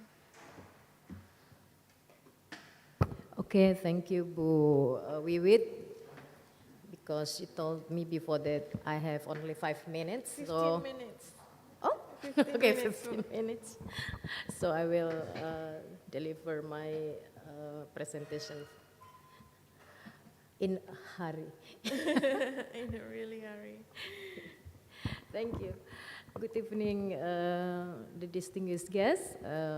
My name is Aktieva Tri Citrawati. I'm a lecturer here in the Faculty of Law, Universitas Airlangga. It is my research for this year about the how state responsible to land degradation caused by earthquake, because we know that 5 years ago in Indonesia there was a massive earthquake in Palu. Not only earthquake but also liquefaction and tsunami. So it's a very, very massive natural disaster. So because of this natural disaster, there are some problems, because there are many people lost their land and their house. So not only destroyed, but also the land is gone, because the liquefaction is melting the land, so the land is not exist anymore. So the problem is how our government can responsible for the rights of those people of housing and land. How about their ownership that exists before the earthquake? How can they get their ownership of land and house after the loss of the house and their land after this natural disaster? It is so funny because it is the act of God, but who the responsible is the government. the government has to responsible for the act of God. So we try to give the argument what the basis for the government to give the responsibility to government because of the act of God. So it is our legal issue. Yep. Lanjut legal issue-nya. Okay. Okay, this is for our team is the most important questions, absolutely in a legal aspect.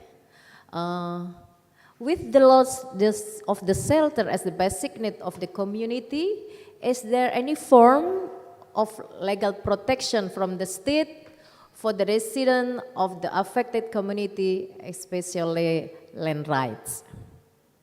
And the second question is, can the existence of the state or government as a land manager or ruler be able to provide protection, especially for disaster-affected communities to regain their lost and land rights after the disaster? Okay. It is because I have to quick, so we have to know about our philosophy in land law in Indonesia. If there is a Roman law that based on the ownership of land is we see as individual goods. But also some land is the basis is res commune, so it is private and also as a community, or it is res publicum. But in Indonesia we see land is the state owner is the state owned, but kalau di pasal 33 it's state owned, but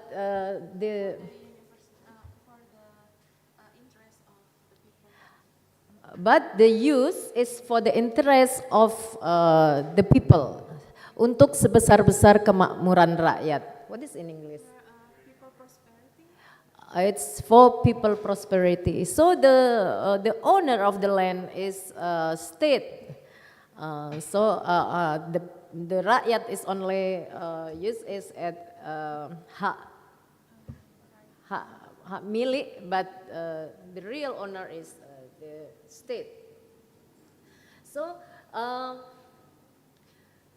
after the liquefaction, it is how the land is destroyed by the nature. The soil is melt, so the soil is gone. It is became water or became another land. So the rights of land that some people that have before the earthquake is really not exist anymore.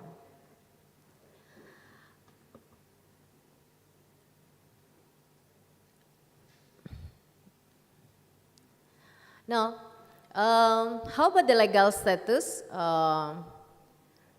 of the land rights from the existence of liquefactions?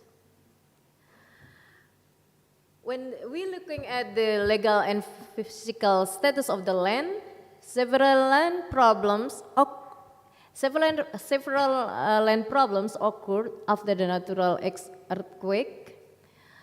This is a problem itself, where the possession of the land become legally unclear, and the legal possession of the land become difficult to prove because the physical evidence has been destroyed. So the government have to make up this to settle this problem with constitutional basis and legal basis. Okay.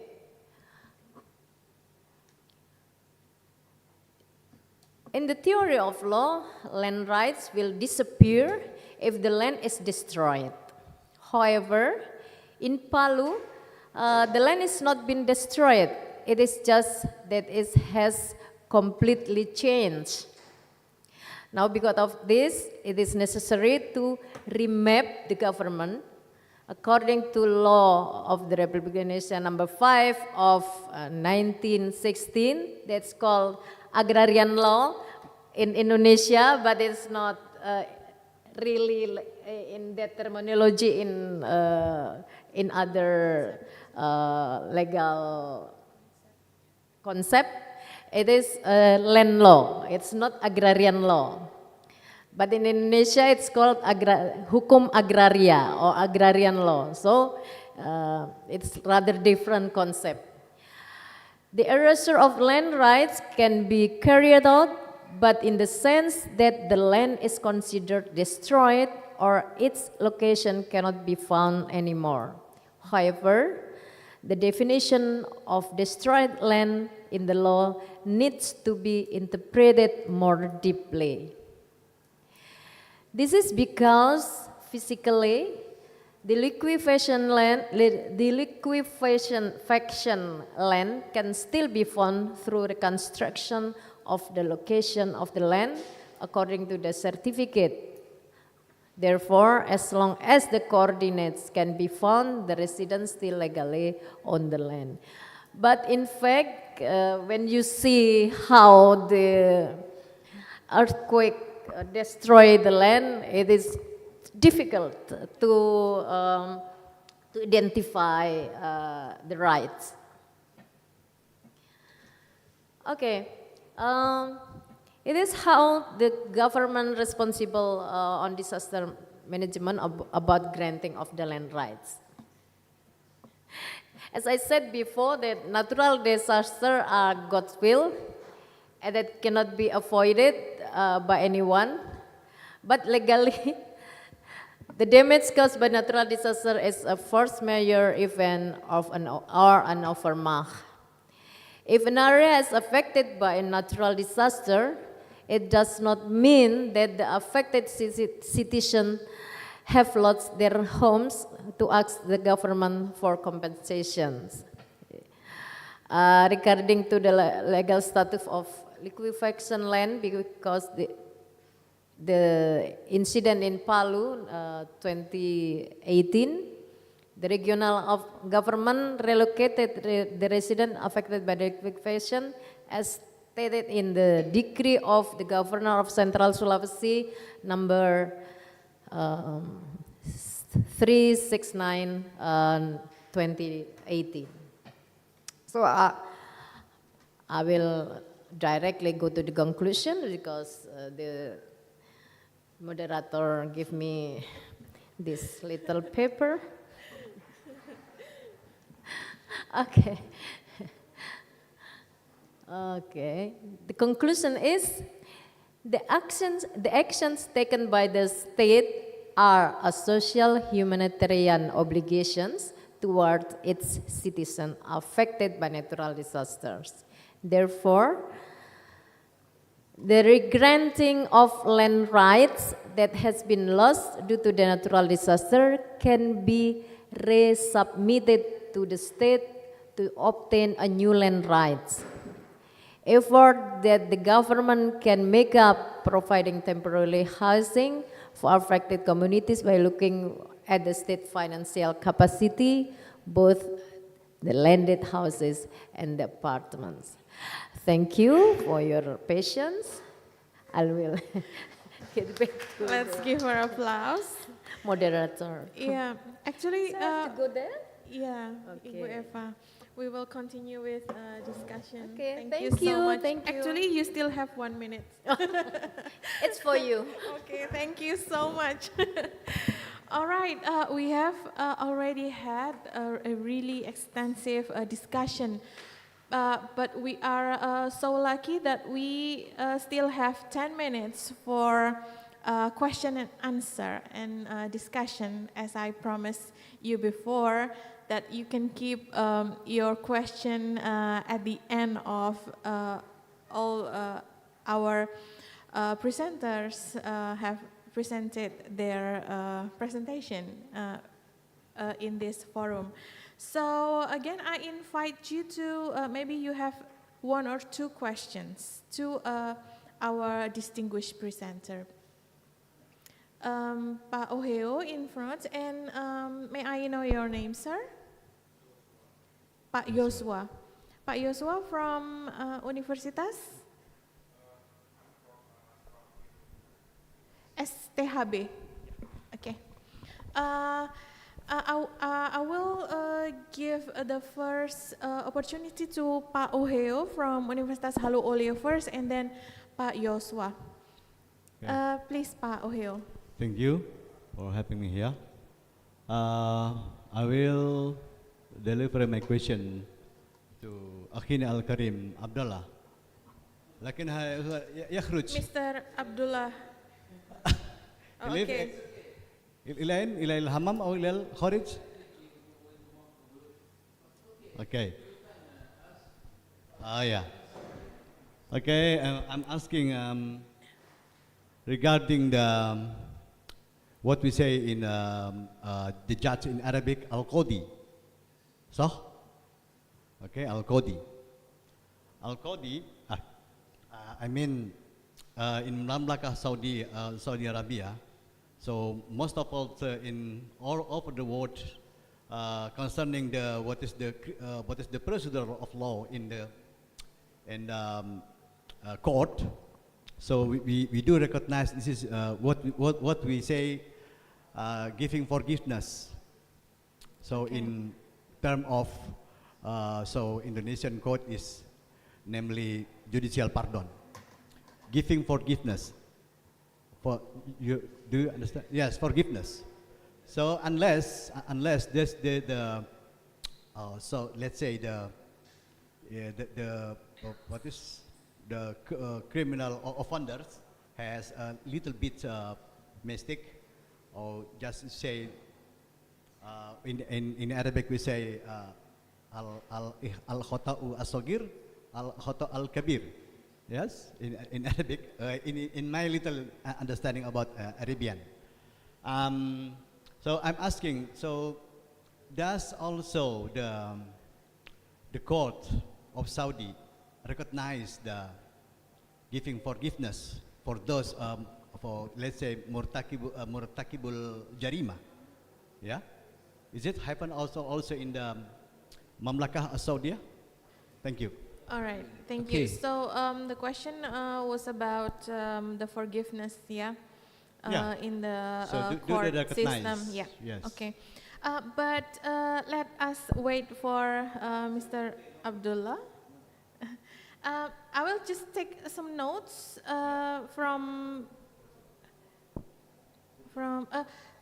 So my question to Mr. Bandar, will Mr. Abdullah come back or? Oh yeah, okay. You like to let's hear the second question first. Maybe in the middle he will come back and join us in this forum. Please, Mr. Joshua. Okay, thank you for the opportunity for me. I would like to ask a few questions to Mr. Airlangga, Randy Airlangga. Okay. Very yes. interesting presentation. The first one, I would like to ask about ecological and environmental justice. Is it just a matter of terminology, or it has different impact?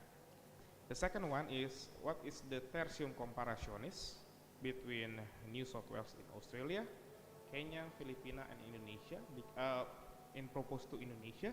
Because to my knowledge, Indonesian legal system for environmental law, we have certification for judges, and we can make the legal instruments such as administrative, civil, and criminal legal instrument in separate ways. But can we just like put it in the put it in order instead of create a new institution, because it's not, and it is very costly if you want to build a new institution. A new institution, yes. Yeah, and I think that's all for my question. Thank you. All right, thank you so much. Just go back to the first question provided by Mr. Oheo.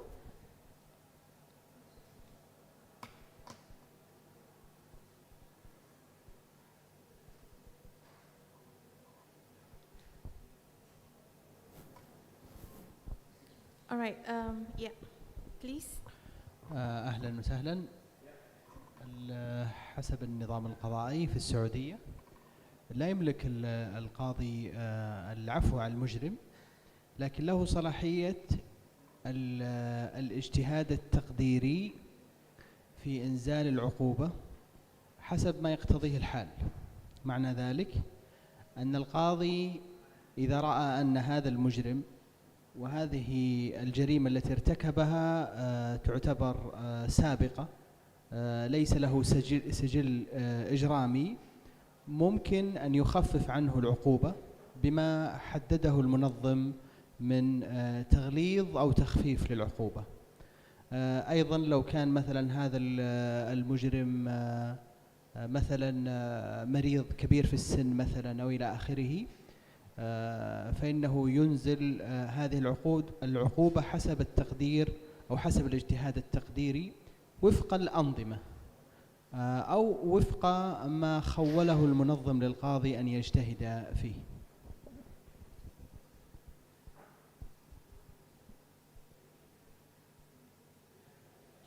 Yes, he said, cannot the judge make forgiveness to the guilty person when he make offender or make crimes? But the judge can make the punishment very light according his or her situations. Maybe he is sick, maybe he is child, maybe his or she is woman, and also according to the record history for his crime. He commit same crime before or not. This is depends, or this is it means the judge had the discretion to make the punishment very light and sometimes very what I call to double the punishment. Okay. This is according to the situation. But in all, the forgiveness in Saudi Arabia, because we derive the forgiveness from Sharia, this is only can order the forgiveness for the crimes have right only to the Allah, no right to the individual. This can the Imam, it's mean our king, can make forgiveness. And actually we have every year at the month of Ramadan, our Imam, our king, make forgiveness for some kind of crimes, which mean what you said, which mean the small crimes, not strong or offensive crimes. Okay? Okay. Yeah. All right. One more. Kaifa Indal. Mr. Oheo, would you give the opportunity to the other presenter, because we really have limited time. But surely we can have some discussion after, after the conference, maybe in the dinner. So I would like to invite the team of Mr. Randy Airlangga and the colleague to address the question given by Mr. Joshua from STHB.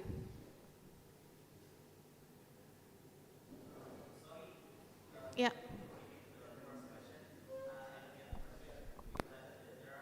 There are, yeah, two questions. Yeah, Mr. Joshua.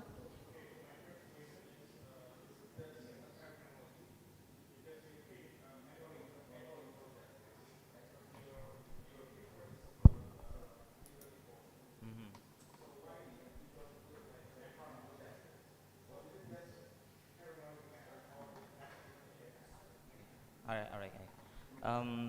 Thank you so much. But I will start with the second question first because the second question for the point is why need the environmental court according that we have the institution to do enforcement there. That's the point, yeah, sir. In our opinion, we can close our eyes that Indonesia has no person that have capability to do that because in our court, in the justice court, it's not have a judge from environment, the special environment. That's why environmental of court this will be bring the judge knowledge about the special of environment. There are no best constitution, but very specific and very special and very detailed about the environment. That's why we need we want in our research the environmental court. So it's not about institution. A better, more institution is better. That you know this is any damage or broken for environment. But who decide this kind of mistake? If this kind of mistake is only by the judge, only judge, not a special environmental judge, because the count when we count the mistake or the reliable money for that. That's why we want the payment for revitalization. That's counting by a court. That's why we want. The second thing is that only terminology or something, but we realize that in special environmental court or environment, it's bring policy makers and the community special community. That's however nowadays the problem regarding the environment are increasing as evidenced by decline in Indonesian environmental quality index, and that's why we want the special law for environmental this and that's the special environmental code. That's what we can answer. Thank you. Okay, thank you very much for the discussion. I think that will be the end of this session. I'm honored to chair your forum, and please give applause for all of us. Yeah, I will give back this forum to our MC. Thank you. Thank you so much for the moderator and all participants. It was such a wonderful panel session. As if the second panel session is now completed, I would like to inform that we have a coffee break for approximately 30 minutes. 30 minutes, yes.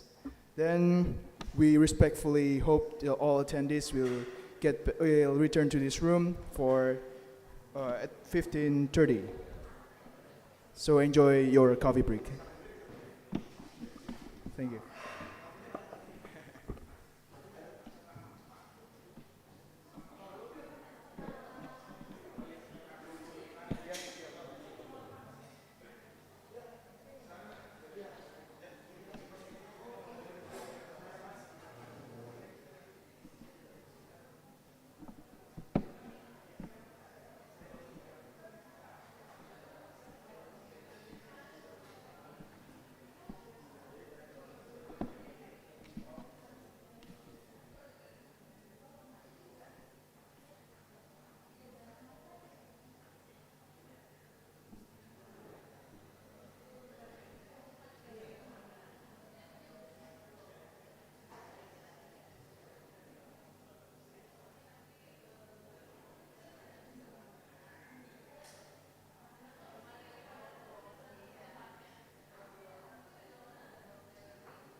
satu sesi lagi.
Welcome back to honorable attendees.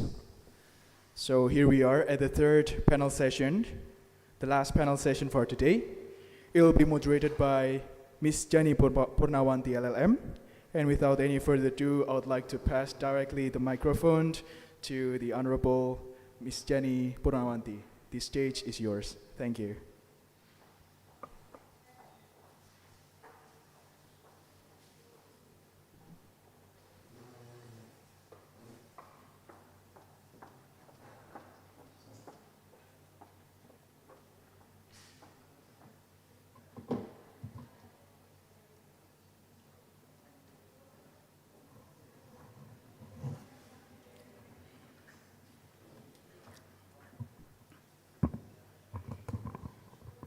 Rahman, thank you very much.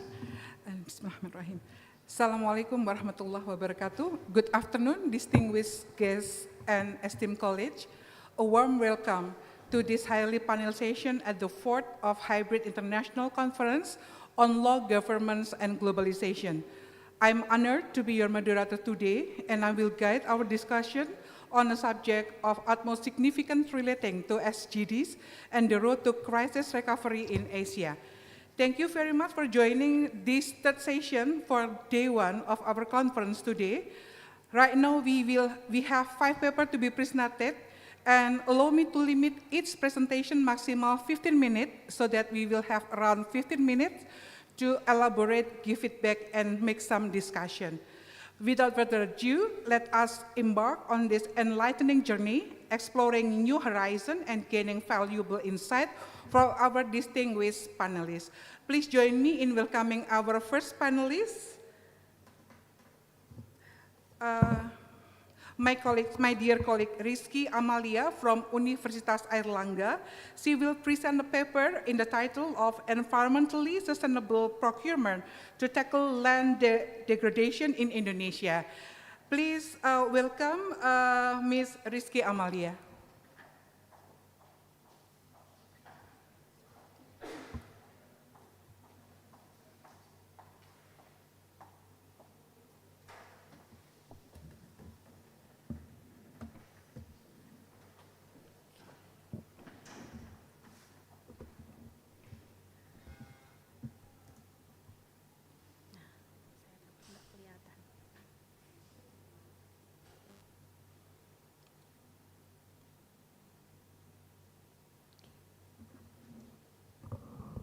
Thank you, moderator. Good afternoon, ladies and gentlemen. I'm Rizky Amalia. I'm from Faculty of Law, Universitas Airlangga. Today, first, I will say thank you for the committee of Iclgg for the opportunity of this afternoon. I present about our article, Environmentally Sustainable Procurement to Tackle Land Degradation in Indonesia. Next, please. Okay. The slide. Okay. This is our team. We researched about this article with Professor Yohanes Sogar Simamora, Ernie Agustin, Hilda Yunitas Rabi, Faisal Kurniawan, Arya, and Cornelia. We all from Faculty of Law, Universitas Airlangga. Next. Okay. About the background of this article, we know that increasing development does not only provide benefits, but also risks, environmental damage, and such as land degradation. Several activities such as deforestation, building construction, mining industry can cause it will have a negative impact on the sustainability in living creatures. One concept that often occurs in Indonesia is the inappropriate allocation of agricultural land for infrastructure development. Several areas experience changes or degraded quality, have a degradation of land resources. In mining areas, land degradation occurs as a result of handling and disposing of waste that is not in accordance with established regulation. In the scope of construction work, there are problems regarding land degradation, namely severe damage to the Surabaya Gubeng Street.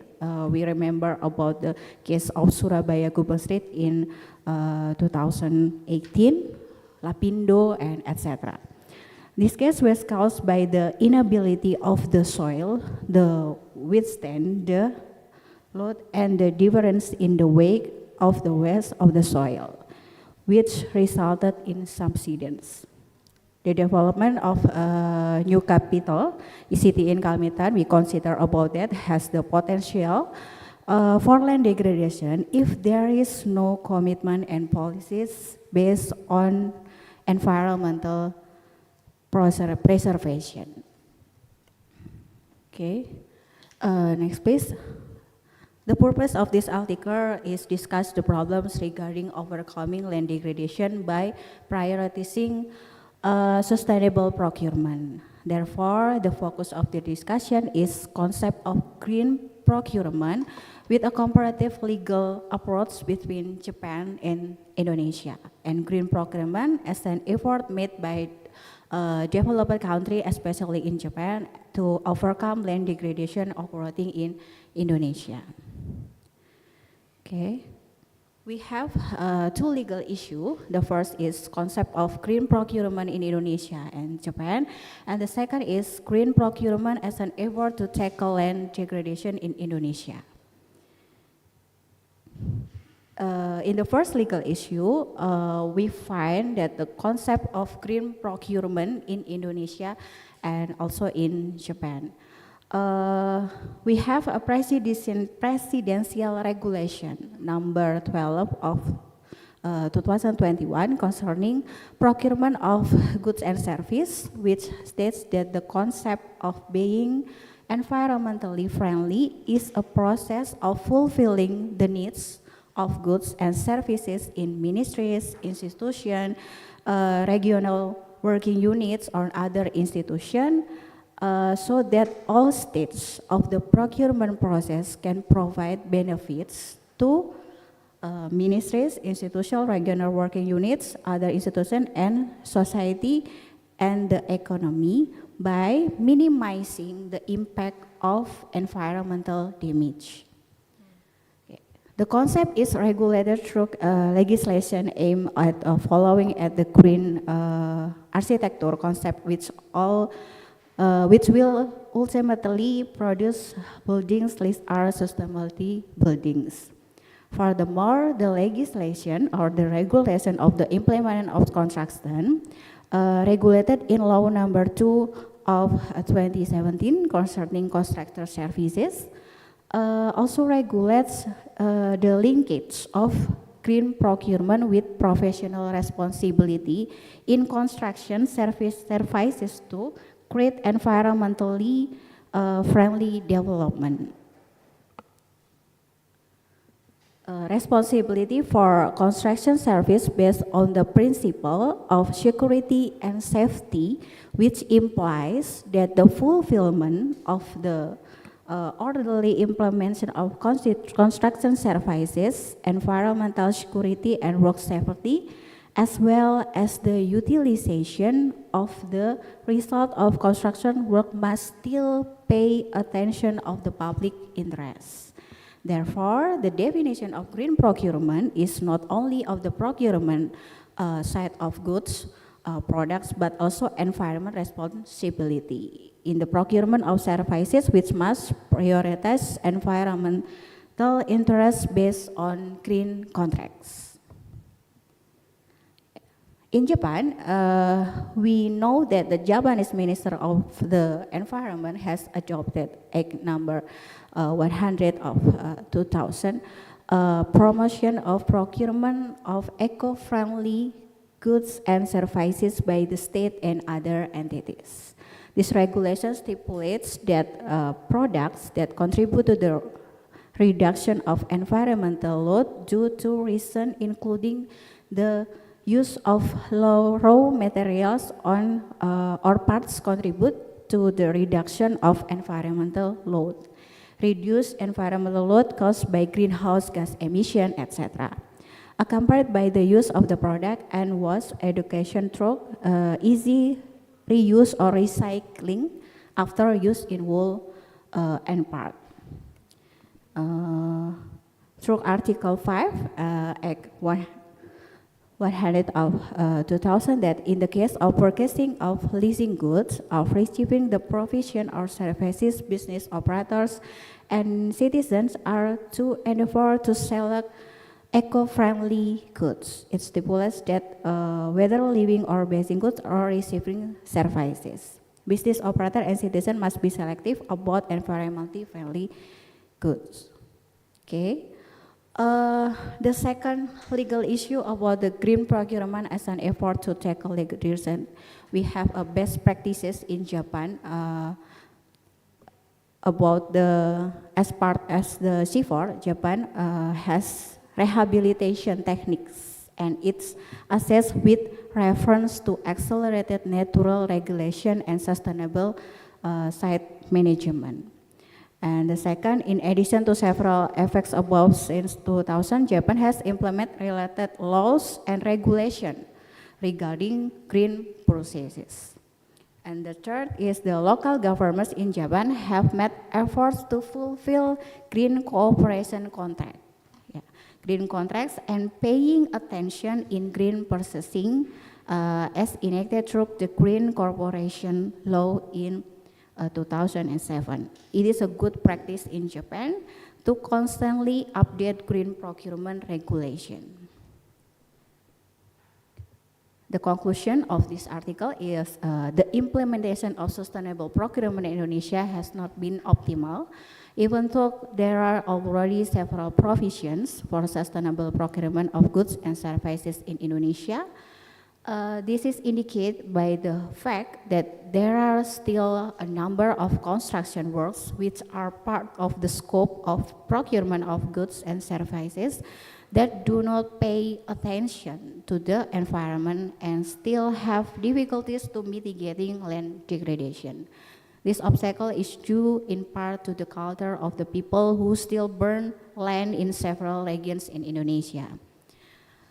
And then good practices in Japan will serve as a reference in relation to preventive and risk mitigation efforts related to procurements carried out by the Indonesian state, considering that the procurement of goods and services is a routine activity, so that the procurement of goods and services is environmentally friendly and can overcome degraded lands. And the final of the conclusion is the government can make a green procurement policy, or it is called the green purchasing policy. Okay. Thank you for your attention. Back to moderator Mujani. Thank you very much, Ibu Rizky Amalia, for impressive presentation. Thank you. So actually, I allocate 15 minutes for your presentation, and you use 10 minutes, so you have 5 minutes left. So I think I understand that you have to leave the session soon. So I will utilize the 5 minutes to open discussion or short question and answer or reply or feedback to the presenter. I invite the audience to raise question. Is there any? Or if not, I will use my authority as a moderator to ask you. I'm so curious, why is it with Japan? Do you compare Indonesia in terms of in terms of the land degradation and the what is that the requirement for the environmental issue? Okay, we choose Japan because we know that Japan is not a developing country, but Japan have a good policies about the green procurement. Okay. Okay. So we choose Japan because many kind of the policies in Japan can apply or we can adopt in Japan about the green procurement, because the green procurement in Indonesia only has in presidential regulation, but in the contracts or in the procurement tender or no, is green procurement is not applicable. Oh, really interesting. So, if I may further, my question is, yes, we accept that Japan has an advanced regulation on green requirement, but then if Indonesia use Japan as standard for and also choose Japan as a good practices country. So I think how far is the gap between ability of Indonesia to comply with the regulations set up by Japan? We know that Japan doesn't have so many forests as we have. So I think when they comply for the green requirements, so I think most they will obey, because the large of the forest in Japan is not as much as in Indonesia. So I really want to hear your comment. Okay. Why we choose Japan? Because this is our hope. Yeah, we see Japan can apply the policies about green procurement, and this is so good about the person to obligate the policies, yeah, about the contractor and etc. Yeah, so we have hope that the procurement in Indonesia will better, and yeah, maybe it can have a little maybe adoption in Japan can applicable in Indonesia. Interesting. We still have I don't know, that clock ticking so slowly for me. So is there any question from the floor for Ibu Rizky Amalia?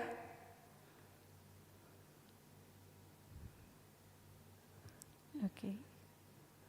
Yes, please, Pak Agung.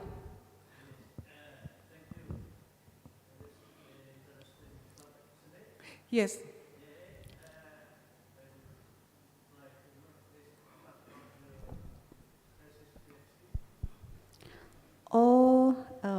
No, Pak Agung.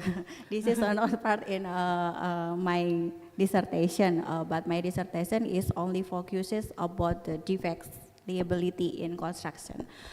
But still have a relate, but not a big relate about my dissertation. Interesting, really. So I think I'm really interested in the compliance of the regulation, because I'm sure that when Japan set up the standards, so Japan government already measured the capability of themselves to comply with the measurements. But when it is adopted by Indonesia, then the question is whether we can achieve that goal or not. Your comment? I think it is possible if Indonesia apply in contracts about the procurement contracts, because now in procurement contracts has not consists of the green procurement. It's not concentrate about the green procurement, but build and build. But so not the one building is sustainable, but every year we renew a building, we renew a building. Interesting. Thank you very much, Bu Rizky Amalia, for entertaining us with such great topic, and also you also delivered this great discussion. Round of applause once again for Bu Rizky Amalia. See you again in another conference.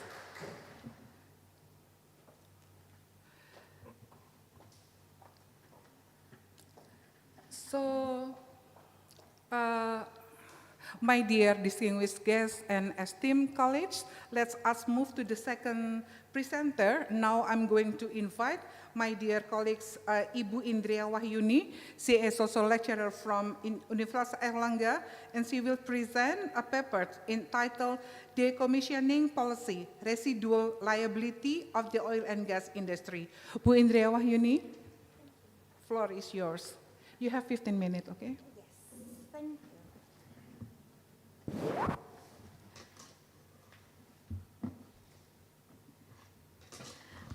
Okay, thank you so much, Bu Yani, for your kind introduction.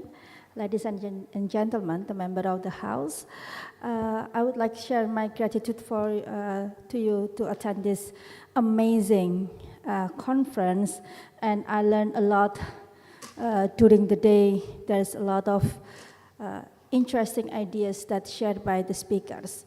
So allow me, in this amazing moment, to share my idea, which is related to land degradation, although I'm not touching directly to land degradation words.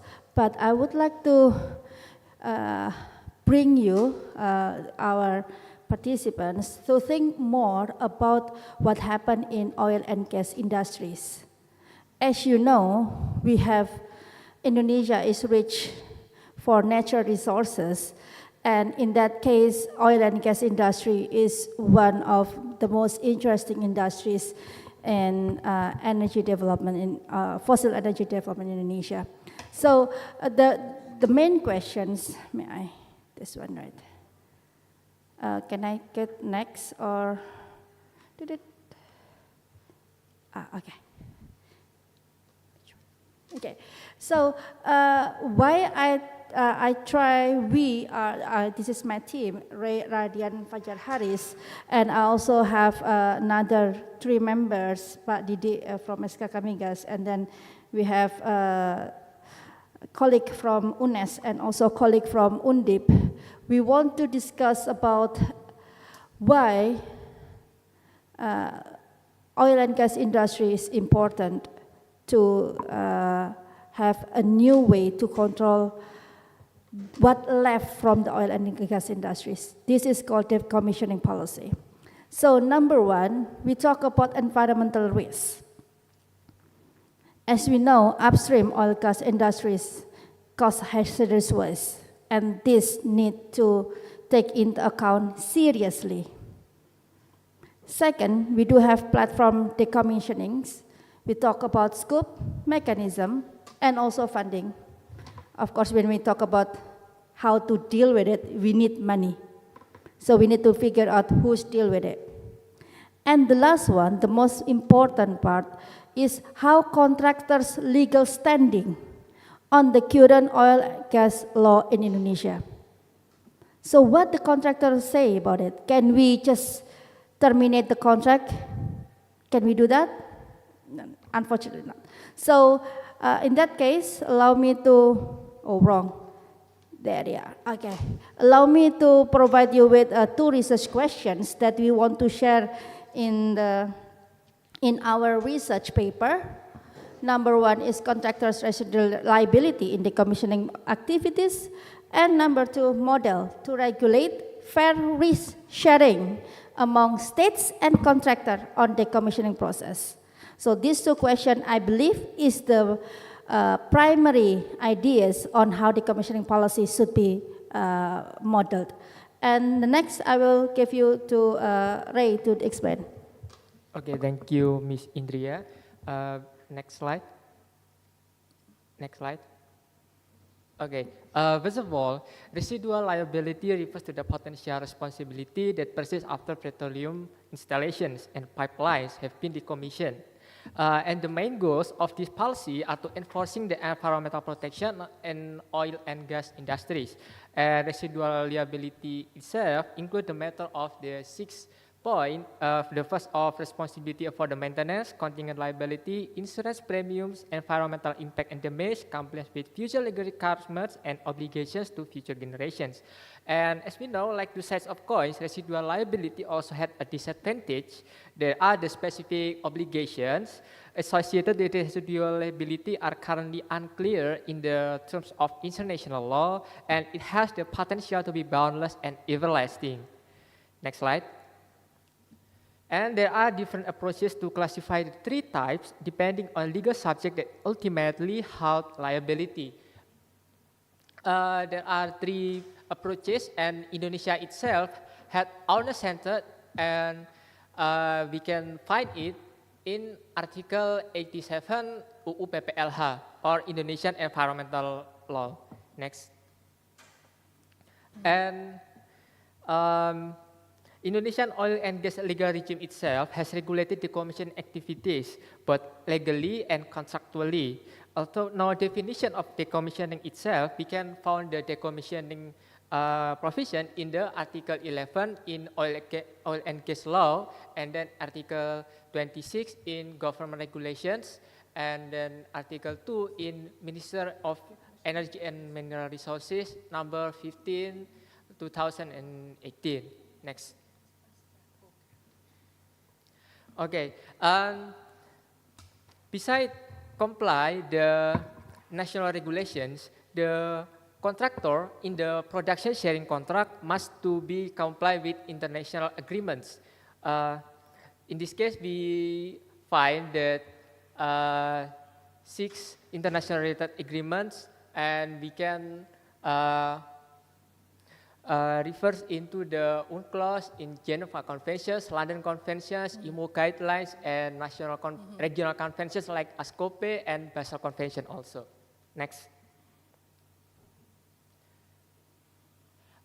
In contractual regime, PSC or production sharing contracts requires not only contractor to comply with national regulation, but we know that Permen ESDM 15/2018 state that clearly lies with the contractor itself on the residual liability. So we can know that contractor had a residual liability for decommissioning activities. Next.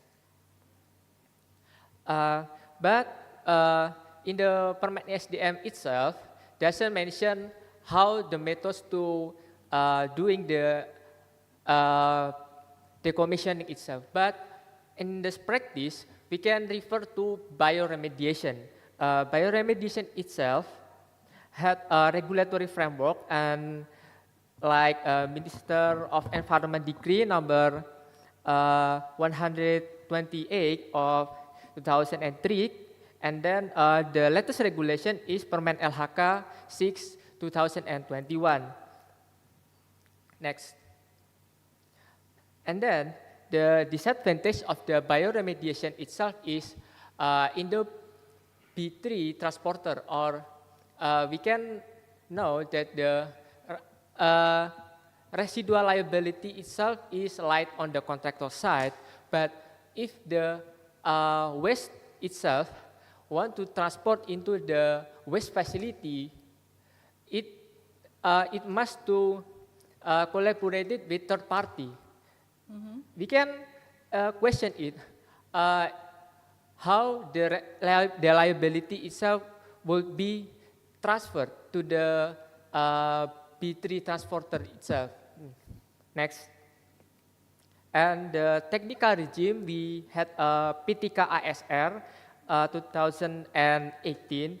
This guideline provides concrete directions on the residual responsibility of the contractors, including planning, reserving funds, implementation, use of funds, and reporting on the implementation itself. And the PTK ASR was only enforced in 2018, as well as a clause content of cooperation contract or production sharing contract. And it was impacting the current PSC. So the contractors should to amend the PSC to adjusting those new regulations, and we can know that contract amendment will bring a very big risk to the business flow itself. Next. Ladies and gentlemen, on the previous part, we know that Permen ESDM and PTK-ASR bring the obligation for contractor to amendment their PSC. And in the Article 17 of Permen ESDM, state when there is a contractor transition in the work area post-operation activities, but the implementation and the provision of funds become the responsibility of the new contractor. In this case, the liability once again will be transferred into the new contractor, and it will bring a big risk to the cost structure of the new contractor. So it will reduce the economic value of the working areas of the offshore oil and gas business. Next slide. So how to create a balanced situation of this case? From the investor side, they could use grandfather clause on PSC to guarantee legal certainty for investors' interest to invest in Indonesian oil and gas business. Also, grandfather clause could ensuring the sanctity of contract from the current PSG. The sanctity of contract remains a legal certainty which is very necessary. Next. And from government side, government needs to hold a head of agreement. The practice we know is head of agreement between PT Seven Pacific Indonesia or PT CPI. Now we refer to PT Pertamina Hulu Rokan in Riau province and with SKK Migas itself. PT CPI and SKK Migas agree on the head of agreement for drilling and abandonment site and restoration. So in this case, head of agreement is a transitional agreement to bridging all PSG to the new PSG with comply with the new regulation, which is Permen SDM 15/2018. Next. And because that government needs to pursue the compliance with incentive policy. Environmental compliance is more important in this case, and we had a regulation called proper rating. Proper rating mechanism is regulated in Permen LHK 1/2021.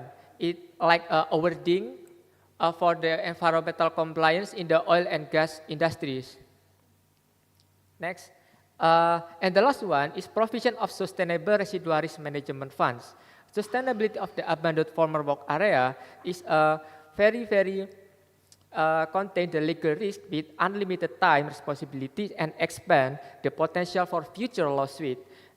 In this case, government need to maintain a separate fund from the ISR own fund to contributed by the PSG contractor, and so that government and contractor will provide funds from the state budget and to accommodate sustainable residual risk management. We can also refer to the Norway. Norway have a removal gas act in Norway, and potential future liabilities can be afforded by this act, where the Norway government maintain a residual liability on decommissioning fund, and this in this case, government Norway with the contractor had a immediate residual responsibility. Next. Okay, from the explanation that we already gave, you can see how complex the decommissioning policy problem, which includes investment law, which also includes environmental law, and also includes various of international commitments that Indonesia already bound to. So in terms of conclusion, we can see that residual liability with contractor as mandated by the MEMR 15/2018 is limited to KKKS, or in Indonesia we call it K3S, is what we call oil and gas contractor, as owner of offshore installation, and it's valid until the end of PSC's period, because this is a contractual scheme, of course. In addition, the residual liability regime adopted in Indonesia is owner-centered liability, which complies with polluter pays principle, where the oil and gas industry complies not only bound by international regulation, but also with international agreement. Hold on. So then, and the second, we need to think about burden sharing, risk sharing between the oil and gas industries and the government, especially in terms of environmental liability transfer. So in this case, both of the parties in PSCs needs to think about what the policy to do with environment. Although they already done proper, and also the government now provide a lot of incentive, especially for the compliance, but this context needs to regulate further in the law, and this is the point that we still need to have a stronger regulation framework in decommissioning, risk and sharing. I think that's my presentations.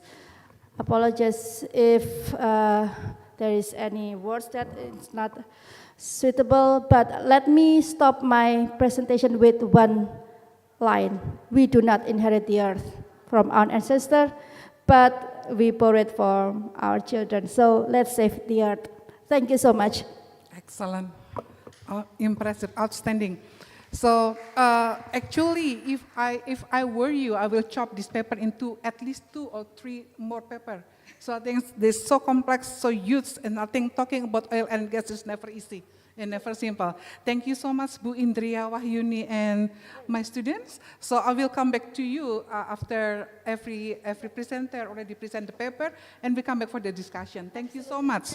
Thank you so much. Yes, okay. So our dear audience. So next up, we have a respected speaker who will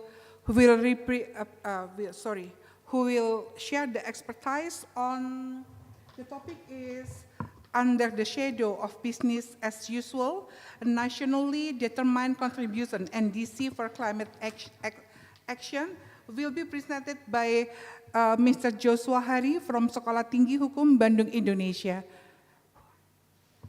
Bapak Joshua Hari, floor is yours.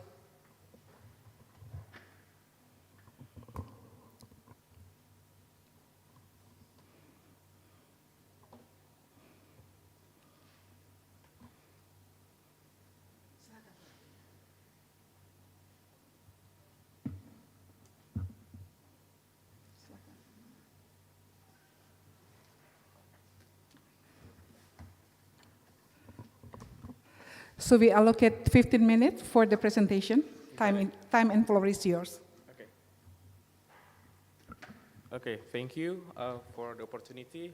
My name is Joshua, and this is my colleague, Mr. Teddy Agustinus. We also from the same institution.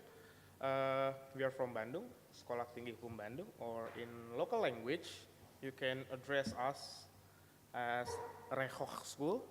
Oh, yes. Yeah, in the local language. So our presentation is about under the shadow of business as usual. It's about nationally determined contribution for climate action. Unfortunately, only 2 of us attend this presentation session, but I hope it is acceptable for the presentation. Okay, I would like to start the presentation.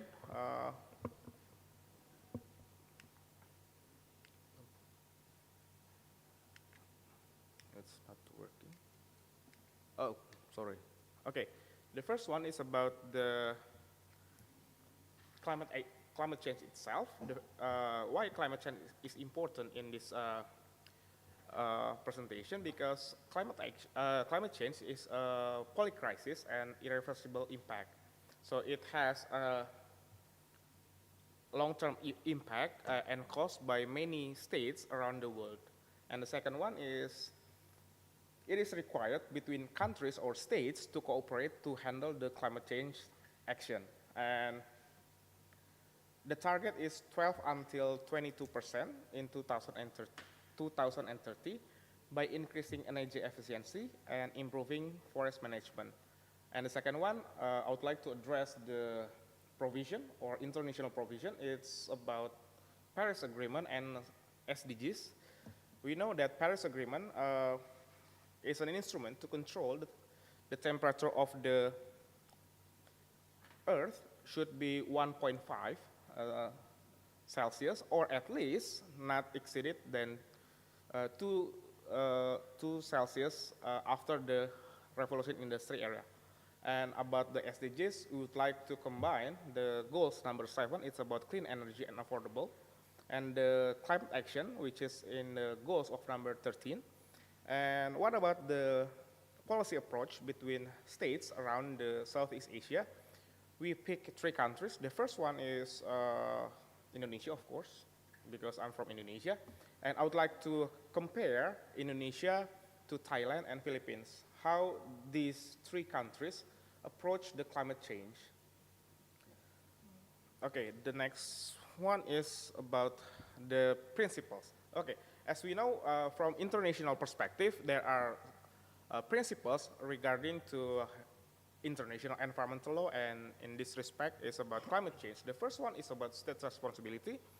Like specifically, it's about the no harm principle. State could exploit their natural resources, but do not cause to damage to others beyond their national jurisdiction. And the second one is about common but differentiated responsibility. So every state in this world has responsibility with different portion. And as developing countries, we can help the developed countries for combating climate change. And I would like to address the right-based approach, because previously I asked the presenter, I think they are not here anymore, why it is important about right-based approach, because you can, from an environmental perspective, if you violate the rules or regulation, you can use administrative instruments or criminal law instruments. But civil law instruments, you don't have to violate the regulation, but if you feel, oh, someone is make damage to me, and you feel, oh, there's a debt, you can use it as a legal basis to sue the person or the party that caused the damage. So in this respect, I would like to highlight a few rights-based approach. In conclusion, it's about the human rights approach. And as we know, in human rights approach, it is a responsibility of a state to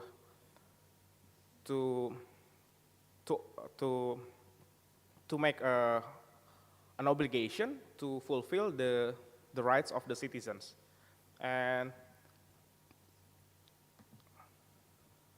okay, sorry. Oh, okay.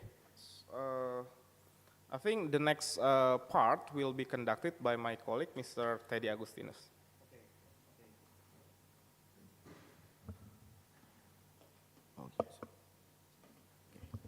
Okay, check. Thank you, sir. I will be continue the presentations.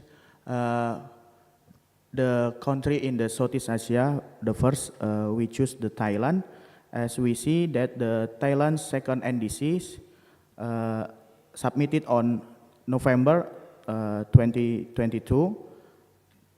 The updated NDC delivered from 2020 through strengthening emissions reduction targets. The overall target of the second editions includes an unconditional greenhouse gas emissions reduction targets of 30 up from 20%, and a conditional target of 40% up from 25% below business as usual. Thailand's commitment to climate policy has grown in recent years, but has yet to implement adequate action. It must give more to its mitigation policies, but has yet to implement the mitigation policies to achieve its climate targets.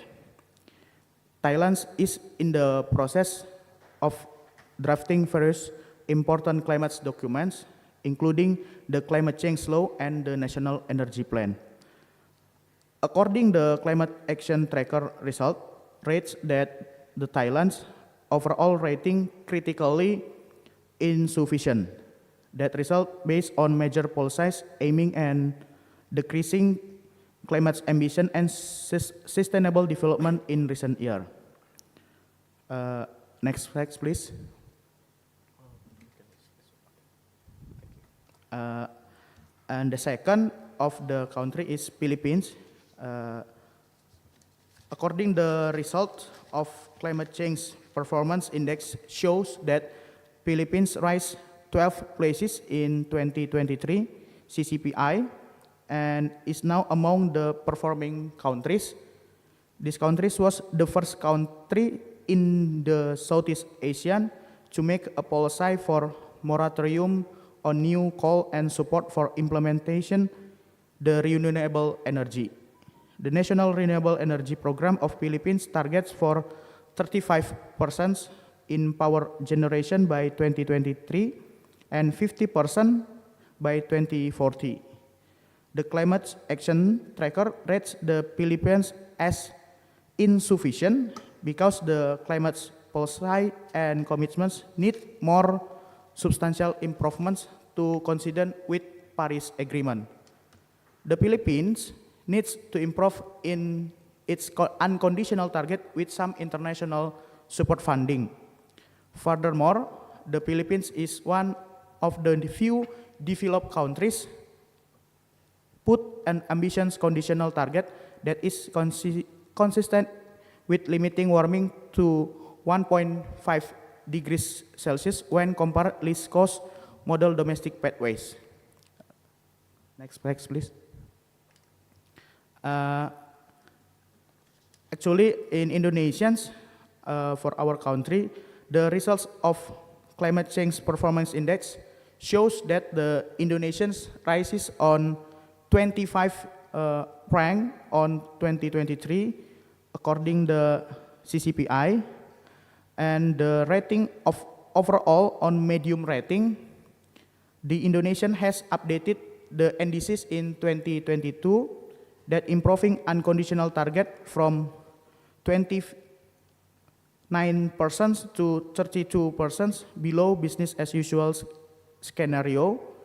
The conditional target show from 41% to 43% below its business as usual.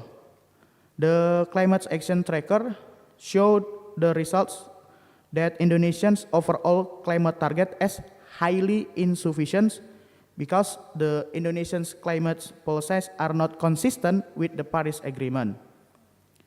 The result also show that Indonesians' indices primarily given the fact that there was no seriously and significant increase in climate ambition.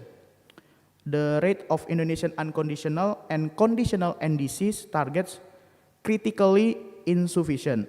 That means the targets are inconsistent with Indonesians' fair share contribution and model domestic pathways. Next with my colleagues. It's about analysis and result. In the Southeast Asian, indices of Thailand rate is critically insufficient. The critically insufficient rates indicates that Thailand policies and action in 2030 reflect minimal to no action and are not all consistent with the target of the temperature. Compared to Philippines, the rate is insufficient for overall because Philippines will need international support to reach the NDC's target for decarbonize. Moreover, Indonesia NDCs is highly insufficient because climate policies are not consistent with the Paris Agreement, so that the climate policies among the countries are not bad in the climate change mitigation somehow. Based on SDGs number 13, states have to take action to fight climate change and the impacts. Government role in development and land use would involve collective efforts from international, regional, national, and domestic level. The role is important for coordinating efforts towards climate change, and the function of law is a tool of social engineering and cohesion in order to combat climate change.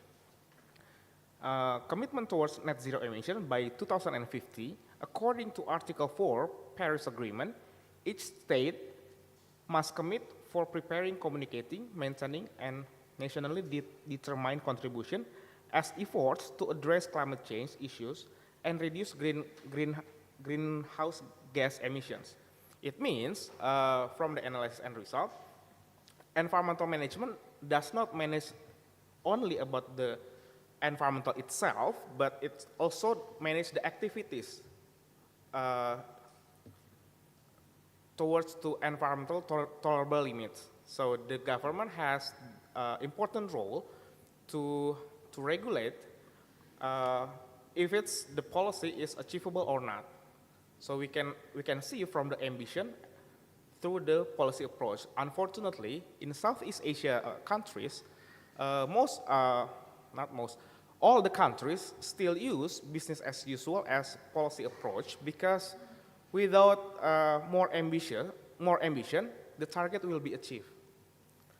For example, Indonesia, without extra effort, the target of Indonesia NDCs will be achieved. So we need to encourage the government. We should push the government to increase the target so we can contribute more in combating climate change. And the second one, if we are talking about state responsibility, it is also related about human rights. So I would like to highlight the human rights as a rights-based approach. And the last one, Paris Agreement, somehow is lack of commitment from both developed countries and developing countries. And for the conclusion, business as usual is still dominating in Southeast Asia. From 3 countries, in let's say Philippines and Indonesia as a lower middle income country, and Thailand as a upper middle income country, still use business as usual as an approach towards climate change. So it affects the NDCs and the target itself. And we can see from the result, the policy to combat climate change is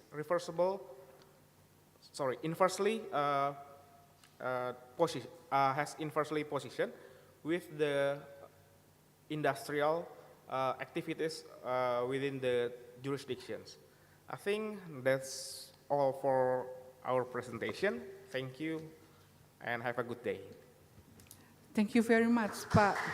A round of applause for Pak Teddy Agustinus and Bapak Joshua Hari.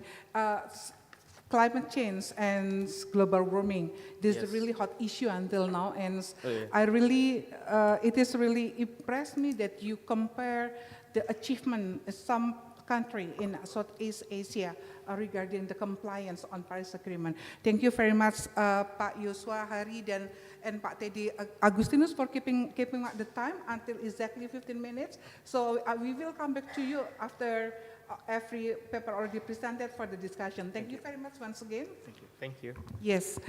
Okay. So our lineup of presenter continues, and I'm pleased to introduce the next one, Mr. Abdul Majid Maulud from the Islamic University, Saudi Arabia. He will present a paper in the title of The Kingdom of Saudi Arabia's Local and International Effort in Protecting the Environment. Mr. Abdul Majid Maulud, please come forward. Thank you.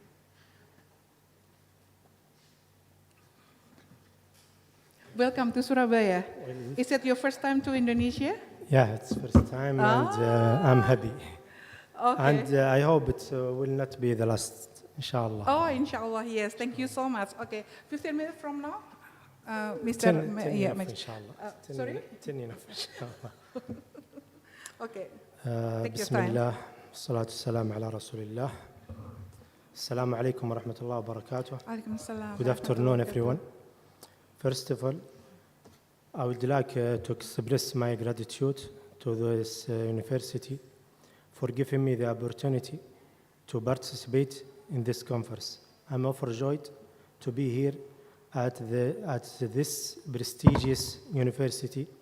I would like also to express my gratitude to the Dean of the College and Director Program for this conference, and all the organizers for this conference for their excellent planning and arrangement, as well as their warmth and welcome. Speaking of my paper, yes. How can I switch This one? this one? This one? Yeah. Yeah. My paper focuses on reviewing the efforts and role of Saudi Arabia in protecting the environment through the inductive method. It aims to shed light to the kingdom efforts in environmental protection and documented them. The study is divided into an introduction for section and conclusion and some judicial ruling. As you see in the first section, it's a summary for section 1. It's about local efforts, starting from Saudi Vision 2030, such as the National Strategy for Water, the National Strategy for Energy, the National Strategy for the Environment, and law legislation, like water law and environment law, and another. And administrative arrangement, such as special forces for the environment security, which like environment police. In financial, Saudi launched the Environment Fund, and in regionally effort, you can see the Green Middle East and the joining the Red Sea,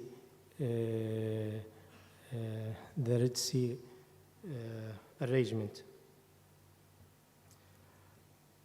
And also in international efforts. The research concluded with the major results, including the Kingdom great care in the interest in the environment and the consideration given to it as a top of priority within the Kingdom's Vision 2030. The diversity of those efforts to include all forms and elements for environment, locally, regionally, and internationally, emphasized through the main pillars: administrative, legally, financially, and security. The results also showed the presence of some overlap in jurisdiction between relevant authority at the same time, such as in the fuel station, for example. The most prominent recommendation was to establish programs to qualify and train those interested in the working environment field, and establish a national platform to document the effort of protecting environment. Finally, you can see my email in the book for program. If anyone have a question or need a discussion or cooperation between our university, we will be welcome and happy, me and my friends and my university. That's all. Thank you very much. I appreciate it, and see you inshallah next time. MashaAllah.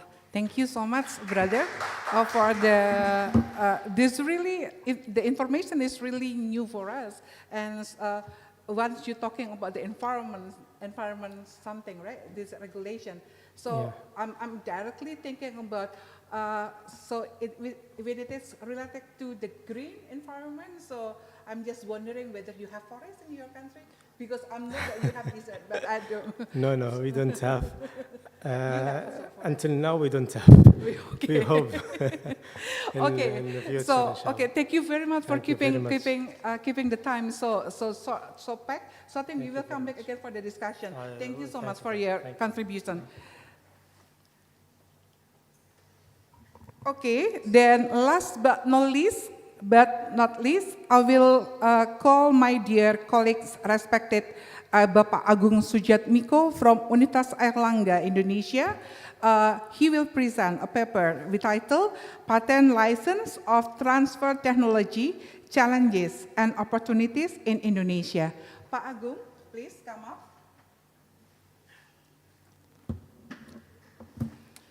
You have 15 minutes from now, please.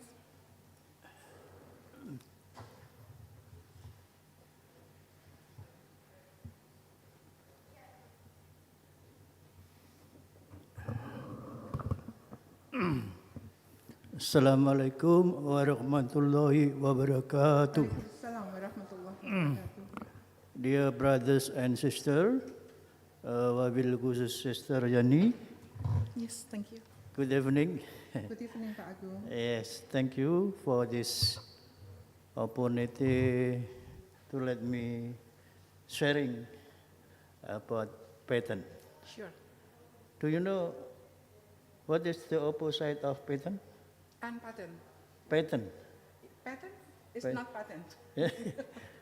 Yes, the opposite of patent is Latin. Latin. Oh, really? Yes. Okay. So in zaman Pak Harto, All right. Pak Harto regime, awas bahaya Latin komunis. Oh, okay. Yeah. Got it. Thank you, So, Pak. Patent is Patent meaning is something obvious.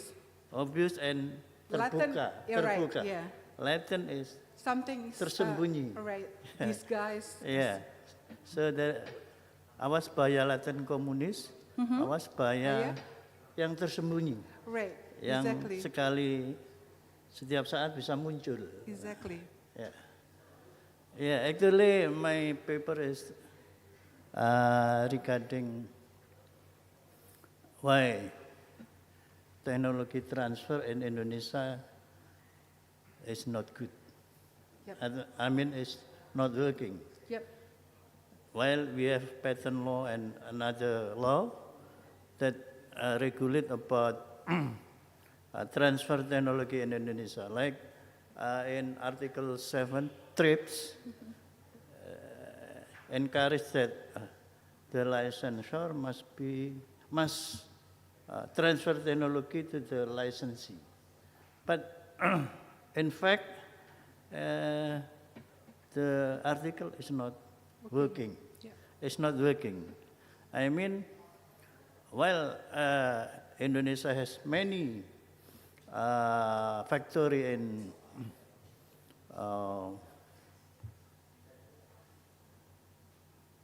like Iclgg, Right. yeah, we have expert in ETS or ETB that who can mix industrial, but in fact it is not working. Why? Yeah.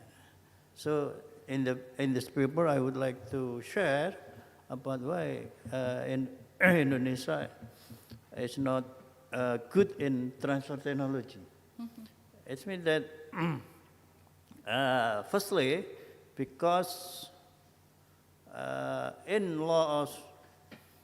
many law in technology like patent and so on, there is no penalty. Okay. No penalty for the licensor, yeah, that who make license in Indonesia. It's push that transfer technology must happen, but no sanction, no penalty, no penalty. It's the first one. And the second one, there are many contract, I mean licensing contract or business contract that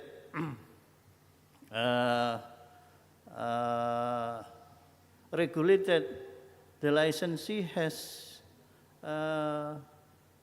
minor, I mean not equal, not equal.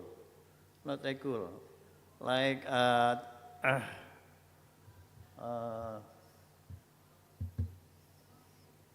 hang on.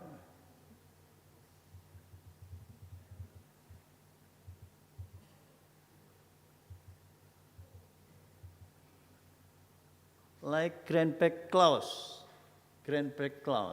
It is not good for business contract in Indonesia because the licensee or the Indonesia as contracting party has lack of technology. Yeah, to make Indonesia that not develop technology well. It is grant-back clause, and also tie-in clause. Tie-in clause, yeah. In this clause, the licensee was required to purchase other products or services from the licensor. This clause did not pose a problem as long as the product and services were indeed needed for production purposes. The problem was if the service product was not needed by the licensee, so that it was not only detrimental to the licensee but also the sale. It is not good. And tie-in clause, tie-in clause, what is it?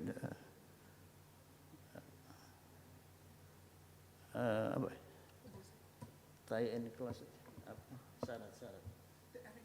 Requirement. The requirement of tie-in clause usually used in the contract. So, what is the way Indonesia was to make transfer technology running well? I mean, it is need establishment of new law in especially about transfer technology. So not only regulate in patent law, but also we need a new law regarding transfer technology, like in India and other countries is like that. Yeah. So you know that India is and the technology is more good than Indonesia, better than Indonesia, India and so on. So I think to make faster, maybe we can discuss later. My conclusion that technology transfer in patent licensing agreement and various kind of law and regulation in Indonesia so far had not been successfully because the law and the regulation governing it had not provided firm rules regarding its implementation. Various laws which regulated the transfer of technology were not accompanied by the threat of strict penalty for violation. As a result, technology transfer was only a sweetener slogan in various law, without being able to implement it explicitly and clearly. This was a result of the legislator being less assertive and being ambiguous.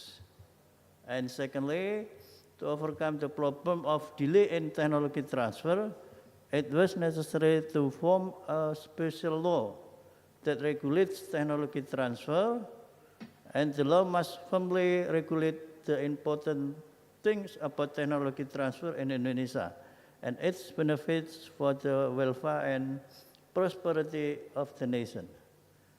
The provision of strict sanction for violation needed to be emphasized in the formulation of the article so that they could provide solution for congestion and technological backwards in Indonesia. Technology transfer could be carried if all parties involved in the formation of the law and had a strong commitment to change. I think that's my presentation, and we have enough time to discuss. Thank you. Thank you very much once again for Pak Iclgg Sujatmiko for keeping the time. So I really like to invite all the presenters to come up with me in front because we are going to have a discussion, but I think the chair is not available. Is it the chair enough? So I think we have 4. I think okay, so I think it is enough, right, for everyone to come up to, in front. Please, I will invite one of the presenters. So I think I will bring, okay, I invite again Ibu Indria Wahyuni, Bapak Yosua Hari, and Mr. Abdul Majid Maulud, and Pak Agung Sujatmiko is already here. Please come up to the stage because we are going to have discussion. So I think while waiting for all the presenters to come up to the podium, so I will open the discussion to the forum. So please raise any question or give feedback or anything to all the presenters for us to enrich all the paper that already presented.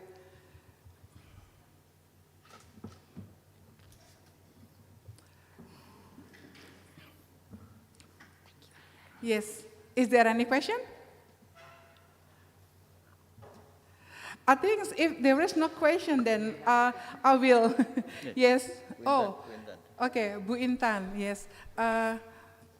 Mr. Abdul Majid, would you mind to come up?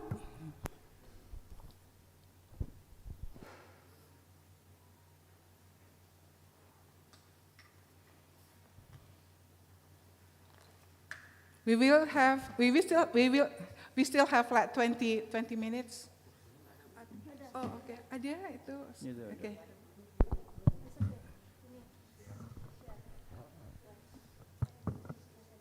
Sure. Thank you. Yeah. Yes, please, Bu Intan. Thank you very much.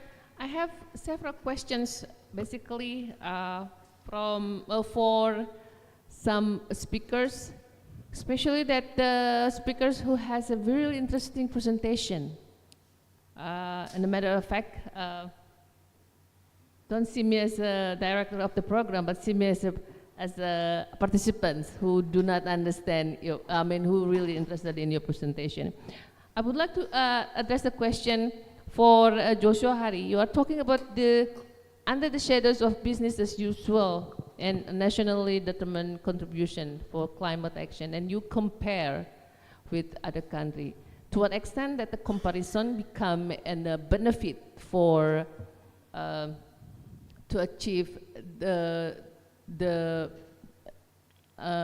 climate action, right?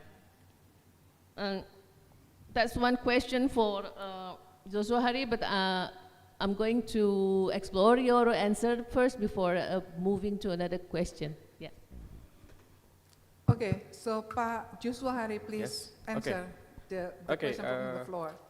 To what extent is I would like to compare in Southeast Asia region, because I would like to know, is there any differences, approaches towards climate change? Because I also compare developed and developing countries, because there are 4 types of climate change approach. The first one is about, I would like to address it as absolute basin. For example, it happens in the Netherlands, and the second one is in China. I call it carbon intensify.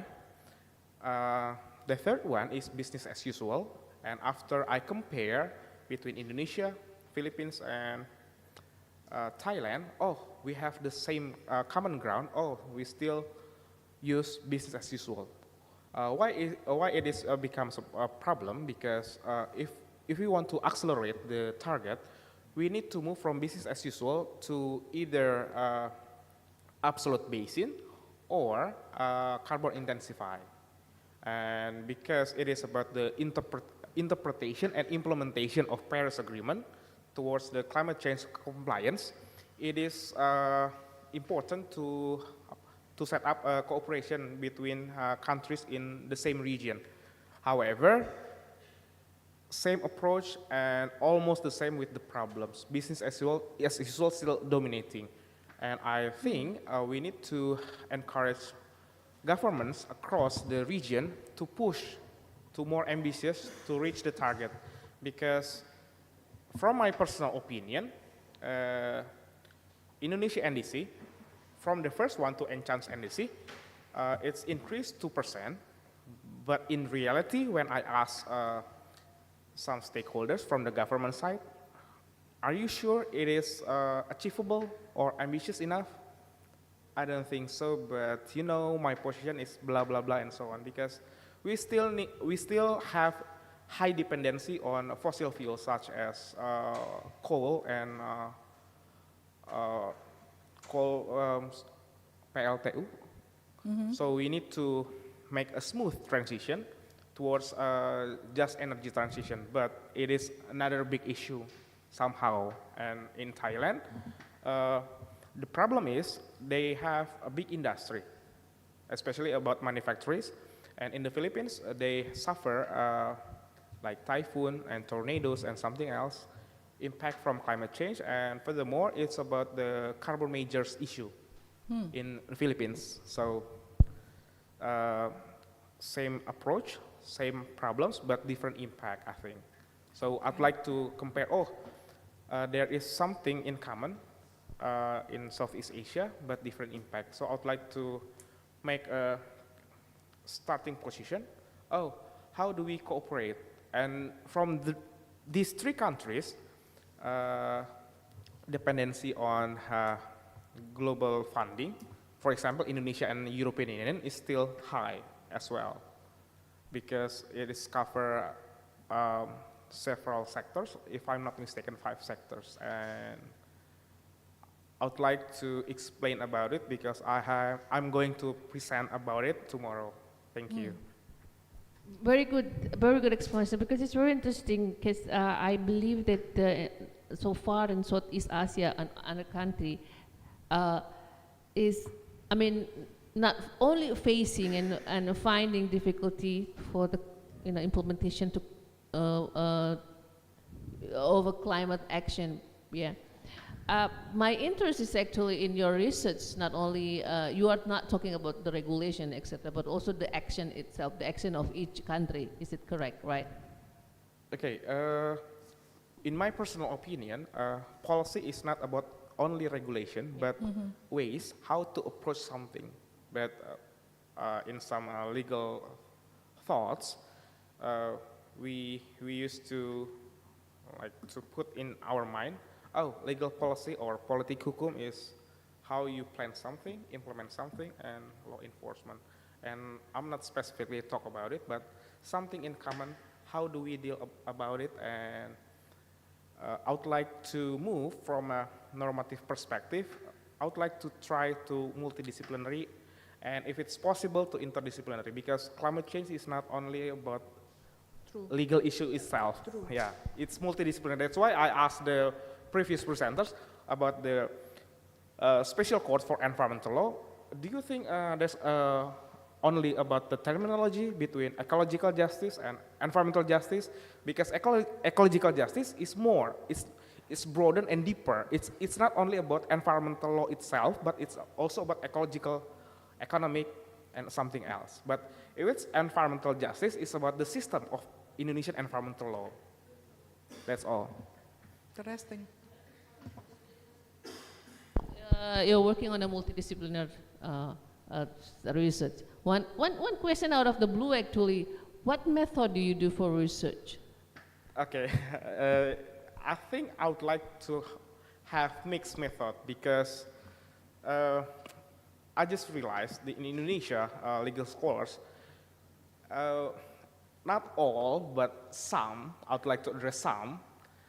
For example, you don't have to use a knife to solve all the problems, or swords to cut the vegetables. It depends on the problem. It depends on the approach. That's why I would like to address empirical legal studies combined with comparative approach, because I would like to compare, this is the problem of developed countries, developed countries is divided into 1, 2, 3, and developing countries as well, and so on. So how do we combine this and make a comparable action towards climate change? And is SDGs good enough? Yes, but it is achievable? I'm not sure, because the standard is somehow we are struggling to catch up the target. Interesting. Okay, thank you very much. Basically, I have one question, but I think the moderator will no, don't so worry, the because floor. you're also the editor. I think you also review the paper. Then please use this forum to deepen the topic. Please go ahead. Don't open the secret. Okay. Before I give you the second chance, I will once again offer to the floor whether is there any other question from the floor. While waiting for compiling the question, then I will give the second chance to Ibu Intan. Bu Intan, go ahead. One question out of the curiosity about the about the Kingdom of Saudi Arabia in protecting the environmental. So the presentation is about how the kingdom is implementing the law. My question now is that to an extent that the implementation or how do the law is effective enough to protect the environment in Saudi Arabia? Brother Abdul Majid, before you answer the question, I think my question will be related to you. So actually, what is the environmental problem faced by Saudi Arabia right now? So, and whether by ratify or consent to be bound to certain international treaties, would that be the outcome? What would be the jalan keluar is what? Solution? The solution or way out for the problem. I think the floor is yours. I think everyone know it's Saudi Arabia is one of the largest producer in the energy of oil. Yes. And that's lead to many allegation and accusation about protecting the environment. Saudi Arabia established and launched many of ways to protecting the environment, like we don't have more forest, but we have forest, we have desert, we have water, we have many elements of environment.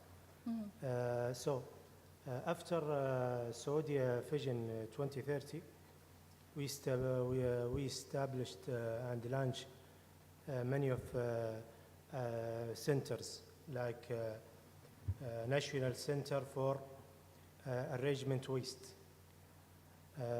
National Center for Hunting, National Center for Water. That's about administrative. About legally, we have water law, yes, environment law, and we launched that's first time environment police. Oh, okay. Environment police. It's special forces to protecting the environment. That's the solution for the protecting of the environment in Saudi Arabia. That's it. If any need to more information or cooperation about research, we happy to discuss, share that about via email if necessary. Thank you very much, brother. Is the answer your question, Bu Intan? I think I heard the real implementation is not only about the policy, but also the real implementation of the policy itself. Yeah, thank you very much. Thank you. Once again, for the third time, I open the chance for the audience to raise a question to all the panelists here. From Bandung, what is the city of your university, brother? In the, yes? Islamic University in Medina. Really, Medina? Which a global and international university. MashaAllah. In fact, we have 15%. You can use the microphone if you want. In fact, we have 15% in Saudi Arabia students. Oh. And 15%. 85 international students. From America, from Indonesia, from Malaysia, from Africa, from Russia, from impressive. And we have in fact we have more than 50 nationality. More than UN. More than UN. Impressive. Okay. Yes, go ahead. Yeah, please. Okay. This is my boss. No, don't worry. Okay, you will add information, right? Go ahead. Yeah, this is the. Yes. Would you mind to introduce yourself before speaking? Sorry? Would you mind to introduce yourself before speaking? I'm Dr. Bandar from Islamic University of Medina. Okay. Dr. Abdul Majid is my colleague in same faculty. Okay. And he said we have more than 50 nationalities students in Islamic University, actually, we got a record in this Genesis record, the most university that have nationalities. Is more than 90 nationalities in Islamic University of Medina, and the large nationality is Indonesian. Oh, really? Because we divided by population of the country. Because Indonesian, I think more than 300 millions, right, population. Because of that, you take the more percentage of the student from Indonesia. Inshallah. And the scholarship, it's free. Ooh. Food, ticket, everything. Full scholarship. Full scholarship. At the lecture, they're using what language? English or Arab? Oh, that's the problem. They have to learn Arabic. No, that is my problem, not your problem. That's my problem. No. They should learn Arabic for 2 years. After that, join the degree. Okay. Yes, that's impressive. And have full scholarship. Each Mashallah. student may cost 1 million Saudi riyals, around $250,000. Mashallah.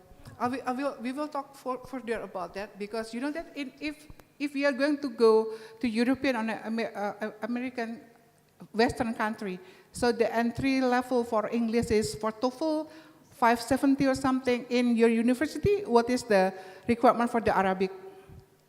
They have to pass the Arabic institution for 2 years. If they graduate from this institution, they enter the college. That's it. Thank you so much for very informative. We still have 5 minutes. I will come back to the topic of the paper discussion. If there is no question, then I will have question.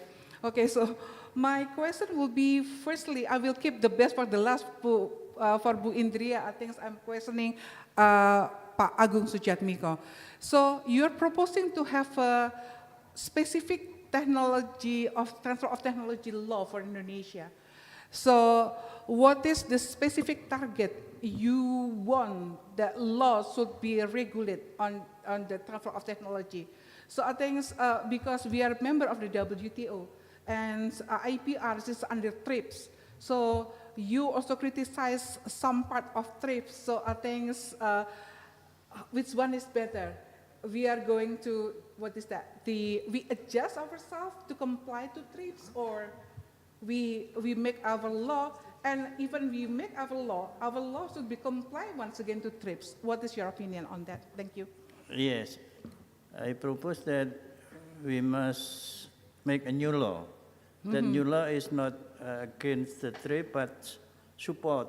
Okay. Another one, the law, like Roskopon said, that law as a tool of social technology. Technology must be pushed for Indonesia, because so far we lack of technology. And nowadays that we know that Jokowi will motorcycle by electrical motorcycle, electrical car. Vehicle. Yeah, we need build our technology, especially in motorcycle or car and so on and so on. Because we have many resources. We have nickel, nickel, and Borneo and Sulawesi. Our country is the biggest country for nickel. Yeah. Right. So it is good for our technology. Thank you very much, Pak Agung. As I said before, I will. My last question will be addressed to Bu Indria Wahyuni. Bu Indria Wahyuni. So actually, as I know, the contract for exploring oil and gas lasts for, you said 80 years, right? So I think after 80 years, then the decommissioning problem will be happen there. Okay, so when you are talking the issue, bring up the issue right now. So what is the current problem right now? Is there any company or contract is already lapsed or already come to the end? So and the time for them now facing the commission problem. Okay, so thank you, Puyani, for interesting question.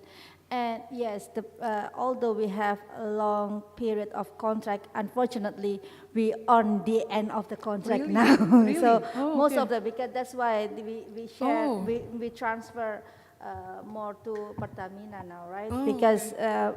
more and more contract ended.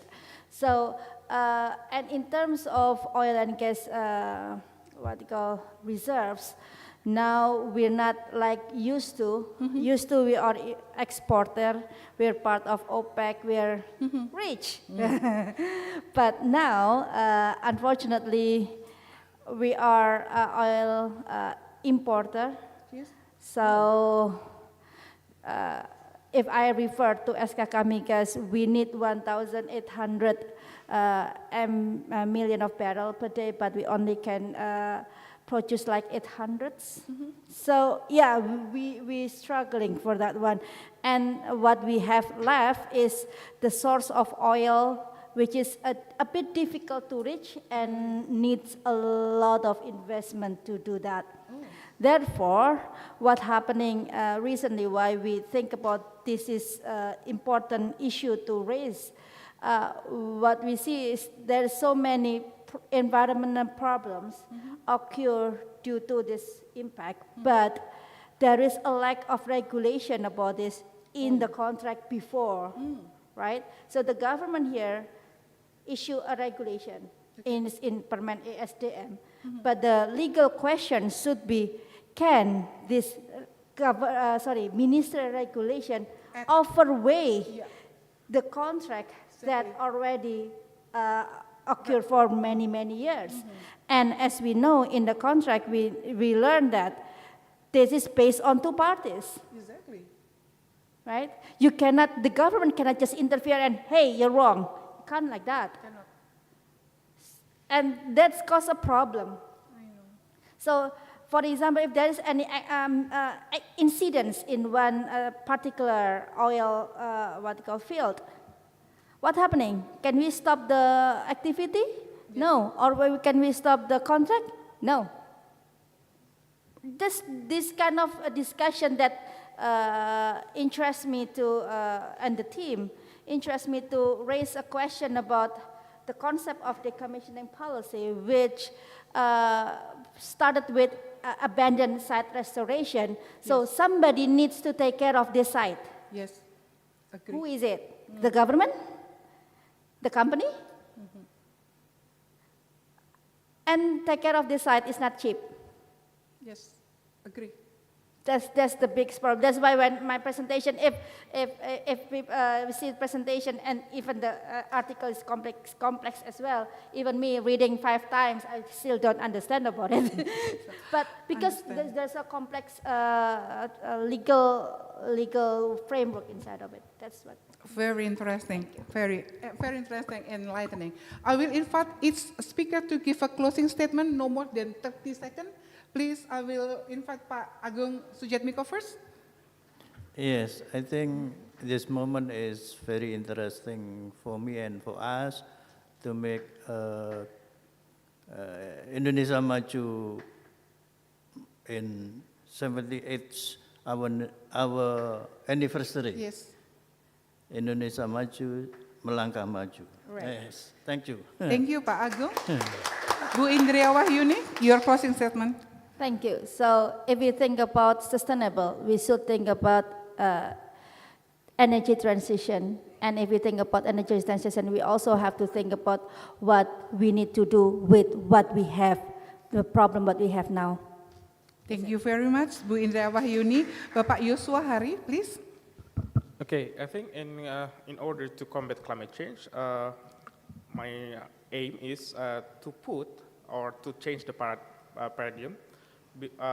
The first one, we use state to put the burden all for the state, but if we want to change the paradigm or the perspective, we can put a new player such as corporation, so they have a new role in combating climate change according to Ruggie principle Yes. on business and human rights. So to protect, to respect, and to remedy. Well, Thank you. Excellent, impressive. Thank you so much, Pak Yuswa Hari. And last but not least, our brother Abdul Majid Maulud, please. I'm overjoyed to be here with you. And terima kasih. Oh, very Masya Allah, you know terima Thank you very kasih much. already. Impressive. Shukron. I know that word also. Okay, so distinguished guests and esteemed colleagues, as we draw near to the conclusion of this enriching panel session, I want to extend my gratitude to each and every of you for your active participation and valuable contribution throughout this discussion. I would also like to express my sincere appreciation to our esteemed presenters who have shared their profound insight and expertise, making this session truly exceptional. Today's exchange of ideas has been inspiring, and the diversity of perspective brought to the table has given us a deeper understanding of the SDGs and the road to crisis recovery in Asia. As we leave this room, let us carry this insight with us, empowered to make a positive impact in our respective roles and fields. A special thank you for the organizing committee, Bu Intan and her fabulous gang, volunteers, and everyone involved in making this conference a resounding success. Thank you once again for being a part of this incredible journey. Wishing you all continued success and prosperity. Goodbye and see you tomorrow. Wassalamualaikum warahmatullahi wabarakatuh.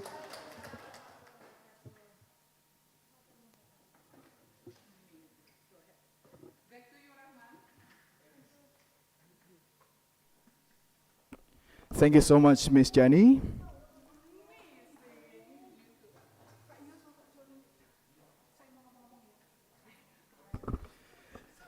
If I could say one sentence, it was a really great, interesting, fantastic, supercalifragilistic session moderated by Bujani. Thank you so much, and I'd like to ask one last applause for today because it is the last session for today.